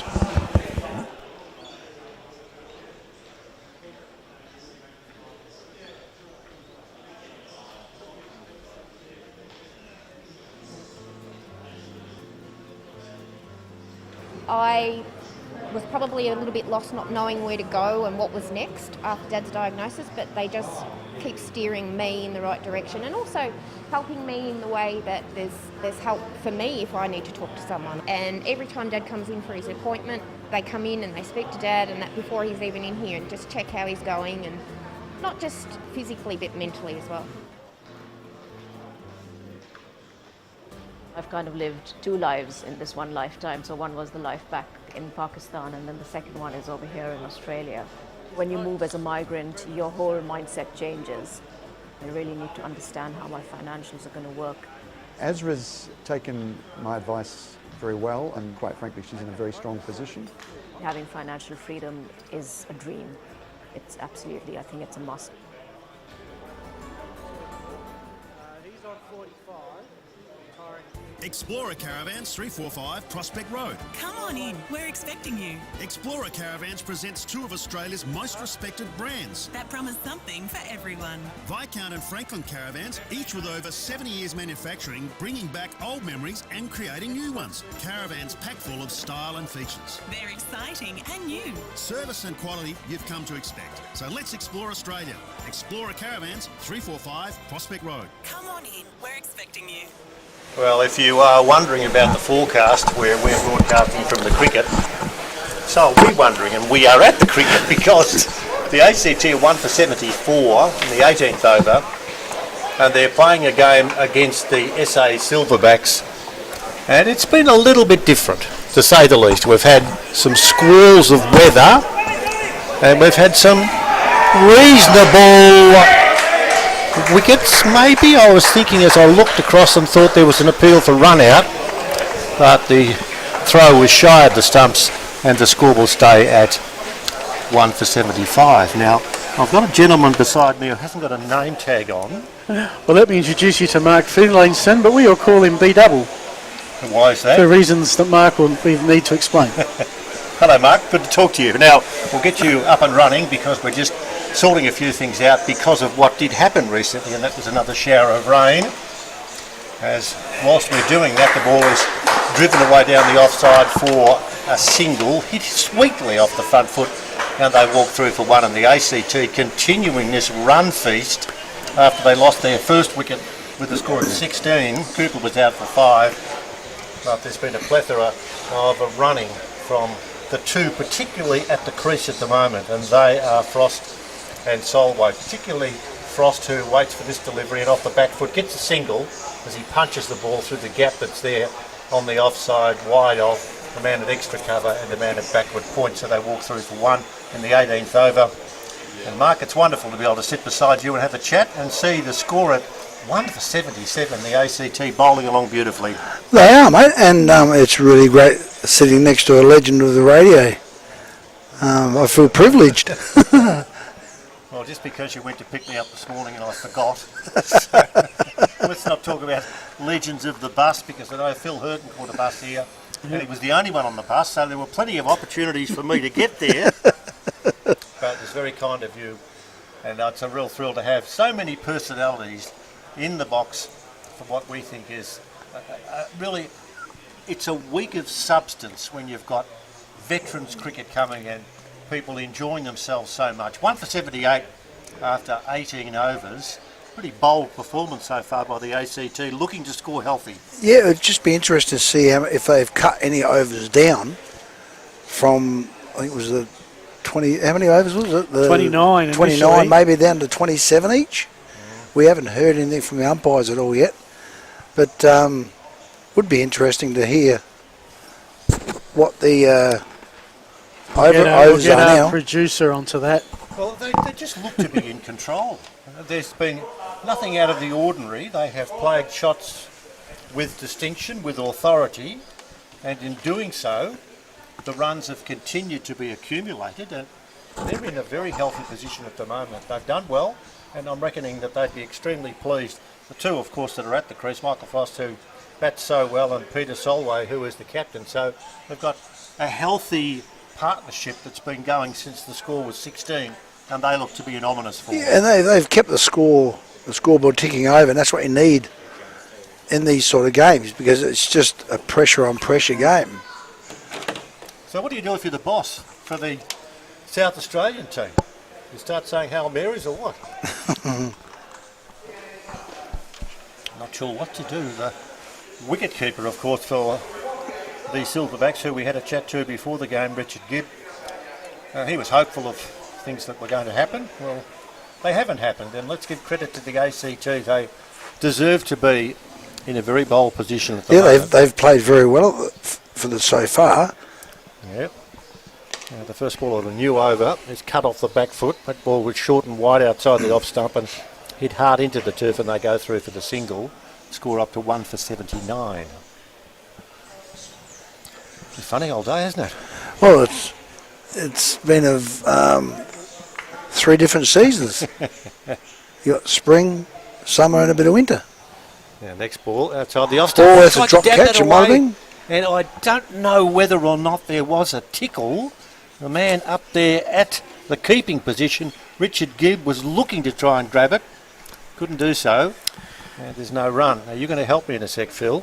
Telling you who the bowler is? Yes, please. Number 19. It is Graham Crawford. It is Graham Crawford. This ball is driven down the ground. They start for a single, but decide against it. Graham Crawford, who wore number 45 earlier on. And the reasons that he's now moved into number 19, I have no idea for the reasons. I got him mixed up earlier with Hickey, but that is definitely Crawford now. Crawford. Right arm over the wicket. He's had to reach for that a little bit. He did too, and that was squirted away on the offside. I think the bowler's seen the batsman starting to come out a bit, so he's pushed it a little bit wide, and he's had to reach for it. I did notice too, earlier on, Mark, about it's a bit spongy out there, and a few times the South Australians trying to pick the ball up but couldn't quite pick it up cleanly because it was bobbling around. That's right. Now Crawford with the score in the 19th, 1 for 79. Well, that's a great shot. He could be out here. Oh, dropped him. Out at mid-wicket, the ball sailing out towards the boundary, and coming in and looking likely to take the catch was Tony Hickey. He came in all right. He looked like taking the catch, he did, but he didn't. And that is a disappointment for the South Australians. They get a run, the ACT, 1 for 79. Hickey settles down in a position now of doing the fielding again. Oh, that was a frustration. I'll get you to comment on that in a second. The next ball is driven down the ground off the offside, and there's no run. Now, Mark, give us a thought on that one, because that was easy for us because we're sitting in the box, but that one looked to be down his throat. Oh, he didn't have to move very far. It should have been taken. It wasn't a hard catch. To me, it was a pretty simple catch, and that could cost a win. Well, it's 1-4-80, and that ball sailed in the air and looked as if it was going to be caught. He had plenty of time to look. He had plenty of time to see it. Yeah. It was not as if it was a rush. And of course, it's the Explorer Caravans replay. And just a note on Frost, he's on 48 and will need to retire when he hits 50. Well, he might be hitting 50 after not this ball but the next one, as he cuts that ball off the back foot and does it well and dabs it down on the offside, and they sneak through for one. They didn't have to go too quickly. 1-4-80 in the 20th. And some frustrations out there for the South Australians, needing that wicket, and the ACT boys. Gee, they've done well. These two in particular will be the best partnership of the whole competition. This ball swept away on the leg side, runs along the turf, and it's picked up by Crawford, and there's no run. What does it do to you, though, when there's a catch like that and you think to yourself, you could be back in the game? I think it hurts. It frustrates a player. Yep. The bowler especially. Yes, but when you've only got one in the bank, when you've only got one earlier on, that sounds like an eternity ago. Well, that needed to be caught. Yep. It wasn't. So we just I guess he's not going to go on. That was Frost to hit it. He's not going to go on and make a century. He's can only make another 4 runs. But he applauded if he's moving after this run, because he's batted so well. And that's a great shot. Bold shot for 4. Superb stroke in between cover and extra cover. He hits a boundary and realises now he's got a walk. And the walk is because he reaches the half century and will retire. What a magnificent shot that was to bring up his half century. Hit it ever so cleanly, and it zipped across this very lush turf. He brings up his half century with that 4 of the ACT in the 20th, a 1-for-82. And I'm going to wait for just a minute, because we're going to get a round of applause to our right, the ACT boys. They'll be giving him a round of applause on cue. So, boys, you're supposed to be listening. Now you can clap, and so you should. How good was that innings? That was very well. And it's just, when you're out there to do a job, he's done the job that he needed to be done. Officially 53 runs off 63 deliveries with 7 boundaries. Geez, 7 boundaries, how good's that? So 7 of the 10 that the ACT have now had this afternoon. The new batsman coming to continue on from what the guy who's retired. Yeah. He's got to start playing the same sort of game as him. New batsman, Gordon McGurk. So McGurk is in, and for those that aren't aware, Frost having to retire at over 50, at 53 not out of 63 deliveries with 7 boundaries. Well played.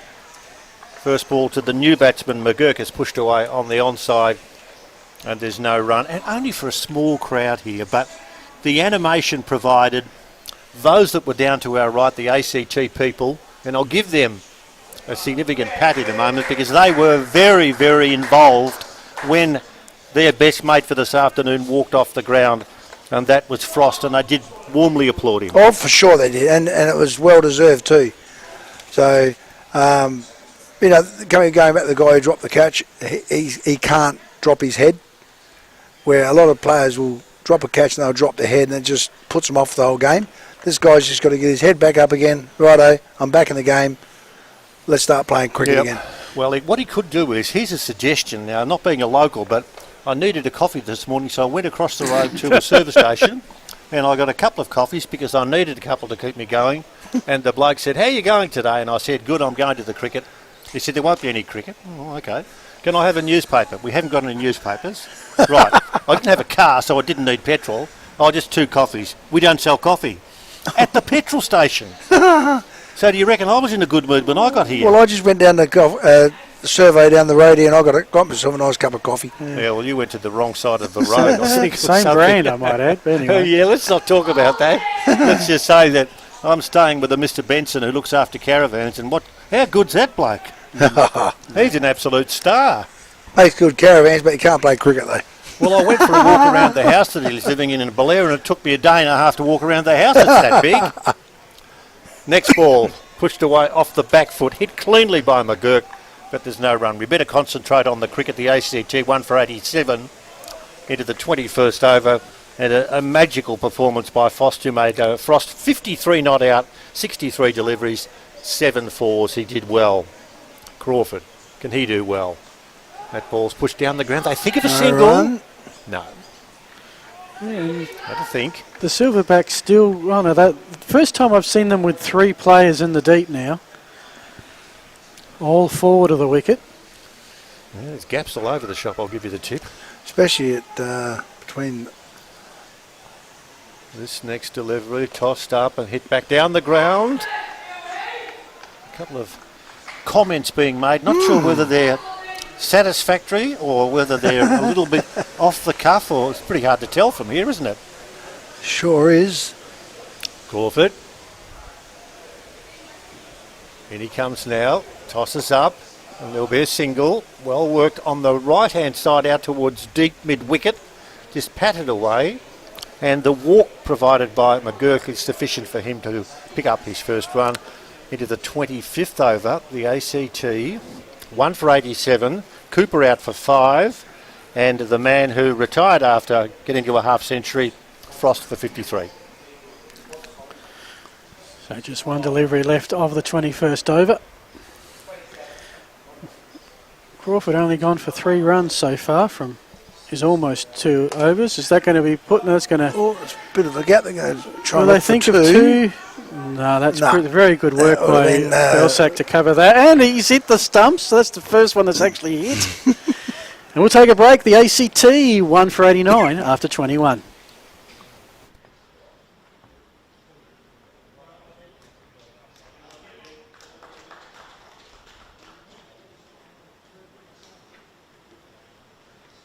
Explorer Caravans 345 Prospect Road. Come on in, we're expecting you. Explorer Caravans presents 2 of Australia's most respected brands. That promise something for everyone. Viscount and Franklin Caravans, each with over 70 years manufacturing, bringing back old memories and creating new ones. Caravans packed full of style and features. They're exciting and new. Service and quality you've come to expect. So let's explore Australia. Explorer Caravans 345 Prospect Road. Come on in, we're expecting you. Sun shining. Magnificent afternoon. Who would have thought? Come on, let's get serious. Who would have thought? We've had a few breaks in the weather, but now what we've got is the ACT in a game where rain has made a mess of it for certain periods of time. They are building themselves into a very powerful position. They lost a wicket of Cooper, 1 for 16. He was out for 5. And Frost retiring at 53 of 63 deliveries with 7 boundaries. That's because he reached the half century, and that's when you call it quits. With the ACT, they're not going to call it quits because guess who's out there? Solway, who looks to be in good form, into the 22nd over, 1 for 90. They're going to have to probably look at minimum 129, 150 still. Yeah, the run rate is still just a tick over 4 runs and over at 4.24. And of course SA will know exactly how many runs they've got to get when they get out there. So I don't think SA are that far out of this game at this point. Phil? Well, Phil who... We'll see. Yeah. We'll see. It's been a funny old day because of the weather. And there have been periods of time when we've thought, well, we weren't going to play the rest of the game because the clear races are on. Well, bet. But then we thought we can't go there. We'll go to Swan Hill. There are races there as well. We were sourcing local establishments for the pub lunch. We thought it would all be over by about past 11. As soon as I knew I couldn't buy a coffee from the petrol station, I knew that I was going to have a long day. You would have a great day. That's it. This ball. That's a nice little shot punch down the mid-off. Yeah, Gordon McGurk pushes the ball away, and the score now is 91 for the loss of 1 wicket in the 22nd over. There's a fair bit of chatting going on in the middle there with the South Australians, the Silverbacks. We'd like to buy a wicket now. They won't with this ball. It's pushed down the ground on the onside out to long on. Just a nudge, but pushed to a spot where there weren't too many Silverbacks, and an easy single after 22 overs. It's 1-4-92. I think that these two have got to work out who's going to be the run getter, the hitter, the slugger, because we're at a point now where they do have to go. Last 2 overs, only 4 runs. The run rate at 4.14. If they are going to get a total that is above par, and they've got the wickets in the sheds. Oh, they have. That's where they can. That's what they call it, the happy hour. So you've got, say, 5 overs to go. Then really you got wickets in the bank. Start having a hit. Well, when you come to a cricket match and you haven't seen a lot of the players, and that's where I fit into this category, as Crawford starts a new over, and it's hit down the ground, hit well. Relak gets across, doesn't need to do the fielding because he gets support from his teammate behind him who ran around and did the cleaning up. That's Williams, and they're through for 1. Because I don't know of the expertise of the ACT players, and I look through their stats and I get to Peter Solway and I think to myself, do you like the way he's going? Did nothing out of the ordinary, but looks as if he could smash the ball in a hurry. Oh, for sure. He's the go-to man for me. Oh, bang. There we go, straight over mid-wicket. Over the top, he just looped that away. That's He'll get right. a couple. And They're going to go through for a couple. McGurk running to the danger end. Gee, is number 8, is that the striking? He looked like he was slowing down a bit, so maybe a bit of an injury there. Well, McGurk was pretty slow, and yet he got through, and now he's getting himself ready to face the next delivery, but he picks up 2 runs, 1 for 95. Crawford to check out what McGurk's doing.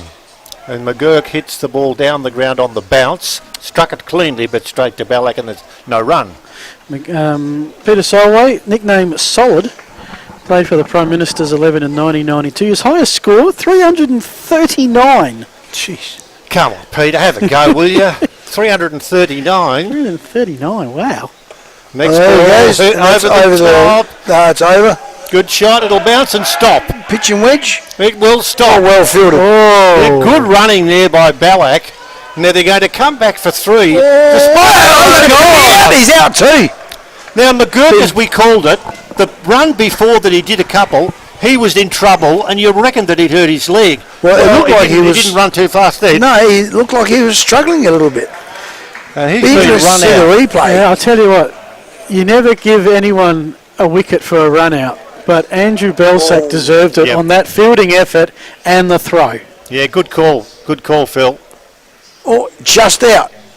Yeah, that's exactly what you want to see in cricket, and well done to our cameraman who picked that up brilliantly on the look at with the replay. And superb throw, well taken, bails removed, and even just looking at McGurk coming off it. Oh look, It looks like he's got a bit. He's carrying a bit upper leg injury, but those sort of run outs can change a game. Yeah. Going from easily cruising to then all of a sudden, it's pressure. These guys are a good fielding side. True. Simon Mann is the new batter for the ACT, and I think that's when we don't have player of the day, but that would be right up there so far. That'd be one of the highlights. Well, it was a throw and a half after he stopped the ball from going over the fence or running over the white line. That would just blow the DOS up, in another word, wouldn't it? Be? Checking if it was 4 and then checking to see if his bat was in the air or. Well done, well done. Now, my story of the day is to Simon Mann, who is the new batsman, and I'll give you that story in a second. But this next ball, or the first ball that's being bowled to Solway, hits down the ground to go through for a single. I was watching with interest Simon because he's had the pads on for ages. Down the stairs, up the stairs, down the stairs, up the stairs. I said to Phil, what's that noise? Oh, that was the bloke. That was the bloke up here before, was it? In the boots. The sprigs. The sprigs, and he's making so much noise, and I thought there were magpies flying around landing on the roof. They weren't. It was him, up, down, up, down, up, down. Wow. And I thought, is he really nervous, or is this just the way he gets himself organised? He's now gone into bat.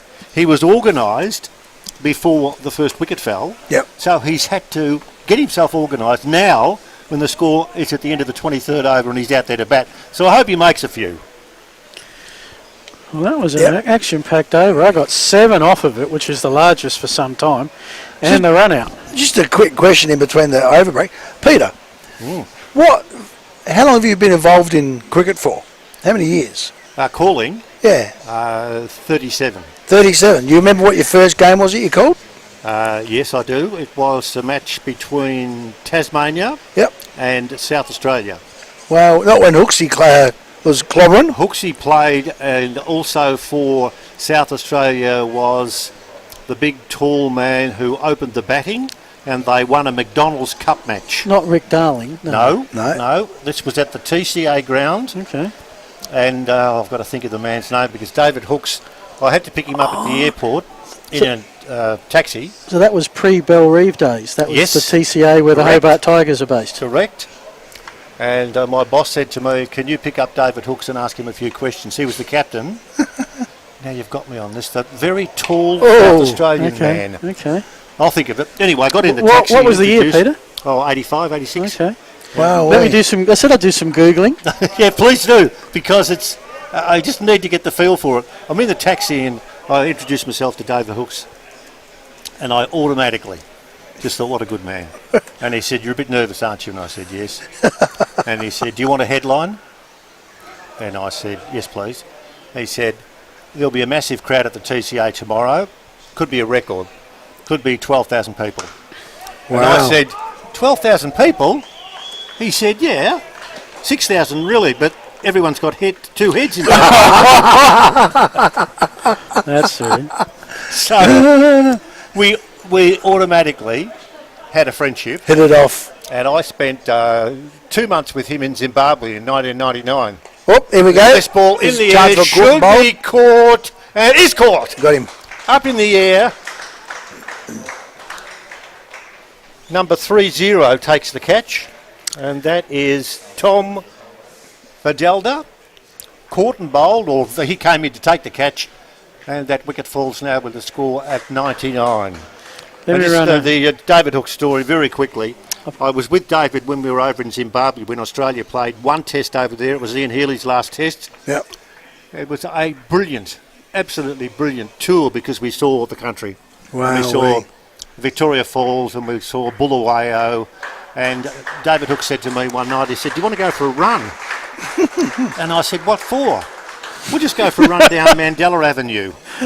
And we did, and we came back, and I was petrified. And I've got to be careful here. There were black Africans who were there, and they were looking at us because we were different. And he said, when we got back, did you enjoy that? And I said, no. He said, well, you can write down in your diary that you've run up and down Mandela Avenue. And he said, I'm not big noting, but with David Hooks. He was there as a media man. Yep. One of the best experiences I've ever had, and he was one of the best men that I've ever had the pleasure of meeting. And I'm sorry, I was digressing there. That's okay. No, it was correct. 3 for 100. New batsman, Don DeCampley for the ACT. I've got South Australian batsman from 1985. Bishop. Glenn Bishop. I knew it was that. Thank you. I've played golf with his brother. There you go. And they made a lot of runs too. South Australia did. Sorry about that, but that was TCA. And the other memory of that game, and I'll tell you in a sec, is this ball is cut away on the offside for single backward of point. Hit nice and neatly. And that was the very, very sad, and I'll say tragic, and I'm using the word carefully, just over 12 months ago, the loss of Keith Bradshaw. And I was with Keith for a long time in Tasmania, and for 15 years I was there, and Keith, magnificent man, a brilliant person to be around, and came across to South Australia, and tragically we lost Keith just over 12 months ago. Wow, that long ago. Yeah. It's gone quick, hasn't it? Gone too quick.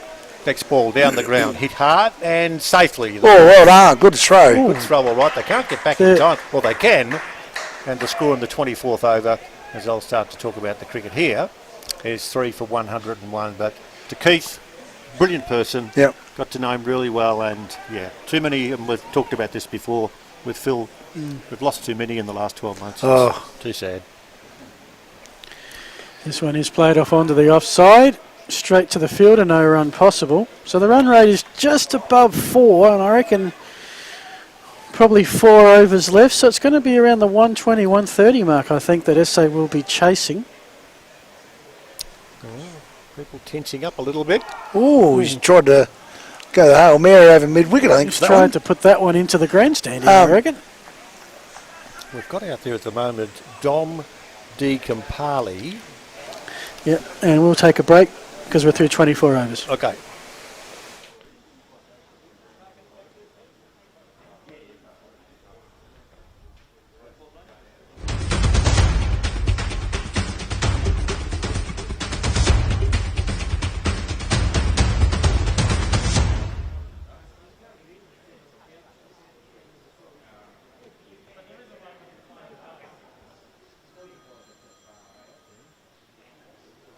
So we're heading towards the end of the innings in terms of the number of overs that needed to be bowled.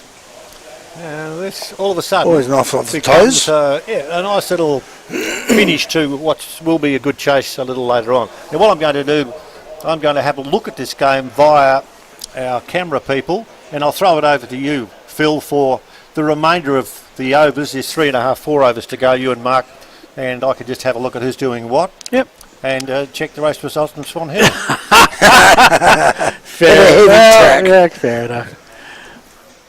So we've got Crawford coming in, and tries to just tickle it down the offside. And Captain Gabb, Richard Gabb, the SA captain, the wicketkeeper, just waiting for that feathery touch to claim his first catch of the tournament. 3 for 104. Very windy here. The clouds are moving quickly across the ground. No rain in them at the moment, thankfully. Again, Crawford finds the bat this time, finds the ball with the bat, straight to the fielder, however, at cover point or extra cover. And they do move through these overs quickly, which is great. You get a lot of cricket in a short time, which is good for today because we really haven't had a lot of time when we could play cricket. This has been a good over so far. He's very close to the no ball. Is he? 3 for 104. I've just noticed the bowler, he's getting very close to a no ball with his front foot. Okay. He's not, from here it looks like he's not grounding it. Oh, yeah. Oh, and I tell you what, it was a legal delivery. It sent a stump flying, and ACT have just lost their 3rd wicket.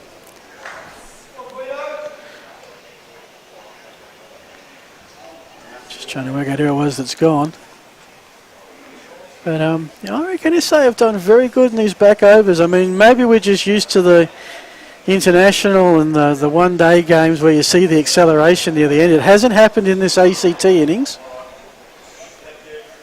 As Guy Randall. I do like it when the players come out in different coloured helmets. It does make it a lot easier on us. Guy looks like he's borrowed one from a South Australian teammate. What I might ask our producer to do is check down the line and see if anybody in our camera spots knows how many overs we've got. It might be something that our guy behind at the sight screen might need to ask one of the players whether we're still at 29 or whether it's been reduced, because that's going to become pretty important information to find out. We didn't get an update direct. The players never came off with the last rain break.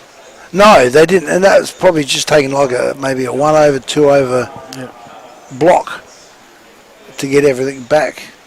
So we're at 3:34. We've got about 2 hours to finish it, I hope. Not too many buses run past here after 5:30.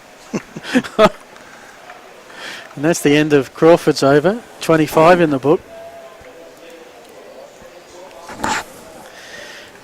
Just to give you the scorecard, it's 4 for 104. What have we had so far? We had Frost, who was the key player. 53 off 63, retired, not out. Cooper was the first to go for 5 off 8 deliveries. Then McGurk was run out and the player of the day for 7 off 14. Solway skied one. We've had a couple of caught and bowls today. That was off Valja for 32. De Campley didn't stay long, 1 off 7. And at the moment, Mann's not out, 4 off 4, and Randall, or 4 off 5 now. Randall yet to score off 1 delivery. Give you the bowling stats in just a tick. Oh, Bouger almost thought the third caught and bowled on the day. Not quite. Gets the single. You know, with the caught and bowled, is the ball holding up from that end? Or because of the conditions of the pitch, is it like a bit of a sponge coming off like a tennis ball, and they're playing it a bit earlier before the ball's got to them? 10 boundaries, and I would say 7 or 8 of them were before our main rain break. They've been very much at a premium in recent overs. That one's hit through the inner circle, but there is a... Well fielded and well, good arm, great arm. They'll make a mental note not to test that arm. Down there at long off. Okay, so we've got a deep mid wicket, deep mid off, deep. Ooh, and possible again, chance. Just the single. So SA set up with 4 players deep. That's Tony Hickey getting a bit of work at long off. There's also a deep mid wicket and a deep point. That one is swung around over square leg. That's a beautiful shot. Sweeper won't get that, and that's a well-needed 4 for the ACT. And for Randall getting off the mark with a boundary.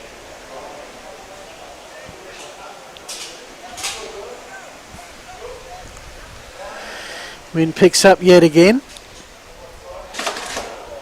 It's collected something.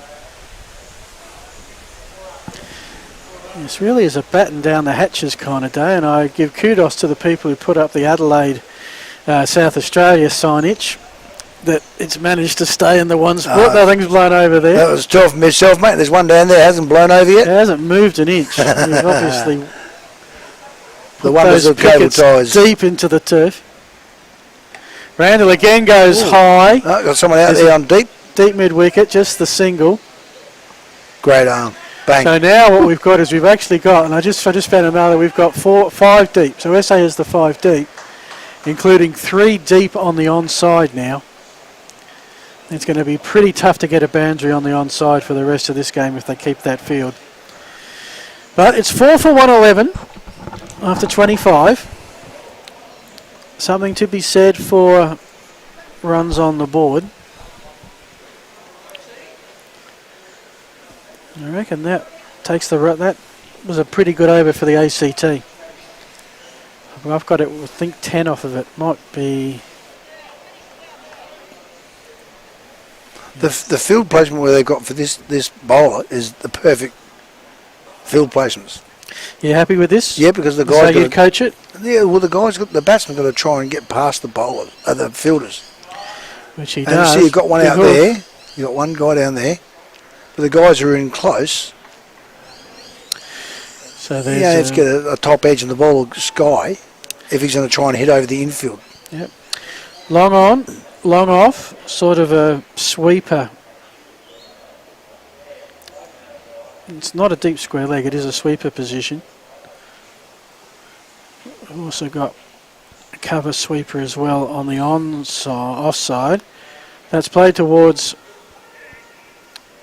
deep square leg, just a single. So they're hitting the ball into the gaps, into the field, but they're getting the ones, not the twos. Yeah, that's exactly right. That's probably to be expected. I mean, you know, you see a lot of big bash one-day players, but they're professional athletes able to cover the ground a much faster turn. See, that's nicely done. And that's exactly what he's done. He's hit over the infield. Yep.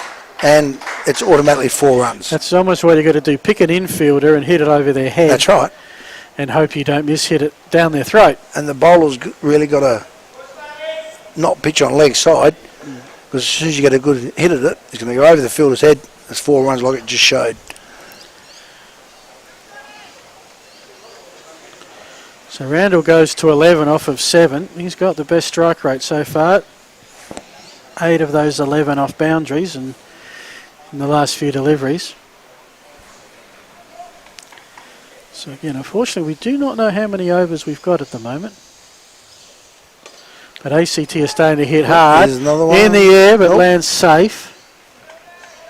He's kept it the one, so it was good. There certainly are safer ways of getting singles.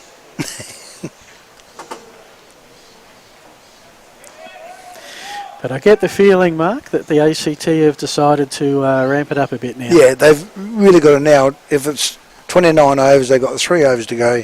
Or if that's 29 overs, they've really got to try and score up to the head to that 150 mark. 8 off of this one thus far. There'll be 9. So they're pretty much running on every ball now.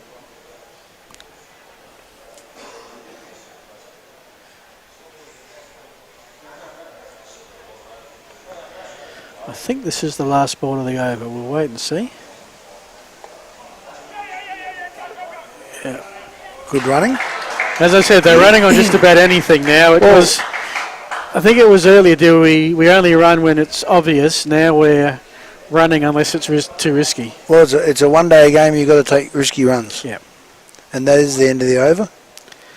So that was, as I said, that was a good one. ACT is starting to get a wriggle on. 9 off of that. The run rate suddenly has gone up to 4.62. They've hit 120. You'd be thinking 130, 130-ish by the time they get to 29. 2 more overs, 12 bowls.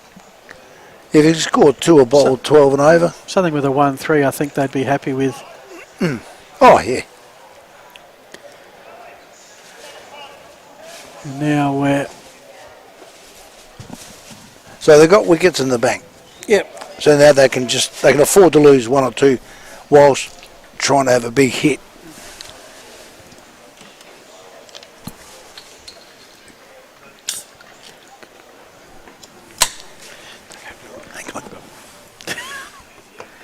So 27 overs are gone. Oh, that's in the air. Great catch. That was a hard hit. But equally well done by Simon Tate. He had to run full bore at it. Yeah. Took a solid catch. That looked more like footy than it did cricket, the way he sort of was on the lead taking the mark. Randall's quick but entertaining innings has come to an end. He's 13 off 10. 5 down for the ACT. But this is where they've got to start making sacrifice a few wickets. Yeah.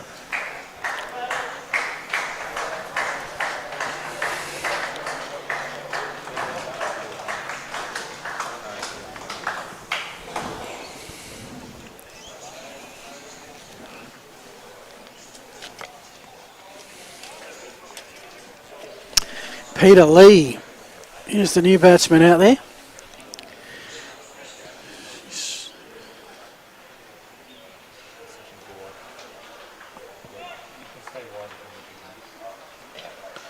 Interesting that Simon Mann's decided to go helmetless at this point. I assume it's hiding somewhere. Yeah, he's just had one of the fielders come on and grab the ball off, the helmet off him. Okay. Because there's Must be a getting few bit rules humid about out there. anyone of a medium or fast pace. It's pretty much mandatory to be wearing a helmet.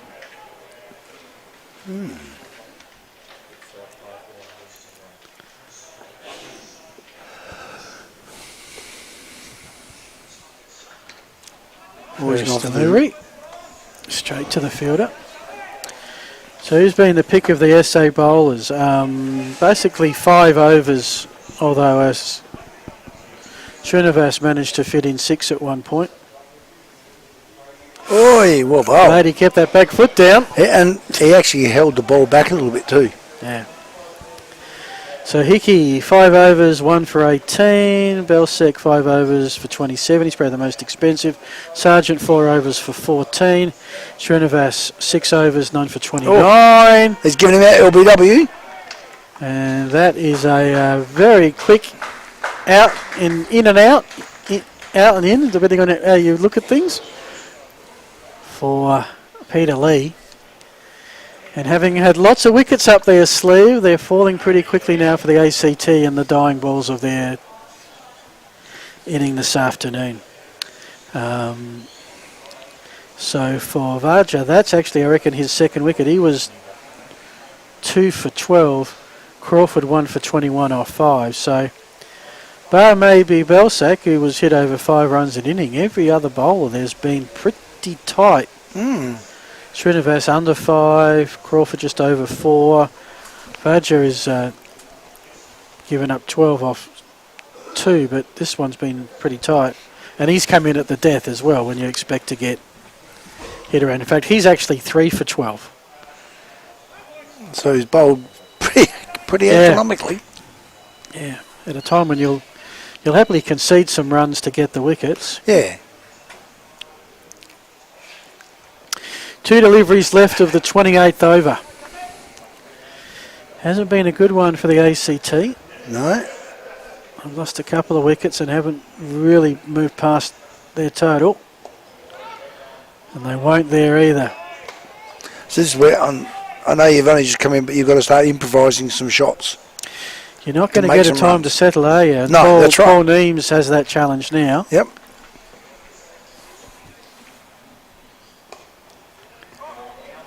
And that's beautifully fielded. Couple of run-out opportunities at either end. That's beautifully done by Crawford. And they say the old fellas can't do it as good as the young fellas. Ball. Mate, that just showed them some of them, they can probably outdo some of the young fellas. They're going to, if he's got any lads, he's going to get that highlight. So this is how you throw yourself around in the field. 28 gone. So we've only got 1 over left. Okay, so they need to get 130. 9 off this over to get to 130. It's going to be a bit of a struggle.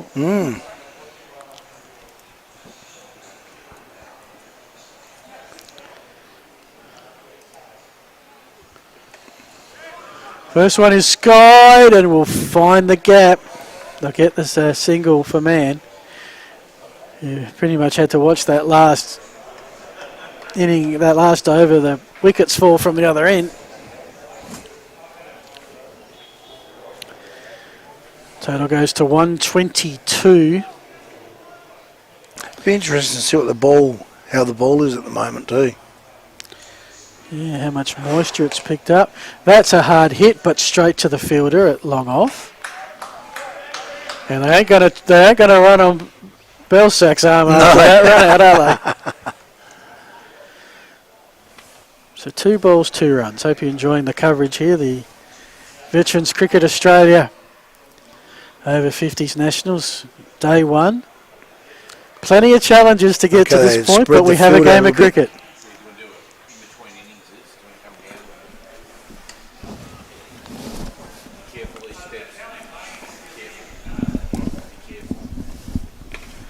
They've gone back to Crawford. Well fielded. For the last over. And I think SA will say, yep, look, take as many singles as you want here. Yeah.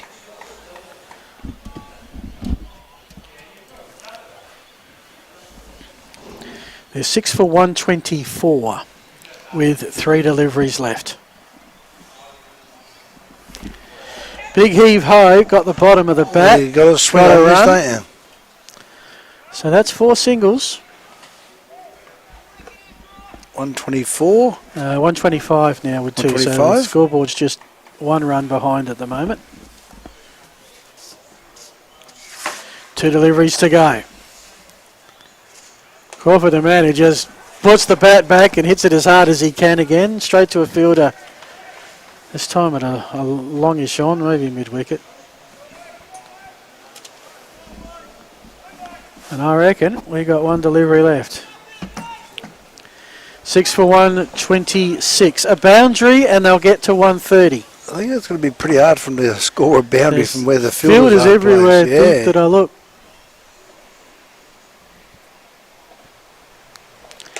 Big heave, big ho, dropped it. And the batter, I thought actually Neems had given up on it and almost got run out. And that should be the inning. It is. It is the innings. It 29 over 6 for 127. Look, the ACT have the runs on the board. You got to get them. 127 after 29. And that was pretty much 6 off the over, I think. All singles. 4.45 the runway. I reckon it's a very evenly poised game. Your thoughts? Yeah, I would have liked to have seen 135, 140. Because I think SA Bowlers tied the AC down a little bit in the last 5 overs. They just started to put the pressure on them so they couldn't score a lot of boundaries.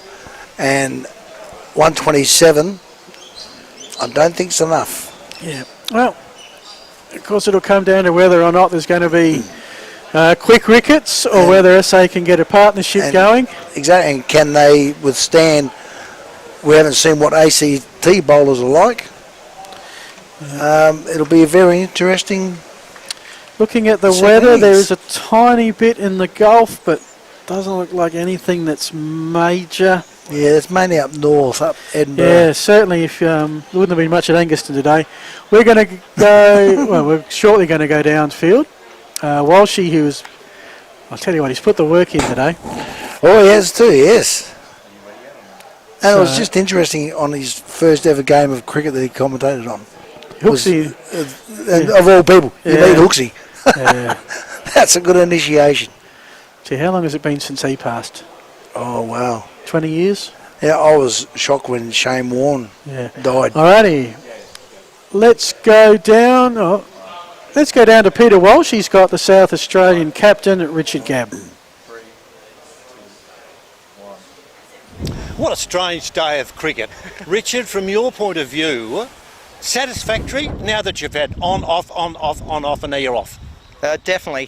For a while there it was pretty frustrating with the rain and, you know, like, geez, are we beating our head against the wall for no real purpose, but thankfully it cleared and we managed to get the overs in and we've got something we can chase. And from your point of view then, you've got your helmet on or you've got the cap on, you're up close, you're looking at perhaps a stumping or leg side catch. It's really full on for a captain when there are so many circumstances that change. Yeah, and personally I think keeping is a really good spot to see the game, and you're in one spot and you're not, you know, like if you're at cover you can't really see how your bowler's bowling and how the batter's batting, so I think that's a really good spot to actually be. It took me a little while when I started captaining to be able to turn the tactical side off and turn on the catch the ball side. I've got better with that over the years. So yeah, once you can get that sort of stuff sorted, it's not too bad.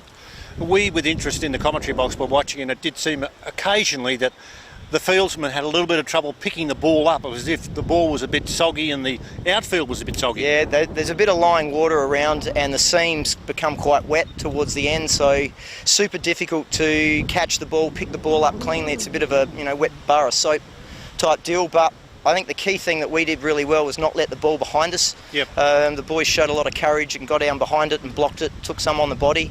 We probably could have picked a few up cleaner, but then given the situation, I think that was really challenging. And a final one for you now. Will there be any change to the batting order, knowing that there are less overs to be bowled? And you know, of course, what your target is. What's going through the mindset? Nah, same. We've got a fairly clear plan of how we want to bat. We've got some flexibility in that. We've got a blend of workers and power batters, so I think we can play through different situations, and we don't need to change anything for this total. Be a good chase, I reckon. Let's just hope the weather's okay. Well, I think we'll get the cover. The covers have probably been best on ground at the moment, so yeah, fingers crossed. Well spoken. Thanks for joining us. Good very stuff. much. Plant your paddock for free with S&W's huge Aussie seed giveaway. Go into the draw to win $5,000 of S&W seed of your choice when you spend $1,000 or more on selected seed products. You've got to be in it to win it. S&W Seed Company, your partner in the paddock.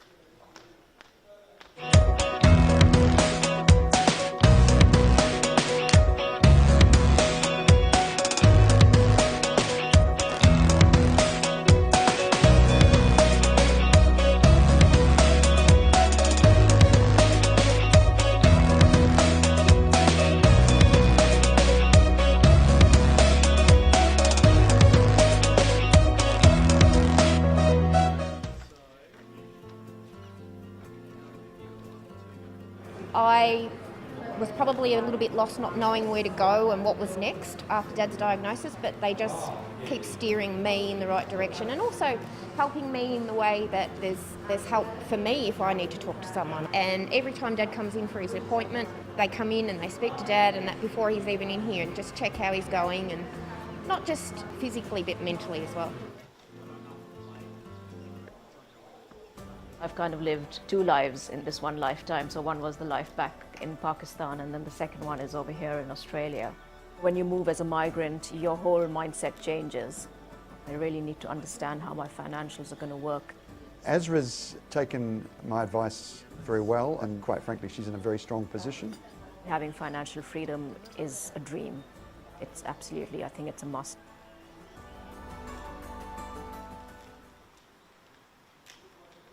Explorer Caravans 345 Prospect Road. Come on in, we're expecting you. Explorer Caravans presents two of Australia's most respected brands. That promise something for everyone. Viscount and Franklin Caravans, each with over 70 years manufacturing, bringing back old memories and creating new ones. Caravans packed full of style and features. They're exciting and new. Service and quality you've come to expect. So let's explore Australia. Explorer Caravans 345 Prospect Road. Come on in, we're expecting you.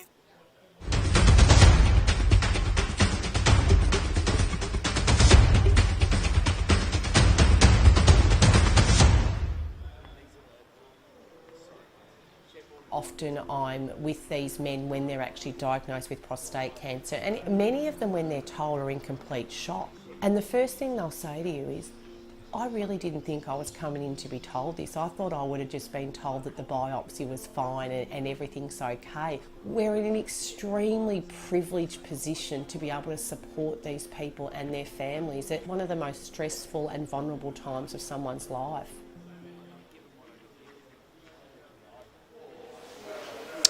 Welcome back, everyone. You're looking live at the Kensington Oval in more pleasant conditions than what we've experienced through parts of today. We're at the mid-inning break. Game initially scheduled for 45 overs, reduced to 29, and the ACT had a strong second wicket partnership, have ended up with 6 for 127. So South Australia set 128 to win. That's a run rate of 4.41 under the 29 overs. The scorecard for the ACT has, in fact, the scorecard for the ACT led by Michael Frost, 53, retired not out, of 63 as the ACT are about to hit the field here. Also Solway with 32, Randall a quickfire 13 off 10, and Man not out 11 off 11. Pick of the bowlers for South Australia, wicket-wise, it had to be Tom Valja, who picked up 3 for 12 off 3 overs. Also wicket takers, Crawford 1 for 27 off 6, and Hickey got the first wicket, 1 for 18 off 5. The fall of wickets, Cooper fell for 16, McGurk for 97 after coming in when Frost retired. Then it was Solway, he was out on 101. It was 4 for 104 when DeCampley went out, 5 for 121, 6 for 121, Lee out for a duck. Let's go down to Peter Walsh.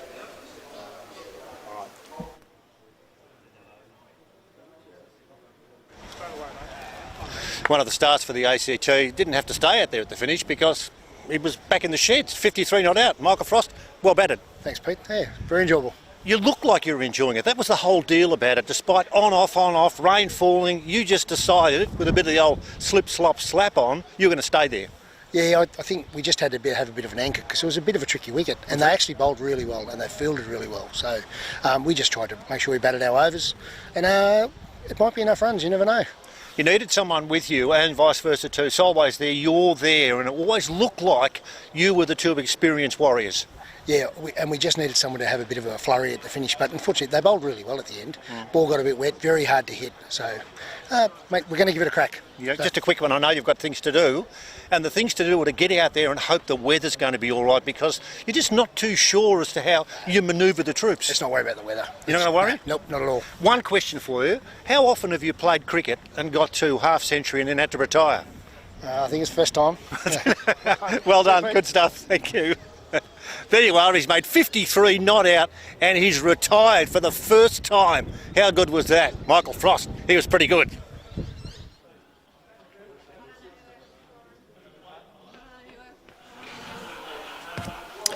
Thanks for that, Peter. And thanks for that, Michael Frost, as well. The two opening batsmen for South Australia, Tom Valja and John Rankin. The opening bowler for the ACT will be Reece Parry, who we didn't see have a hit. He's on the reasonably long run-up. And so he's just looking for a scorer so we can get underway. We're looking for an ACT scorer, maybe. No, ACT scorer. Okay. Umpires just waiting for the scorers to say they're ready. Scorers are ready. We're ready. The filming cricket crew. Really excited to give you the second thing. We've got to get through 20 overs and it's a game. The Silverbacks chasing 128. And when it's hit straight to point.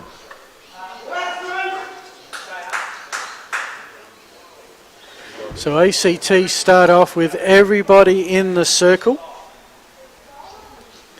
Fielder at point, Peter Lee.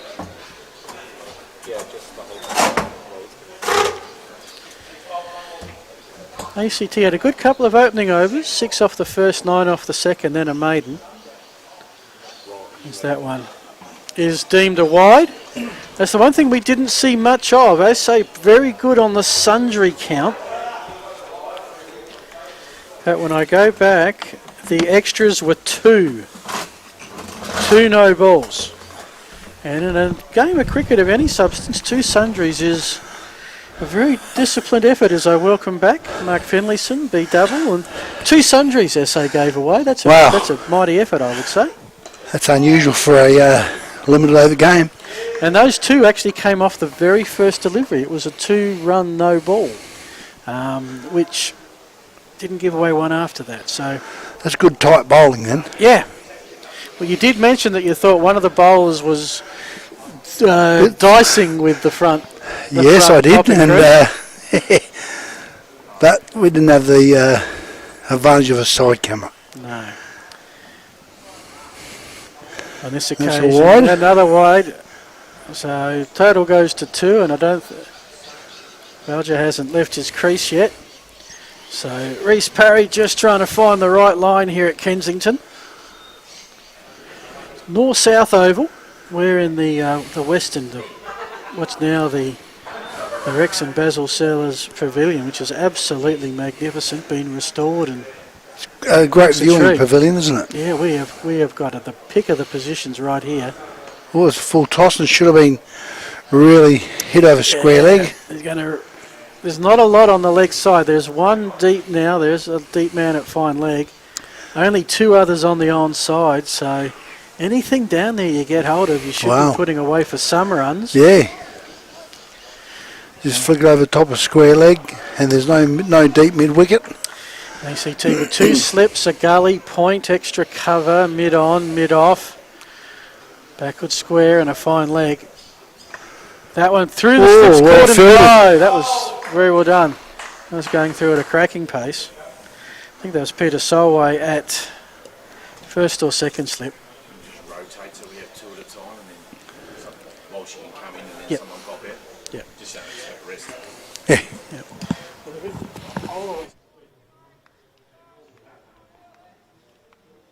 So last ball of the over, I think. No runs off the bat, just 2 wide so far to open us.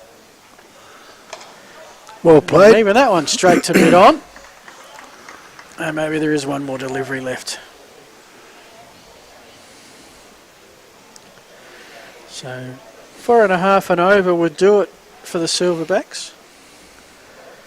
They know exactly, they won the toss and chose to bowl, and I guess one of those advantages is they know exactly what they got to get and can set a pace accordingly. Or attempt to set a pace. That's found the gap on mid-on. Could go for 4 runs here, maybe. On a dry day, it'll be a dead certainty. On a wet day, that's runs. 4. That's a great drive. He didn't hit it too hard. It was just all pure timing. So that's the first runs off the bat. That's the end of the first over. ACT scored 6 off their first, as have South Australia. 0 for 6 with 28 to go. As we see there, it does drain well. Thankfully, very glad that the dog behaved itself and didn't come out and chase the ball. Or more importantly, didn't attack the fielder. Well, that was a really good shot. He played. It didn't once go above the bat high. It was just pure along the ground. Yep. And that's what you got to do. Never any risk in the shot. Never any danger of being caught. So now they're bringing on the wicky's going to stand up to the stump. Well, of course, they do have to. I'm just trying to find out who's actually bowling, because there's no one bowling at the moment. Oh, there he is, the one walking down. I think it's going to be Guy Randall, who he's taken the cap off. Had a very quick fire innings, 13 off 11, hit a few boundaries. Number 20. Got out swinging. 24? Yeah. As expected, everybody coming from that northern end now, the parade end, is going to be bowling slow. And John Rankin facing his first delivery, almost tickled one straight to the keeper, John Cooper.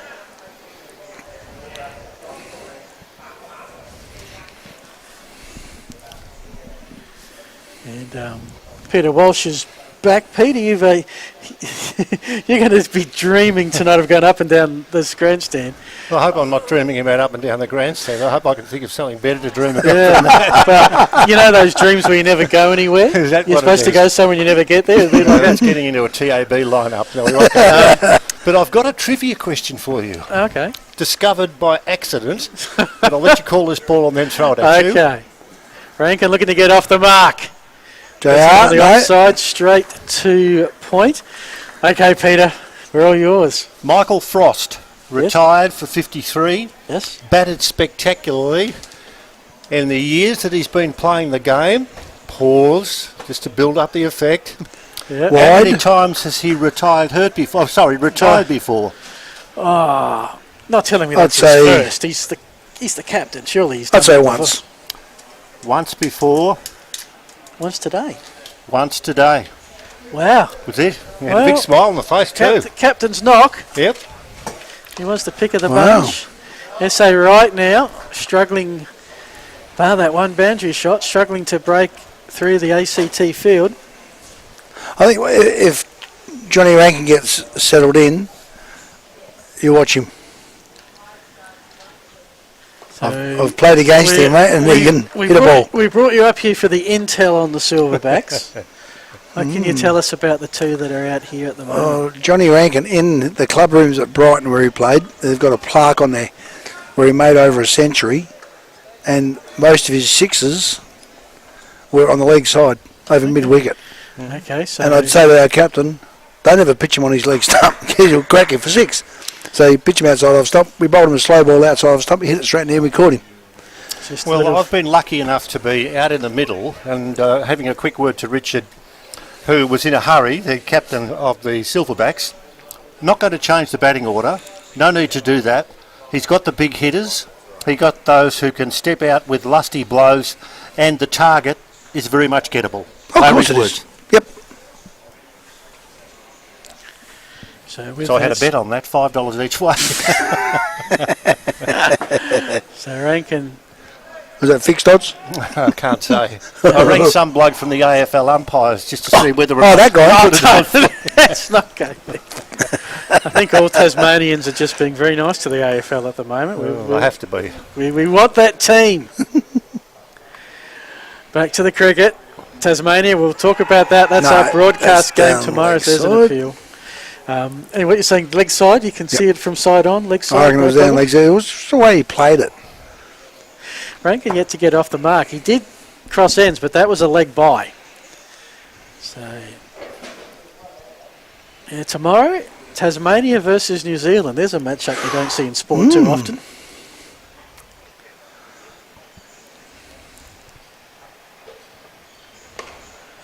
Tries to play on the outside, gets through the field. That's Now it's a race to the boundary. I reckon it's downhill from there. That's 4 runs. That's a 4. Rankin off the mark. And it was a great shot too. It wasn't any dangerous shot. He played it on Straight his into the merit. ground. So you see the Explorer Caravans replay straight into the ground. Just difficult for Simon Mann to pick up the bounce of it. That's a very, very astute comment that you've made, Phil. And I'm being deadly serious, and I'll embellish after this ball. Oh. Not sure he knew a lot about where that was going. I reckon that was a French cut. For 2. That might have been a French cut, I think. You can usually tell when the batsman's looking in one direction and the ball's gone in the other. It's not a good sign. And the bowler puts his hands on his head and goes. So you're saying it's a little bit wet underfoot in that particular area of the field, Pete, where that cut shot went for 4? Well, the skipper, Richard, had some deep and meaningful, so I'll continue in just a sec. Oh, great shot. Bad luck. No run there. And he did say that there were occasions when the ball was going to a batsman, from a batsman's bat into the field, and it looked as if the fieldsman had it covered, but it bobbled around a bit because there was a bit of sponginess. Yeah. And he said this had happened quite a lot, and it looked like a poor piece of fielding, but it wasn't, because the ball was just bouncing around. And it's nothing to do with the condition of the condition of the field is magnificent. It's just the rain that we've had creates that. But you know, as much as rain that has come along, it hasn't stopped the game of cricket. It hasn't said to it, okay, you're going to stop this game of cricket for the whole day. And I've We've probably still got gone on a plenty bit of about overs in. how I'm not sure, and whether SCT have scored enough, but then had it have been a dry day, they probably would have had another 20 just from the boundaries going all the way. So Beautiful shot by Johnny Rankin. yeah, he's got into the groove. That's a good over for SA. They're actually 7 and over. 3 overs. They're 0 for 15. 3 overs of the ACT. They were 0 for 15. We are dead set level. Let's take a break. Plant your paddock for free with S&W's huge Aussie seed giveaway. Go into the draw to win $5,000 of S&W seed of your choice when you spend $1,000 or more on selected seed products. You've got to be in it to win it. S&W Seed Company, your partner in the paddock.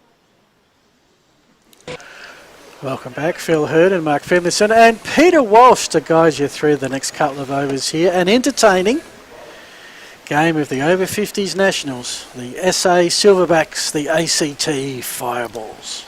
Thank you, Phil. It's how important to get one, to get a game and get it finished and get a win. The first one in a competition where I think we all arrived this morning and thought, well, this isn't going to work, we're not going to get much play, we're not going to get a result. Looks like we will get a result, and it becomes all the more important in game one. Yeah, in the game one, you break down that barrier of winning the first game, getting the edge on the opposition. We saw a pep talk too. We saw Michael Frost as the lads were coming out after they'd done their dig and had a bat, and the ACT boys, they were fired up. It wasn't like they were just standing around and not saying too much. They were really effusive. That's good to see. Well, they've sat there and gone, okay, we've made the runs, they've got to make them.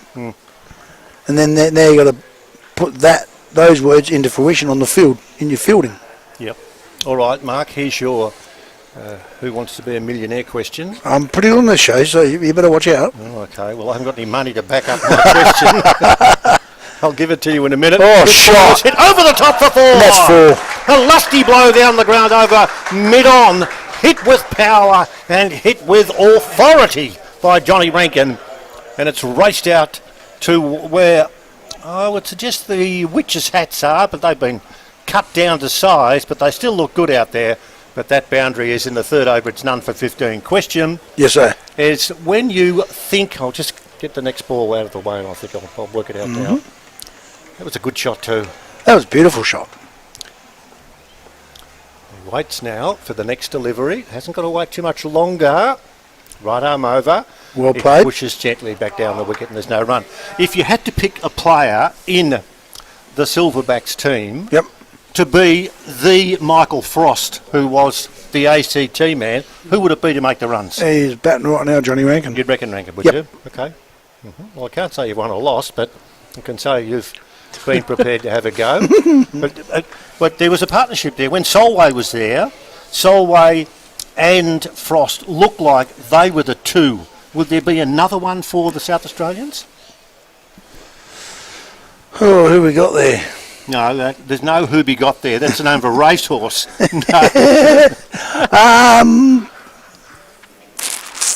I'm glad you're not being forthwith with that, because it means that you're not sure there could be one or there might be another one. Oh, that's right. There's nothing wrong with that. I could be holding my cards close to my chest too, mate. So, are you? Oh, I don't know. I'm not telling you. But you've gone with Rankin, fair enough. Yep, Johnny Rankin. Okay, well, there's no wicket has fallen, and as Phil so accurately has assessed, early days for the ACT, they fell their first wicket at 1 for 16. Now, there's a call from the umpires, called it a wide. That's the third one called on Parry, who's 2 for 13 off his first 2 overs. So a bit on the expensive side. The bowler from the northern end, which is Randall, is only 5 from the 2 overs. So one keeping it tight. This is the excitement end. Anything could happen. Parry wants to make it happen. Right arm over. Hit hard. Back down the ground on the onside. But there's no run. The ball flicked back to the keeper with no issues to get yourself sorted about. What do you think of calling on the sidelines, as opposed to when we get behind the track and you see the ball move around and that? The cameramen here do a mighty job giving us information, but I just love doing it. Yeah. This ball is turned away on the onside, squared him up a little bit. Yeah, he went to try and play it on the offside, and it's maybe come back in on him a little bit. I've caught a footy game from behind the goals. It's not a good spot to do it. Now, there used to be quite a few football grounds in Melbourne. I know at the SCG, you always used to have to call behind. Yeah. And you'd go there and you'd think, what's going on here? But it's probably easier to call football. Oh, shit. Over the top. Wow. Over mid-wicket. That's almost a 6. That's a big blow. The Adelaide signs out there, so too the Explorer caravans are somewhere about, so they should be. But that was a lofted blow, hit with dexterity and with aplomb. And he went whack. Straight over the top. Well, is it how do we pronounce the surname here? Which Valja, Vajla? Asking a local. He's let Rankin take most of the balls so far. That was only his 7th faced, as opposed to 18, and decided to get into it a little bit. You like those shots, doesn't matter. 4 boundaries so far from the total of 24, so 16 of the 24 from the boundary. So it's not as if he's like doing a big lusty swing. He's just playing and he's hit it sweetly in the middle. That was clever and bold. This ball pushes the ball away off the front foot out behind point on the offside, and there's no run. And that's one of the things about sport that we love, and that's when you go to the cricket. You can see a 4 or you can see a 6, and when you do see a 4 or a 6 or someone not quite pick the ball up before it hits the boundary rope, you get involved. Oh, of course you do, yeah. And that's the good thing about the game of cricket. Yep, absolutely. Yes. ACT needing a wicket. Bang. Oh, the attempted drive goes up towards mid-off. It went in a hurry. It sped across the turf to Dom Di Campali. Or Campali, I hope I'm correcting it, or I hope I'm pronouncing it correctly. No, there's no run. But it's a good start here. It's that none for 24 in the 4th.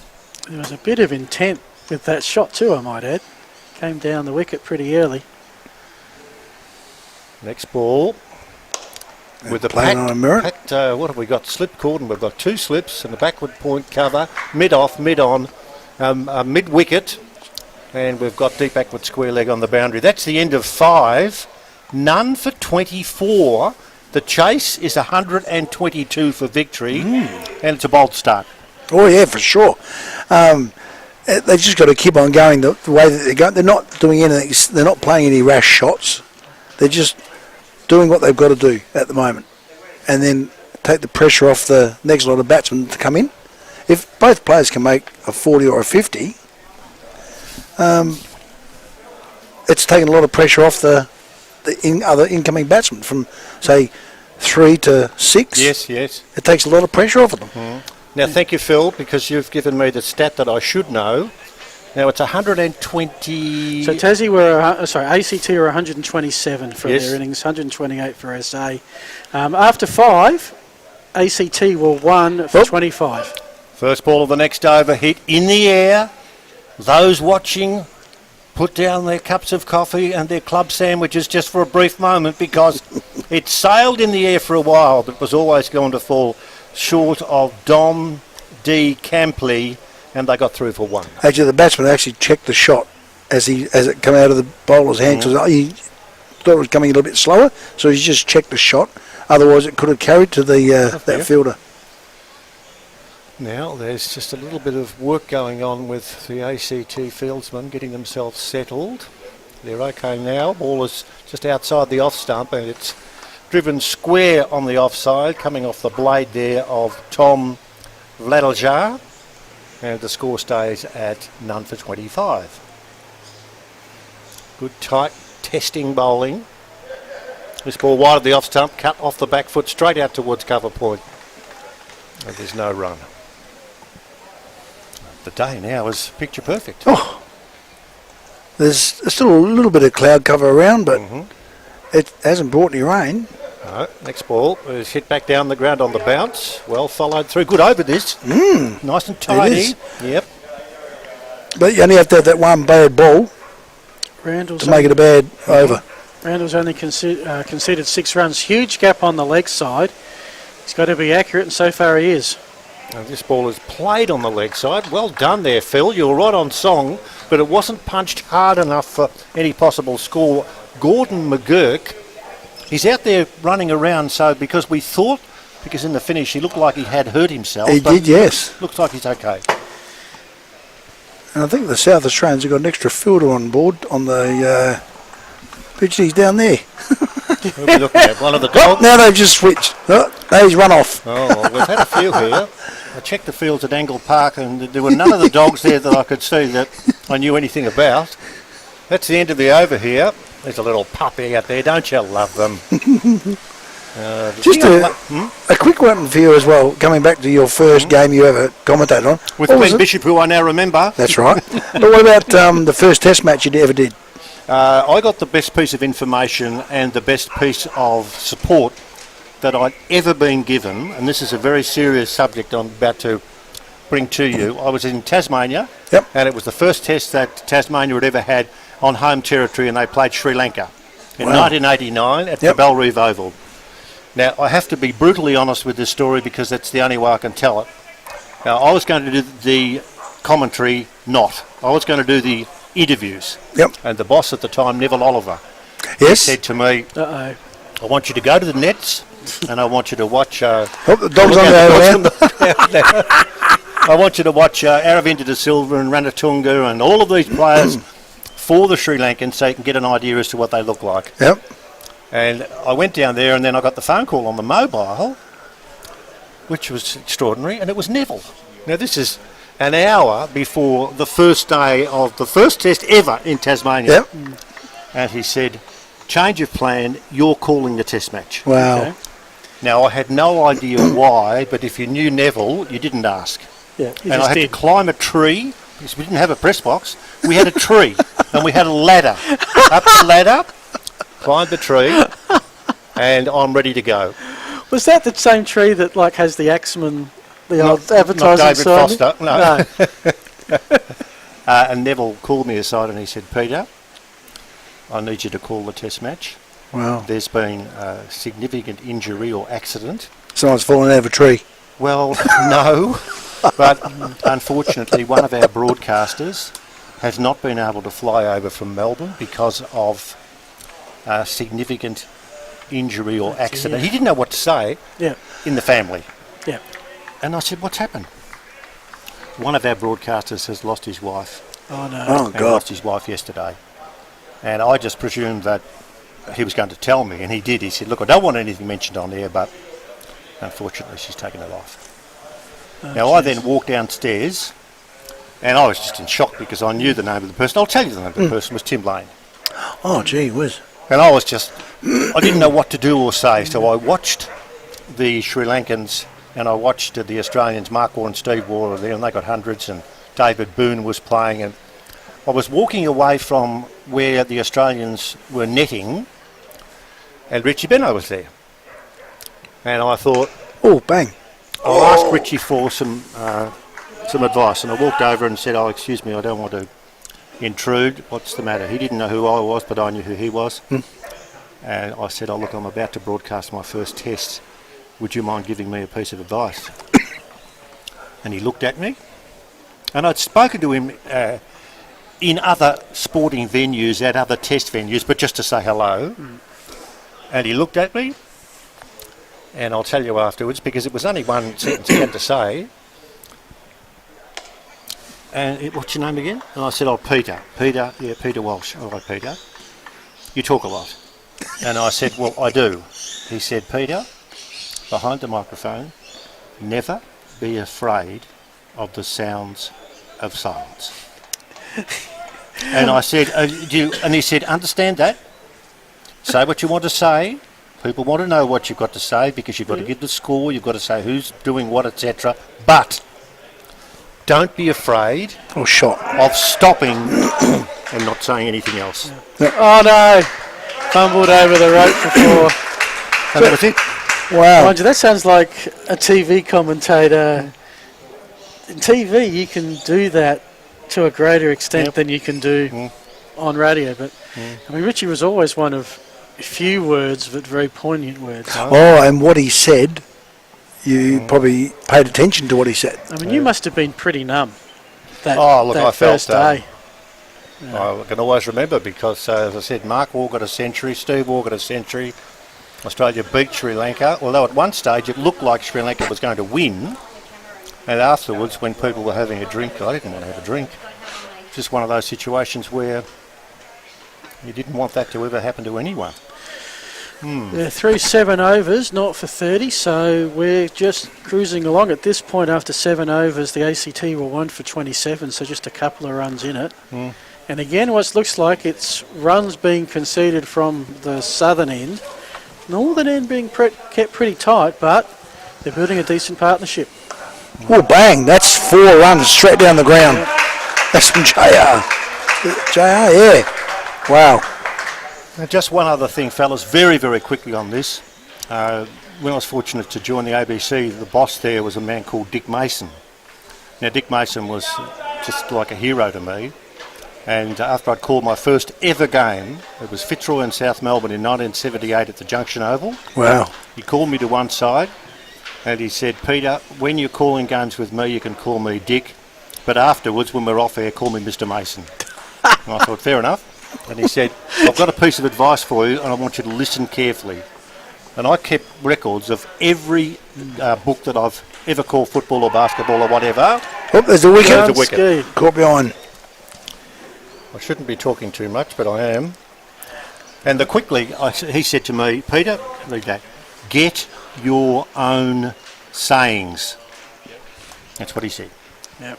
Don't think about sounding like Doug Hayward or Bruce McAvaney or Drew Morfitt or Sandy Roberts.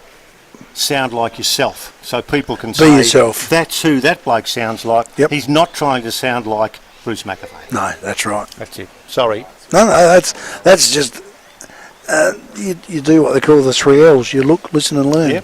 Yeah. And you can make a judgment as to whether you want to listen or not. And if you that's don't, right. It's your own fault if you don't. If you don't listen, you won't learn. No.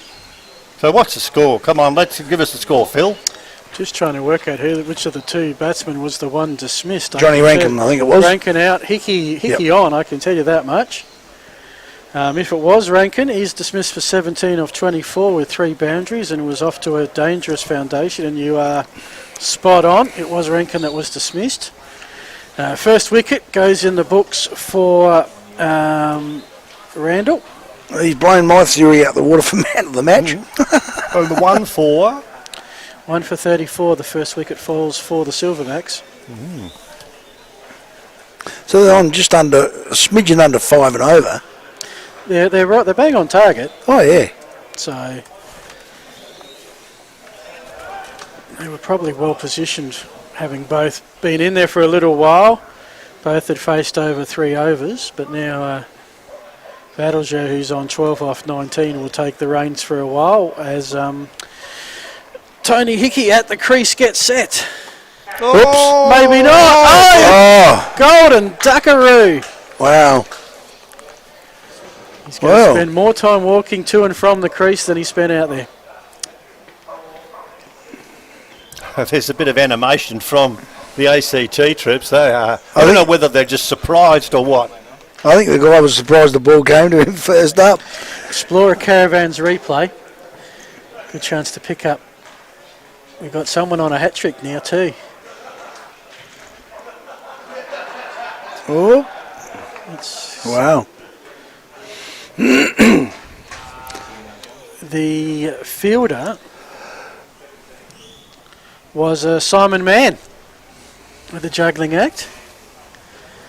As the captain comes out, and all of a sudden, only took 2 deliveries. Essay went from travelling comfortably to in a little So is that going to be a fine for the Golden Duck?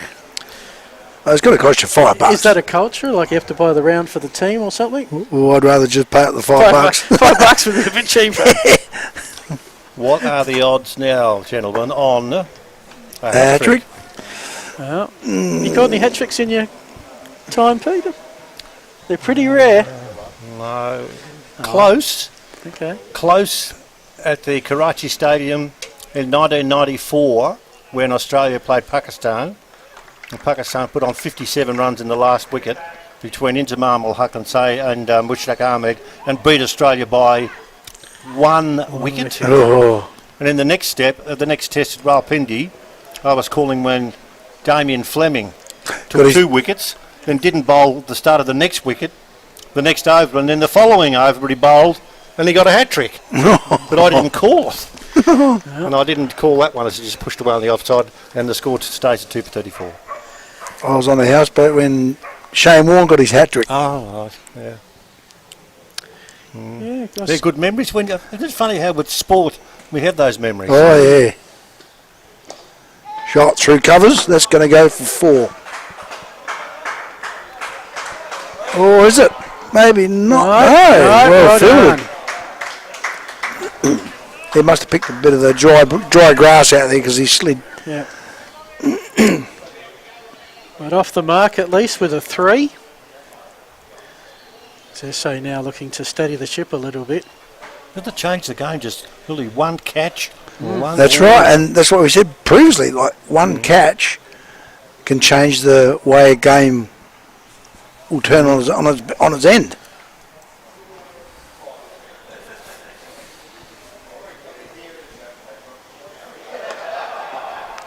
So you just got to pick the easy single, and that's what they've done there. They just picked the little gap, easy 1 run.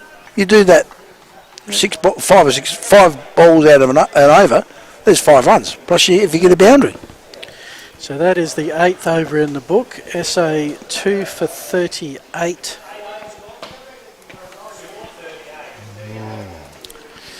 All of a sudden, the tension starts to build. Well, they're 8 runs ahead of the ACT, but they've lost 1 more wicket. And this, of course, is where the ACT had that long partnership. And from my very small sample size of over 50s veterans cricket, and Mark, you can correct me on this, I tend to find that there's usually a fair bit of carnage late. Oh, there is, because you get bang, that one's early. And by carnage, I mean... And that's 6. That is the first major. That's maximum. A great shot. What I meant by that is that a lot of wickets do fall on those final few overs. Oh, they do, yeah. It's 5 games I've done. If you've got wickets in the bank, if you've got wickets to throw away, yeah, you can do that. But if you haven't, that's when you just got to take it nice and easy. Yeah. But still score 7 or 8 runs and over. How good was that shot? That was a great shot.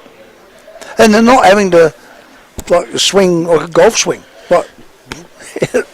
And there was a fielder in the sort of vicinity, and but you only have to time it, and and place it, and it's gone. You know, you notice he just hit the 6 then, but he didn't try and play the same shot again. He's just followed the next ball, so he knew, hey, I'm not going to get out as soon as I hit a 6. So it's 2 for 44 at the moment. 2 deliveries into the 9th over.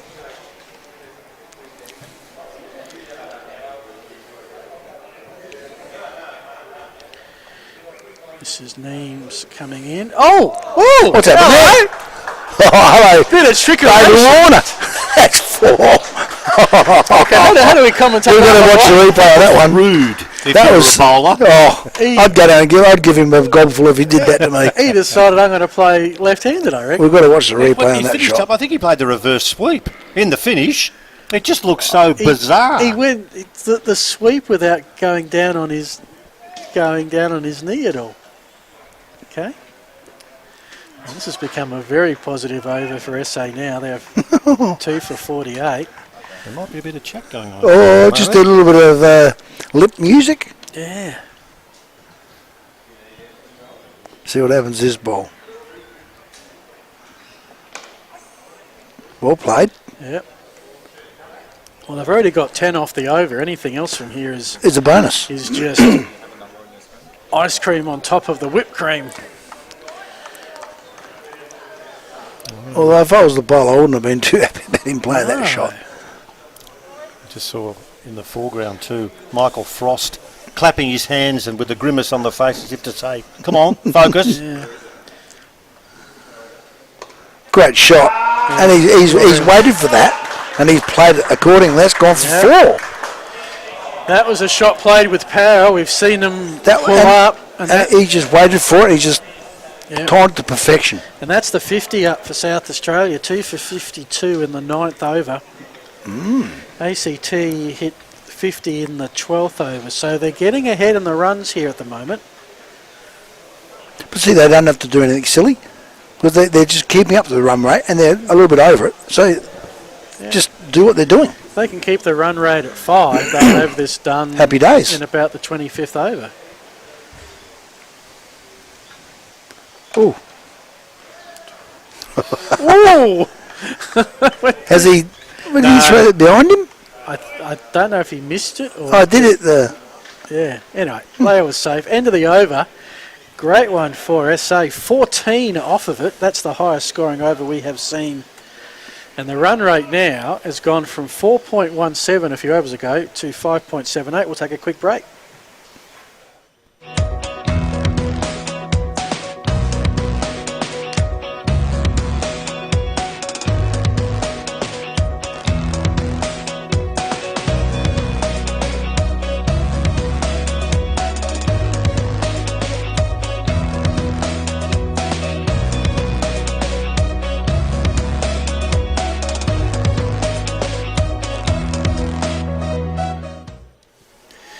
Just check the radar. You better do that, please. Do a mash and find out from the radar what's happening. Just Colonel Punter. Spot of rain may be coming. Oh, yep. And I wonder if that's why SA have decided... It's starting to fall down a little bit now, I think. They can see behind us the rain coming, and maybe they've decided we've got to get ahead of whatever formula Duckworth-Lewis comes up with. Well, that's... I can never work out how they work the Duckworth. Okay, Walshy. Yep. You're in here. I'm putting you into battle, mate. Still work it out. That's the most confusing equation you can ever imagine. It's just not as simple as saying, right, there's 20 overs, whatever you've got after the end of 20 overs, we take that into consideration, and that's a game. Yeah. That to me makes sense, but that doesn't happen. Because they say they take off your worst score for an over or You've got something. to apply the wickets lost and the fact you know what you've got to get. And it's Panadol material. You need about half a dozen before you even put them into a soluble. And a bottle of Johnny Walker. Someone who tells you what you've got to get. I think in those sort of things, the more complex the formula, the fairer it is. It's like the offside Because rule it in takes soccer. into all these different considerations, but it takes it out of the realm of a normal person to work out. You've got to rely on the sheets or... Well, tell me, normal person, you had a look at the radar. Have we got rain coming our way? Yeah, I think we do. Oh, okay. Just a spot of a it. single. just a spot of it, just enough to be annoying, Peter. Well, what now help me, because I can ask the basic questions because of lack of knowledge. How many overs do we have to have before we can 20. have a game? 20. So it's 20. Is it 20 combined? No, or 20 SA need to bat for 20 for it to be a game. And how many do they have to have scored after 20 for them to win? Oh, God, with this. Come on, Duckworth. Let me ring London, see if No, they're anyone's putting your awake. hands up in the air, Phil. That's not going to work. So where did the Duckworth Lewis system come from? Was it from England? A couple of No, it professors, came probably. from Bulawayo. Oh, great shot. that That's out. 4 runs. Bang. Oh, that's good. Someone sat down one night and thought, I'm just so bored, what can I do? And then the following morning they woke up, they had in front of them Duckworth Lewis, and that's how it eventuated. Do you believe that? No. Thank you. I mean, it has stood the test of time. Oh, has it? We've had it for 15, But 20 years. isn't it controversial? Look, I agree. There have been some unbelievable Duckworth Lewis results. Yes. Some at the SCG there are a couple I can't remember exactly, but that'll be homework tonight to do a bit of Googling, Phil. I've got to Google half of New Zealand's cricket team tonight. No, I just, look. I mean, yeah, you need someone who's... There's obviously a formula that's worked out and bang, the computer spits it out, but it's 1,001 different game scenarios. Okay, look, I don't want to get into, because you blokes are good to work with and I don't want to have offside and all that, but I will. What about when we had our T20 and we had to work out what the Australians needed to score or how many wickets they needed to? Hang on a minute. Do you want the good news, Walshy? What's that? The tiebreaker in this tournament is the exact same, net run rate. I've got a headache now. That's why I bring my laptop to commentate. Right. So here's another one for you, Peter. Yeah, I'm looking forward to this, yes. Best cricketer, the best Australian cricketer you've seen? The best that I've seen? In the last 20 years. Look, that's a tough one, but I'll say this because I know this person very well, and I've seen him bat brilliantly, and I was with him on one of the best occasions that I've ever been. Yep. That's R.T. Ponting. Yep, I was just... Yeah, Ricky Thomas Ponting. Yep. He came to a function in Ballarat and raised money for prostate cancer, which I have a strong affection with. Okay. And at the end of the function, I said, I want you to walk around the Eastern Oval in Ballarat. Yep. He said, what for? Please do it. I just need you to. And I'll walk you through this over, which starts as we speak, and the first ball is smack down the ground. That's 4 runs. Magnificent Straight through shot. one cover. How good was that? That was Between beautiful. extra cover and mid-off, and it flew away. And as it flew away for 4, the covers will be dragged back onto the ground because the rain now falls. Yep. So Ricky Ponting's your best player you've seen? Yeah, well, we went for a walk around the Eastern Oval, and he said, what are we doing? Well, I just want to go back and have a few drinks. I said, have a look at this tree. He looked at the tree at the Eastern Oval in Ballarat, if you ever go there, and it was with a plaque, W.G. Grace. Wow. Now, that was planted when W.G. Grace was at the MCG 100 years ago. And I said to Ricky, he's a nostalgic person from Mowbray in Tasmania. Yep. And he said, that's magnificent. What can I do about that? And I said, well, I'll take a photo of you standing in front of the tree. He said, oh, can you do a bit better than that? I said, well, what can you want me to do? Can you put a tree in the ground at the opposite side, put R.T. Ponting as the plaque, and I then will be able to say to his wife and his 3 kids, opposite W.G. Grace at the Eastern Oval is Ricky R.T. Ponting. Wow. And they're still playing for just a moment. The next ball is pushed behind square and they go through for a single and they make it. So that tree is at the Ricky Thomas Ponting, the tree named after him, at the Eastern Oval. Wow. And that to me was one of my biggest highlights because he didn't know this was going to happen. Shook his hand. What are you doing? Wow. And he's a very, very keen North Melbourne supporter. Yeah, and he's got a couple of greyhounds too, hasn't he? Yes, he was. A couple. Anyway, there's another story. But look, that was just extraordinary. And then I saw him bat at his best. And unfortunately, when he finished up, he wasn't at his best. He got knocked No. over cheaply at the Adelaide Oval on a couple of occasions. Oh, wow! What a shot that was! Where's it finished? It's gone through covers, and the number 19 didn't even move. It went a metre from him, as you see on the replay. He just stood there and it's just gone straight past him. Sorry to interrupt. No, not at all. That is going to be hit. What's by that? Bang! That's Well, the powerful. guys just saw it. That is a smack and a half. Yeah, that's a Viv Richards shot. Well, there was plenty of power, and that was all the way to the boundary. And the score now goes to 2 for 64. Ponting has a tree that's named after him, opposite to W.G. Grace, and just a brilliant person. Wow. Does a lot of charity work, and he's got a beautiful family. I think he's off one playing golf at the moment. Well, I heard he was on 3. Oh, he's magnificent. So he's obviously down to 1 now. Yeah, but no, he's a really an extraordinary person. Well, Tasmania has there's 4. Another one. That's a great shot. SA want to put this away early. And it was a no ball. Even he's called it a no ball. Isn't that amazing when, Phil, you come back in here and you're chatting away and I'm thinking, we looked up a minute ago and the covers were coming out, a rain was coming, a rain squall, and they're still going. They're still going. The 3 Tasmanian teams, Tasmania Ponting, we'll see tomorrow, Tasmania Boone, and Tasmania Bailey. Yeah. 3 handy cricketers. Well, I'd say probably the Tasmanian Pontics will win. Yeah, well, they're the Div 1, Boone's Div 3, and the Bailey's Div 4, I think. But just getting back to Ricky, but you loved watching him bat. Oh, he knew what he was on about. Oh, and wouldn't you love to have him and Steve Waugh and Mark Waugh in the same side again? And maybe David Boone. But send them to South Africa in March. Well, you just go, yeah, okay, boom, boom, boom, boom. I'll have those 4 players in my side, thanks. Yeah. But just watching them playing cricket. And then you'd have Glenn McGrath come on the bowl and then probably warn you to chuck it through, throw your tundles down. Well, I can tell you, and I'll try and pick this so that I won't take it too long. David Boone, when I went to Tasmania, David Boone was the Tasmanian, and Ricky Ponting hadn't started. And when he started with Mowbray and all this sort of stuff, he then became, and he came over to South Australia and went to the Cricket Institute, did all those things.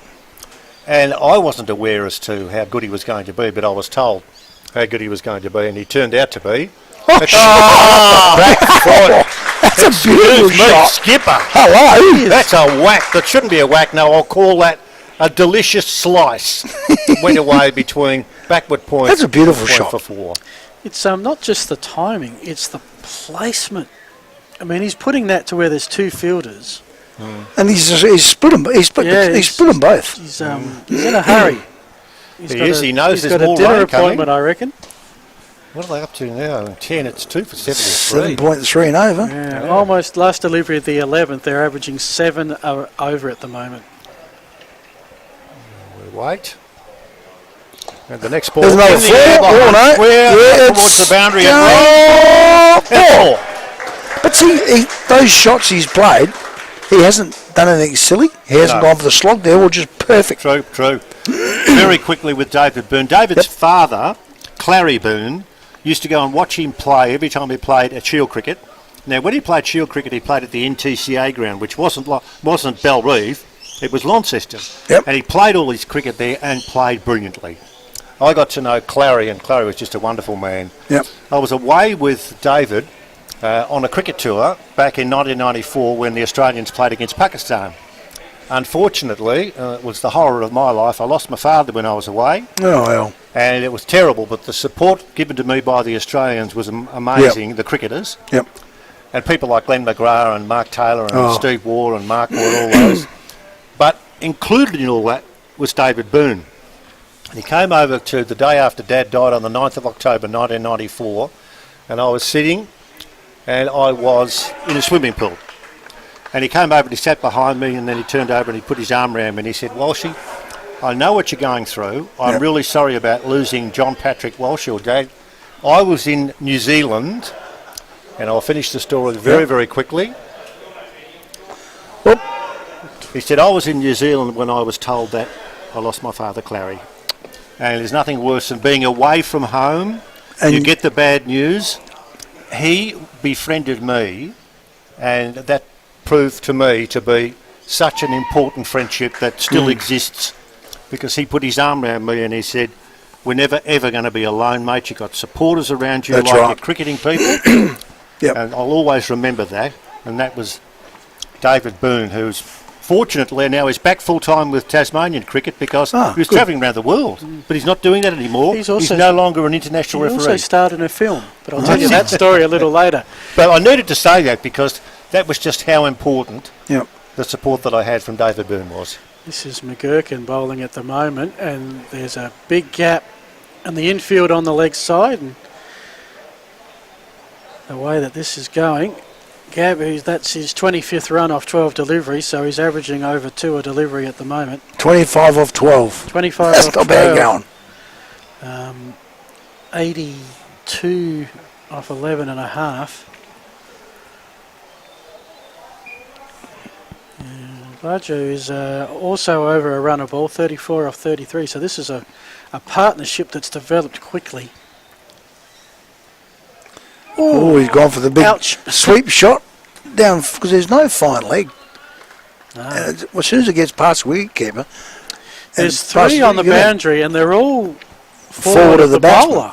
Well, you get it past the wicketkeeper, you're guaranteed 2 runs straight away. Mid wicket, long on and long off. Well played.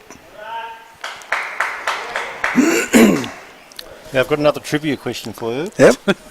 Who's the smallest wicketkeeper you've ever seen? Alan Knott, I think, would be mine. That's not bad. David Boone wicket kept for a while. I'd have to say who's the smallest recognised. Oh, okay. Yeah. Who's that guy from South Africa? The one who lost an eye. The bail hit him in the eye. And that's when they had all the wicketkeepers had to wear helmets. I'm thinking. Okay. That's an interesting one. 2 for 84, and we're looking for someone who lost an eye. Yeah, 7 and over at the moment, and at this rate, SA only need to average 2.6 runs.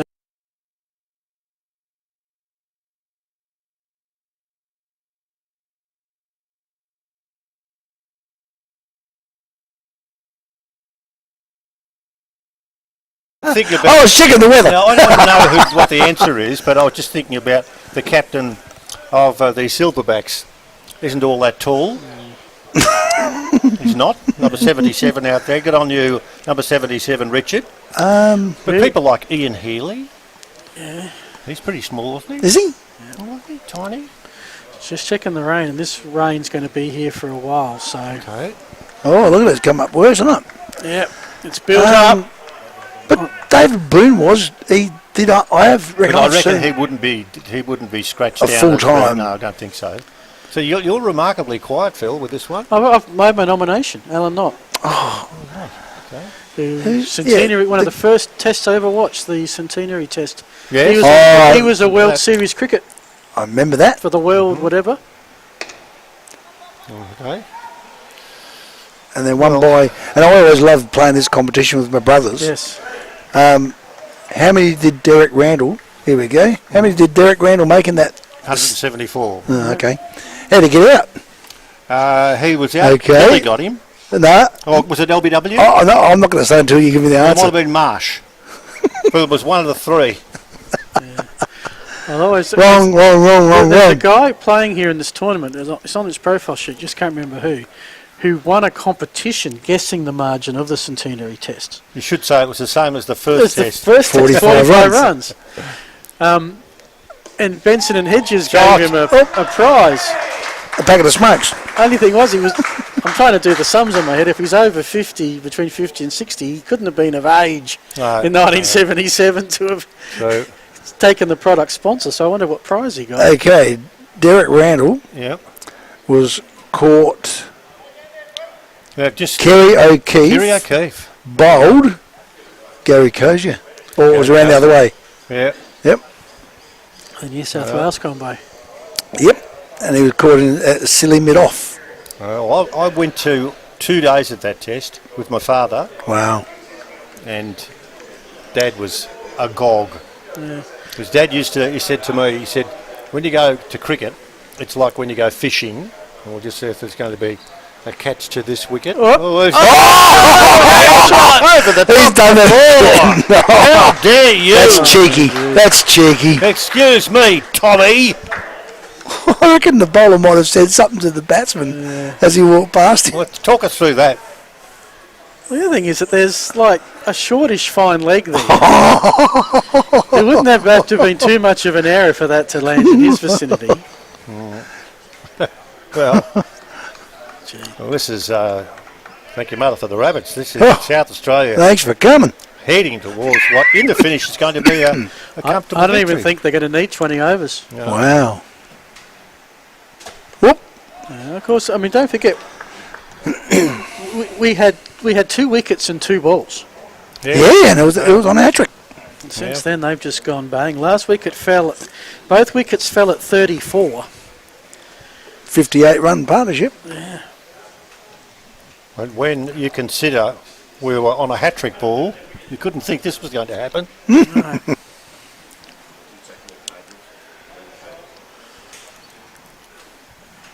That's why that's the end of the over. Is that starting to come up like a bit of a tennis ball? When we went to the second day of the centenary test, and of course the Poms had done well on the first day and cleaned Australia up. Yep. Dad said to me, "You don't have a drink until there's a wicket that falls." Oh, okay. And he said, "We'll just see how we go." At lunch, Lily had knocked him over and they'd lost 6 wickets, and Dad had had 6 stubbies. And you were driving home. I had to drive home, and I said, "We can't go now." Lily had bowled breathtakingly, brilliantly, and had just flicked the sweat away from his eyebrows and charged in and done some things. And Dad said, when we went through the Pentland Hills on the way back to Ballarat, "I'm sorry about that." I said, "Dad, you haven't got to complain. I've got no grog in me, I'm driving." "Oh, good, give me another stubby, will you?" I remember bits of it, but I didn't realise the full test until I read the story about it in the ABC cricket book the following year. Yeah. I used to love the ABC cricket What was the book. last wicket that fell in that test match? Well, it couldn't have been not, because... Oh, hang on a minute. It was not. Yes, not or was not? Oh, It was not. It was not. Was not. Not or I think was it was not. not. How did he get out? Well, was he caught by Marsh Bowl Lily? I'm not Or saying. LBW? One of the two. One of the two. Oh, here comes Google again. Hang on. LBW. That was, I can't believe that game, because when you're there and you're watching and you're only a kid, and Dad had the ABC book out and he was writing the scores. 4. Yeah, too easy. And you know, when Hooks came out and went bang, bang, bang, bang, bang, hit Tony Greig for 5 balls, fours? 5 balls, I just thought, I can't believe this is actually happening. Here I am at the MCG, there's concrete everywhere, and the crowd, it was like a coliseum. It was breathtaking. I've never been to I've done the MCG tour. Yes. But I've never actually been to a test match. You've got to go. The Boxing Day test match. I've done the tour of the You've got to MCG. go. It's worthwhile. Really? Yeah. Oh, it's breathtaking. So who's out here next summer? We go to India, and then the Ashes are on again. Are they? I think the Ashes are in the winter, are they? No, we go to England. I think it's we go to Ashes England. that We go to England this winter. So we go to India soon. Hang on. Okay, give me a sec. I'm Googling this 1977. I'll Google 2023 in a sec. Yeah, find out how tall Alan Knott is, will you? The score here is runs are plentiful. It was Alan Knott. There you go. Last wicket fell at 417. And it was Alan Knott, LBW bowled Lily. Oh, well, I didn't do too badly, did I? I think you did it right. So how many did Derek Randall make in the second dig? He made 174. Yeah. There we go. Look at that. Look at Court that. bowled O'Keefe. Court Cozy bowled O'Keefe. Told you the Googling would be handy. You've solved 2 great mysteries of life today. Attempt to sweep a shout. Oh! I thought he'd removed the left hand. The digit was going to be put in the upward just counting the direction. delivery, wasn't it? It looked as if there was some momentum. Look at Billy Bowden. Yeah, did too. look, that's the only way the ACT can get back. They need a bundle of wickets. They need a hat-trick now. This is going to be over in about 4 overs. This ball is to be bowled around the wicket. Oh, loose ball. slap behind well square fielded. one. Deserved to be great hit for 4, and I would suggest some frustrations there from Richard Gabb because that was loose outside the leg stump and he couldn't punish. But still gets a single, and there's a bit of waving going on there from Gordon McGurk, who's not quite happy with the field placings. He calls to Michael Frost. Now there's a bit of chin wagging going on as the rain starts to fall. Again? We'll check with the mash in a moment, but we'll wait as I call this ball and then handball over to Phil because we've got plenty of trivia questions following. This ball is pushed down the ground and there's no run. End of the over, 13 gone, 2 for 97, and the target is 128. And this has been breathtaking. Let's be honest. Yeah. Let's give full credit to the ACT who earlier today batted with authority. We saw our man called Michael Frost get 53 and then retire. He was the best. He was magnificent. And when they got to a most competitive 128, you thought, given they'd had all the rain, that, let's go back. There might have been slow the field up and Yep. Exactly. Just to answer the trivia question, okay, Australia. If they qualify, they'll play the World Test Championship at Lords in June. That's right. Yep. 5 tests in England, June, July.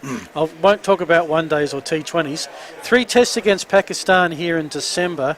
2 tests against the West Indies in January. And if you're waiting for 24-25, that's the Gavaskar series against India. And we won't see the Ashes until 25-26. Is that going to be? That'll be played here in Australia? That's the Australian summers. Well, you know what my theory is? My theory is, and I will indulge, but ever so briefly, because we're getting towards the end of this game. Over 14, it's 2 for 97, and they'll go through for a single off the first ball. They're going to go for 2. They'll go for 2. They better run. Well run. Well run. He actually saw the guy, the fielder picked it. He probably hesitated a little bit. He did well. And that's when he's taking the advantage of the second run. Is that the ton? My only complaint is, and this is a complaint, we can't get lost with too much cricket. No. Too much cricket. Now, I'm not knocking the Australians playing England in a 50-over games, 3 of them after the World Cup's just finished. But what do they mean? What do they mean? They say 2 for 99, 1 off the 100.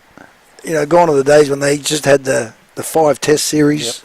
Yep. 5 test match series. And people love that.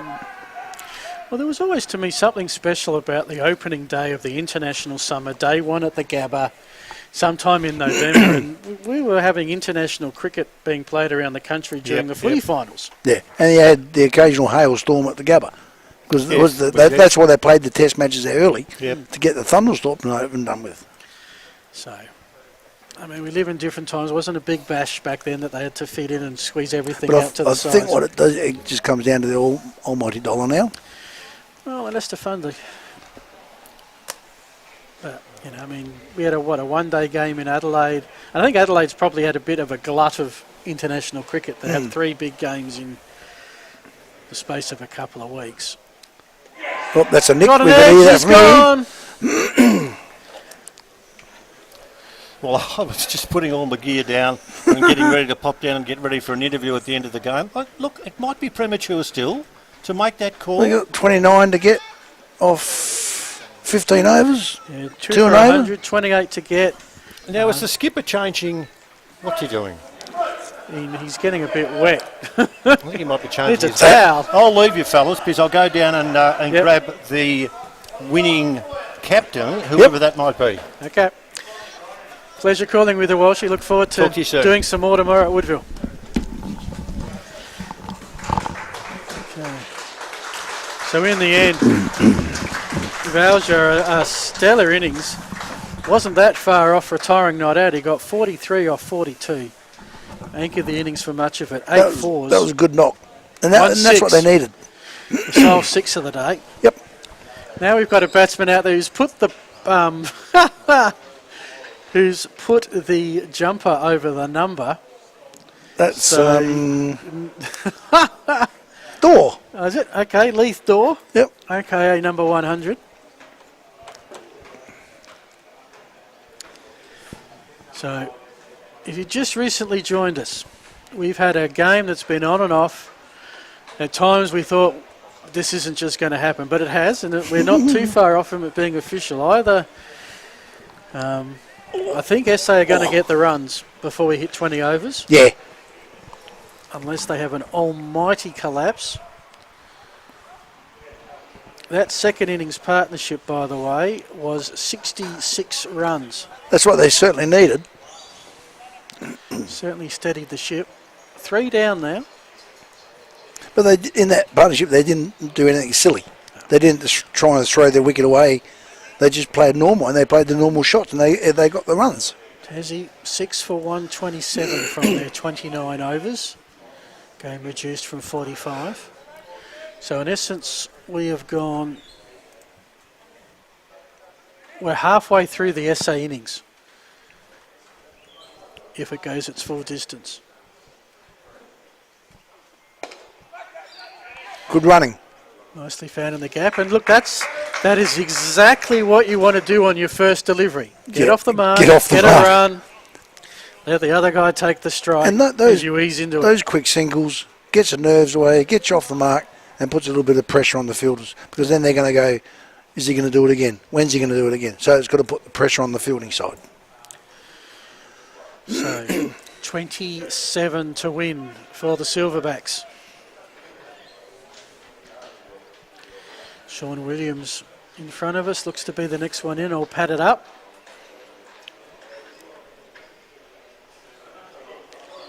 Of course, one of the tricks with this is that Gab's on 32, so if they get the runs, he's gone high. He's found a gap though, mid-wicket, and that's safe. There's 2 there, easy. Hearts in mouth moment for the Silverback fans. Until you could see that he'd found a decent gap. There was a mid-on. He couldn't quite make the distance in time. So he got 2 out of it. That's 3 for 103. Deep third man and a deep fine leg. Yep. And a deep backward square leg. Two sweepers on the wings, so to speak. Oh, great shot. Oh, well fielded. Yeah, did that well. That's great fielding, that. And, you know, being over 50s and the guy's fielding like that. Oh, look. It's great. There's been 2 drop catches, okay, but the rest of the fielding has been... exemplary. Exactly. And the good thing is, because it's a soft ground too, yeah, you won't hurt as much tomorrow as if it was a sunny day and the ground would be rock hard. Yeah, I reckon they might get a rude shock as at Woodfield tomorrow. From my memory, that is a harder ground. Yep. Or at least it is during footy season.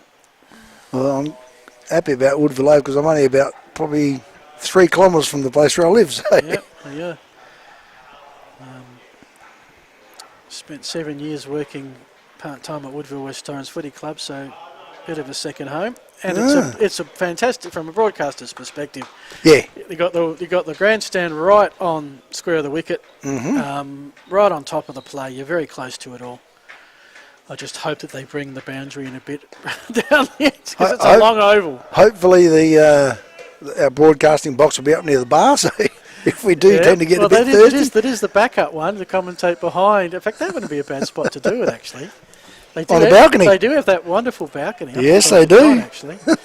Have we got a long enough cord to get around? They got PowerPoints not far away. Didn't think about that. All right. Oh, shot. Nice little sweep shot down the deep backward square leg. And I think in many ways, Gebb at the moment is showing a great deal of discipline, that he's just going to get the ones or the twos. After that bit of a rash shot earlier in the last over, I think he realises just prod him around. I think he's playing a captain's knock. Yeah. Well, they both have. I mean, Frost was the best hit for ACT. Yeah, yep.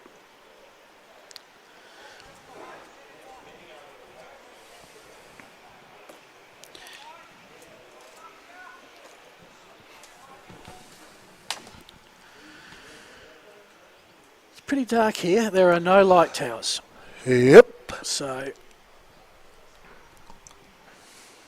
no one's game to call it off for lights. Still see everything pretty clearly. And we're not bowling with much ferocity that's going to cause And I think issues. maybe if it was with a red ball, might have been a bit different. Because once they get wet, they go really dark, and then you got the trees behind. Yeah. But playing with the pink ball, we can still see it from here, and we're 150 metres away. Yeah. ACT fans go and play WA tomorrow up at Port Adelaide. Yep, that's... They're not the Pirates there, are they? That's the rugby union. Yeah, that's club. the Prospect of the Pirates, I think. Yeah, Prospect Pirates. Port Adelaide Have to be is the the old Magpies. Riverside Oval. Yep. Yep. Just by the train line. That's there. the one, yep.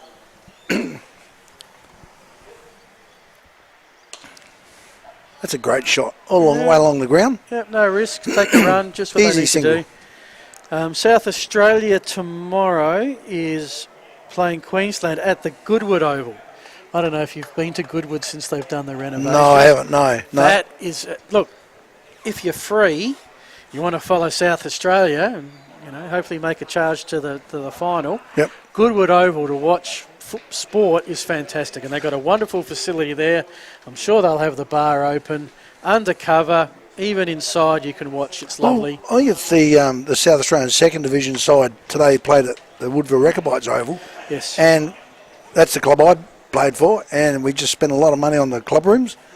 And that's probably one of the best club rooms and change rooms facilities going in Adelaide turf at the moment. Okay. They've really, they've spent a lot of money, and you've got to keep up with the conditions these days. Yeah. Well, that's right. That's part of what attracts players to your club is there's a nice shot. Just be one. That's all they need. They're just doing it delivery by delivery.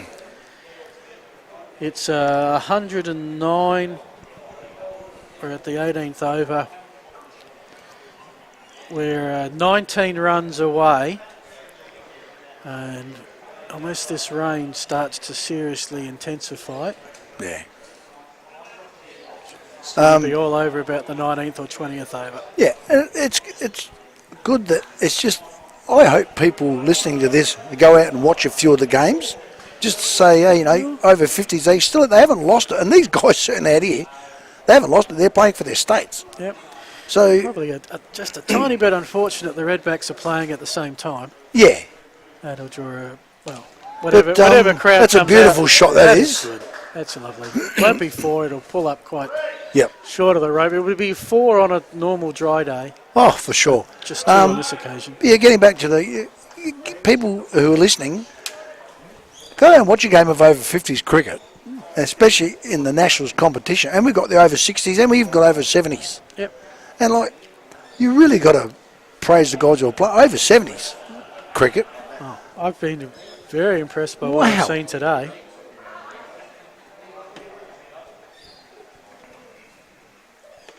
That's another Shots, beautiful shot. shots Again, like that's that. 4. Shots like that are just... You don't get 50-year-olds playing shots like that normally, do you? Unless you're a really good cricketer. And he's played a beautiful captain's knock. And that's not a one-off shot either. No, he's been pinpoint all day. He's played that sort of shot 2 or 3 times now. Yeah. But There's a fieldsman sort of positioned for it, but he can't cover just too fast and too straight for him. But yeah, guys, everyone listening, get out and have a look. Let's watch a game of over 50s cricket, and you might enjoy it. You might want to join the club. Well, I was concerned if this was going 29 overs because that's 13 overs away. That would be finishing 6:15, and I wasn't sure what time the buses were running after that. But looks like I'll still get my 5 to 6 bus, hopefully with a bit of ease.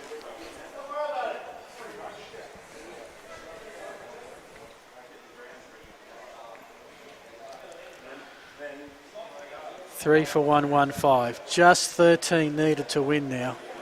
7 wickets in hand. And he's gone around the wicket.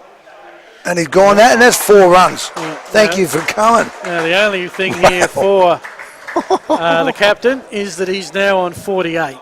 So his time at the crease, one way or another, is going to come to an end shortly. Has that got all up to the... Oh, no.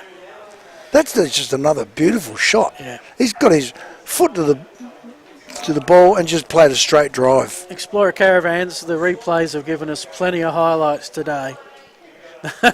Not on that occasion, says my producer. But as I said, he's on 48 now.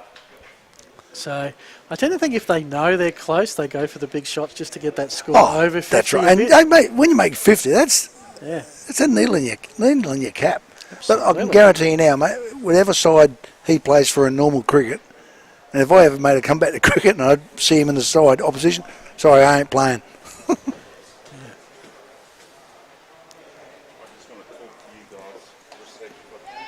Okay. Another quick single. Can we grab... so Tev, you have to go around the other way. Sorry, mate. Just watch the chords. Yep. We're going... was this game...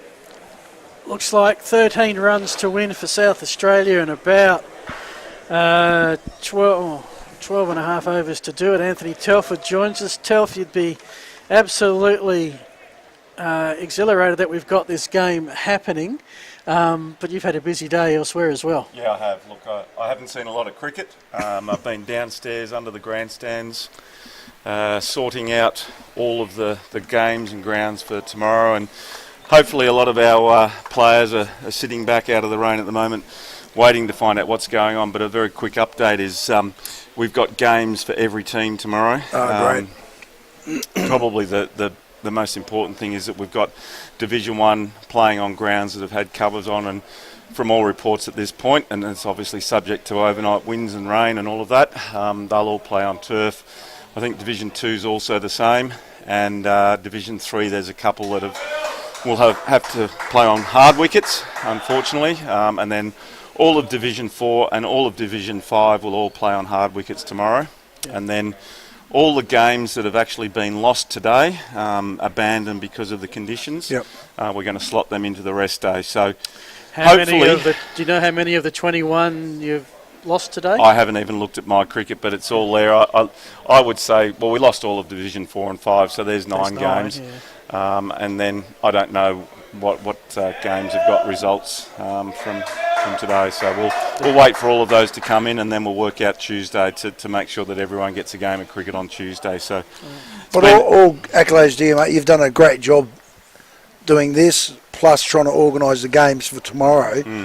You've done, mate, it's a pretty hard job to do by yourself. Oh, look, I didn't do it by myself. I had Lara and Ian helping me this afternoon, and we've been making lots of phone calls. I think I've made, I don't know, probably over 100 phone calls to find grounds. But you've done a great job, because you've had to set up the whole shebang with this, plus trying to get grounds and everything.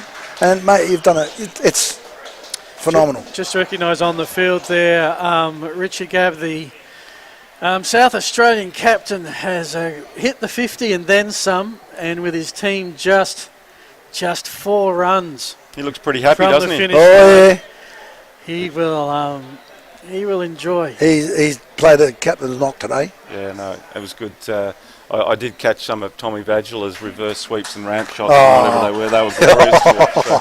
That's not fair. I know. Anyway, it's good. This is going to be a great result for the South Australians, and it's good to break the barrier, getting them one up. Won't harm the net run rate either. I would suggest if they can get this done with quite a few overs to spare. Yeah, exactly. So do they go on a net run rate if two teams finish on a draw? Same amount of points? Yeah. Did they go on the net run rate? It's actually not net run rate, but it's runs taken, wickets taken over. Yep. Okay. So I think it's actually worked out on a percentage basis. So it's a little bit different to net run rate from what I've been told from the gurus in my cricket at VCA level. So it's fantastic. So anyway, so that's the update. We're going to be in contact with all of the teams and umpires and buses and lunches over the next few hours. So if everyone can just hold tight, we'll give everyone an update as soon as we can finalise where people are going and make sure that we can coordinate buses and get them to the ground. So rather than ring your mobile, turn your phone off tonight, mate. Where should people, socials, media, website, where should they generally go? No, look, all of the players will be advised by their team captains Yep. and the VCA delegates, and we'll do it that way. Then I only have to get it out to 5 or 6 people, and then they can get it out to each of their captains, and then all the captains get it out to the players. It's the tree that works. Yeah, it does, yeah.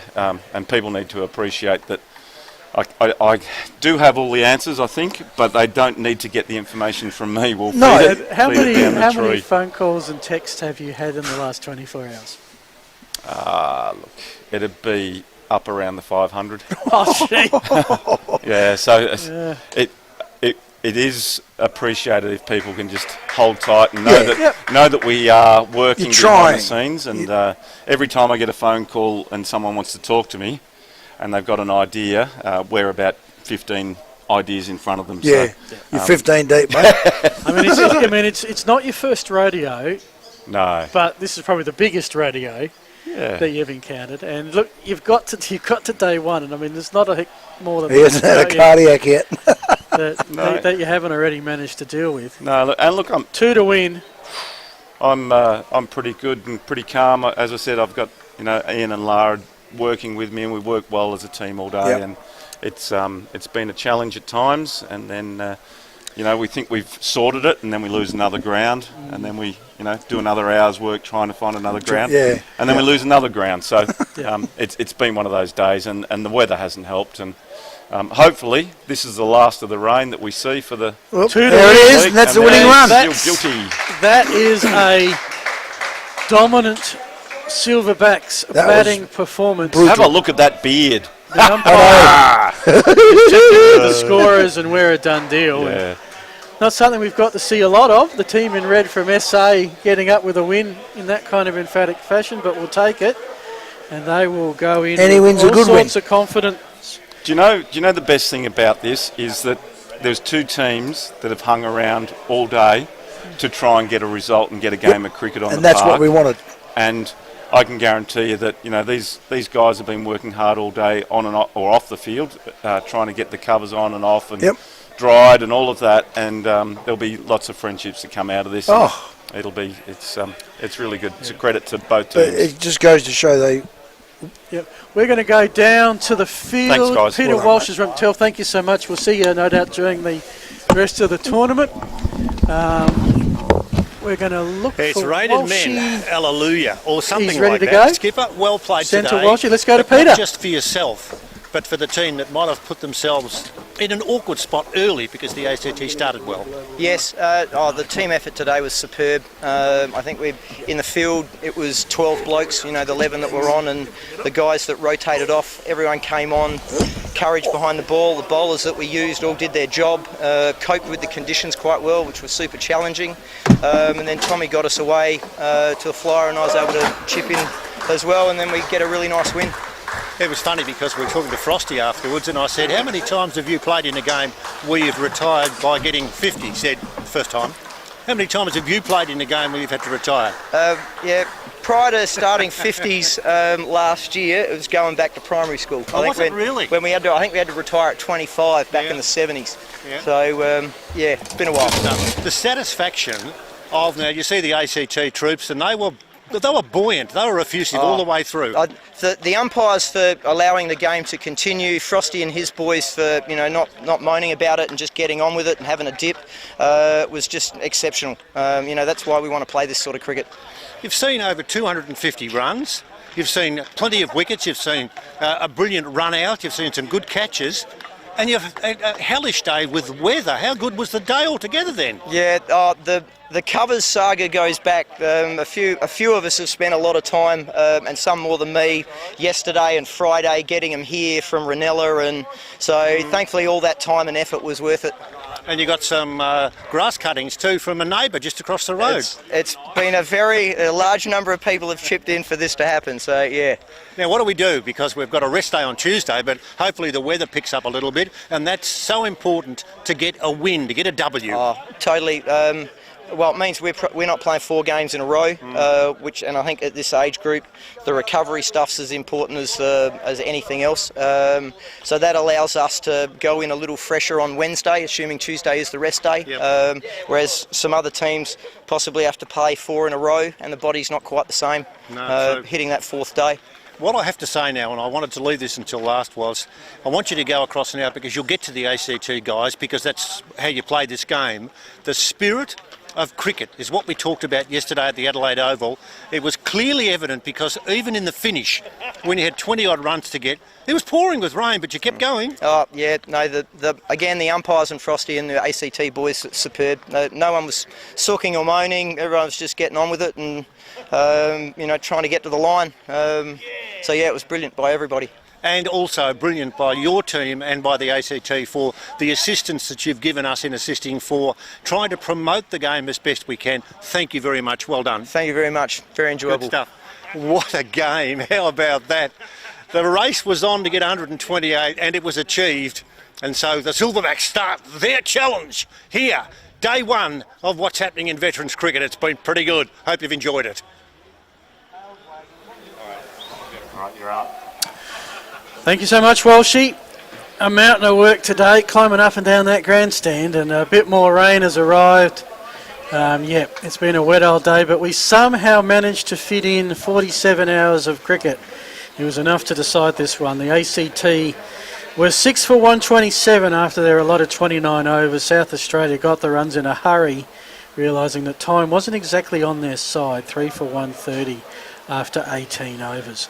Want to thank all the filming cricket crew, producer Tommy, our boss John Douglas.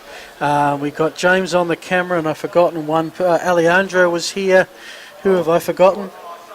And Robert as well, who've done a mountain of work just moving things and making it work, and that's been the story of the day. Congratulations to the Silverbacks, commiserations to the Fireballs, but I think given the challenges we had, the real winner today, and I mean this seriously, was probably the game of cricket to get this tournament underway. You can see there some of the stars. ACT 6 for 127, Captain Frost with 53, retired night out, Solway 32, Randall a very quick fire 13, Vadalja with 3 for 12, the pick of the bowlers. Backed it up with 43 with the bat. Gab retired, the captain not out, 53. Rankin also busy at the start with 17, got him off well. Randall took 2 for 14 for the Fireballs. Man 1 for 26, Parry not for 18. South Australia have won, I think officially it's by 7 wickets and with 11 overs to spare. My Cricket will give you all the results from the games that happened. We'll be on air tomorrow from just close to 11 o'clock from the Woodville Oval, where New Zealand A play Tasmania Ponting. Until then, my name's Phil Hurd, and thanks so much for sticking with us through today. Look forward to giving you more of this great tournament over the next 4 days or so. You've been watching the Australian Veterans Cricket over 50s National Championships.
Plant your paddock for free with S&W's huge Aussie seed giveaway. Go into the draw to win $5,000 of S&W seed of your choice when you spend $1,000 or more on selected seed products. You've got to be in it to win it. S&W Seed Company, your partner in the paddock.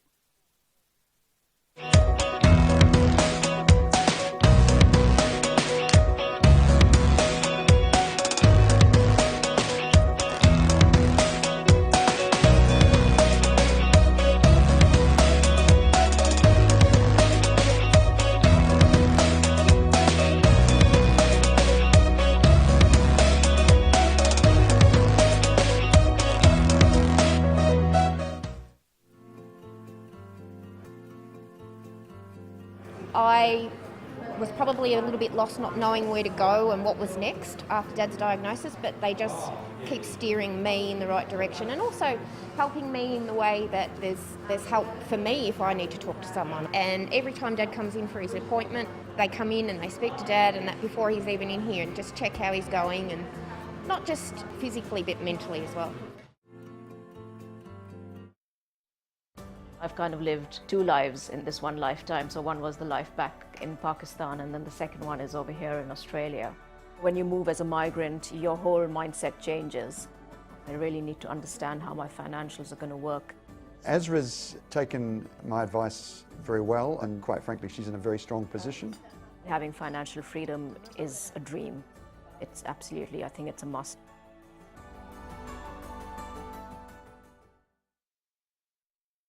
Explorer Caravans 345 Prospect Road. Come on in, we're expecting you. Explorer Caravans presents two of Australia's most respected brands. That promise something for everyone. Viscount and Franklin Caravans, each with over 70 years manufacturing, bringing back old memories and creating new ones. Caravans packed full of style and features. They're exciting and new. Service and quality you've come to expect. So let's explore Australia. Explorer Caravans 345 Prospect Road. Come on in, we're expecting you.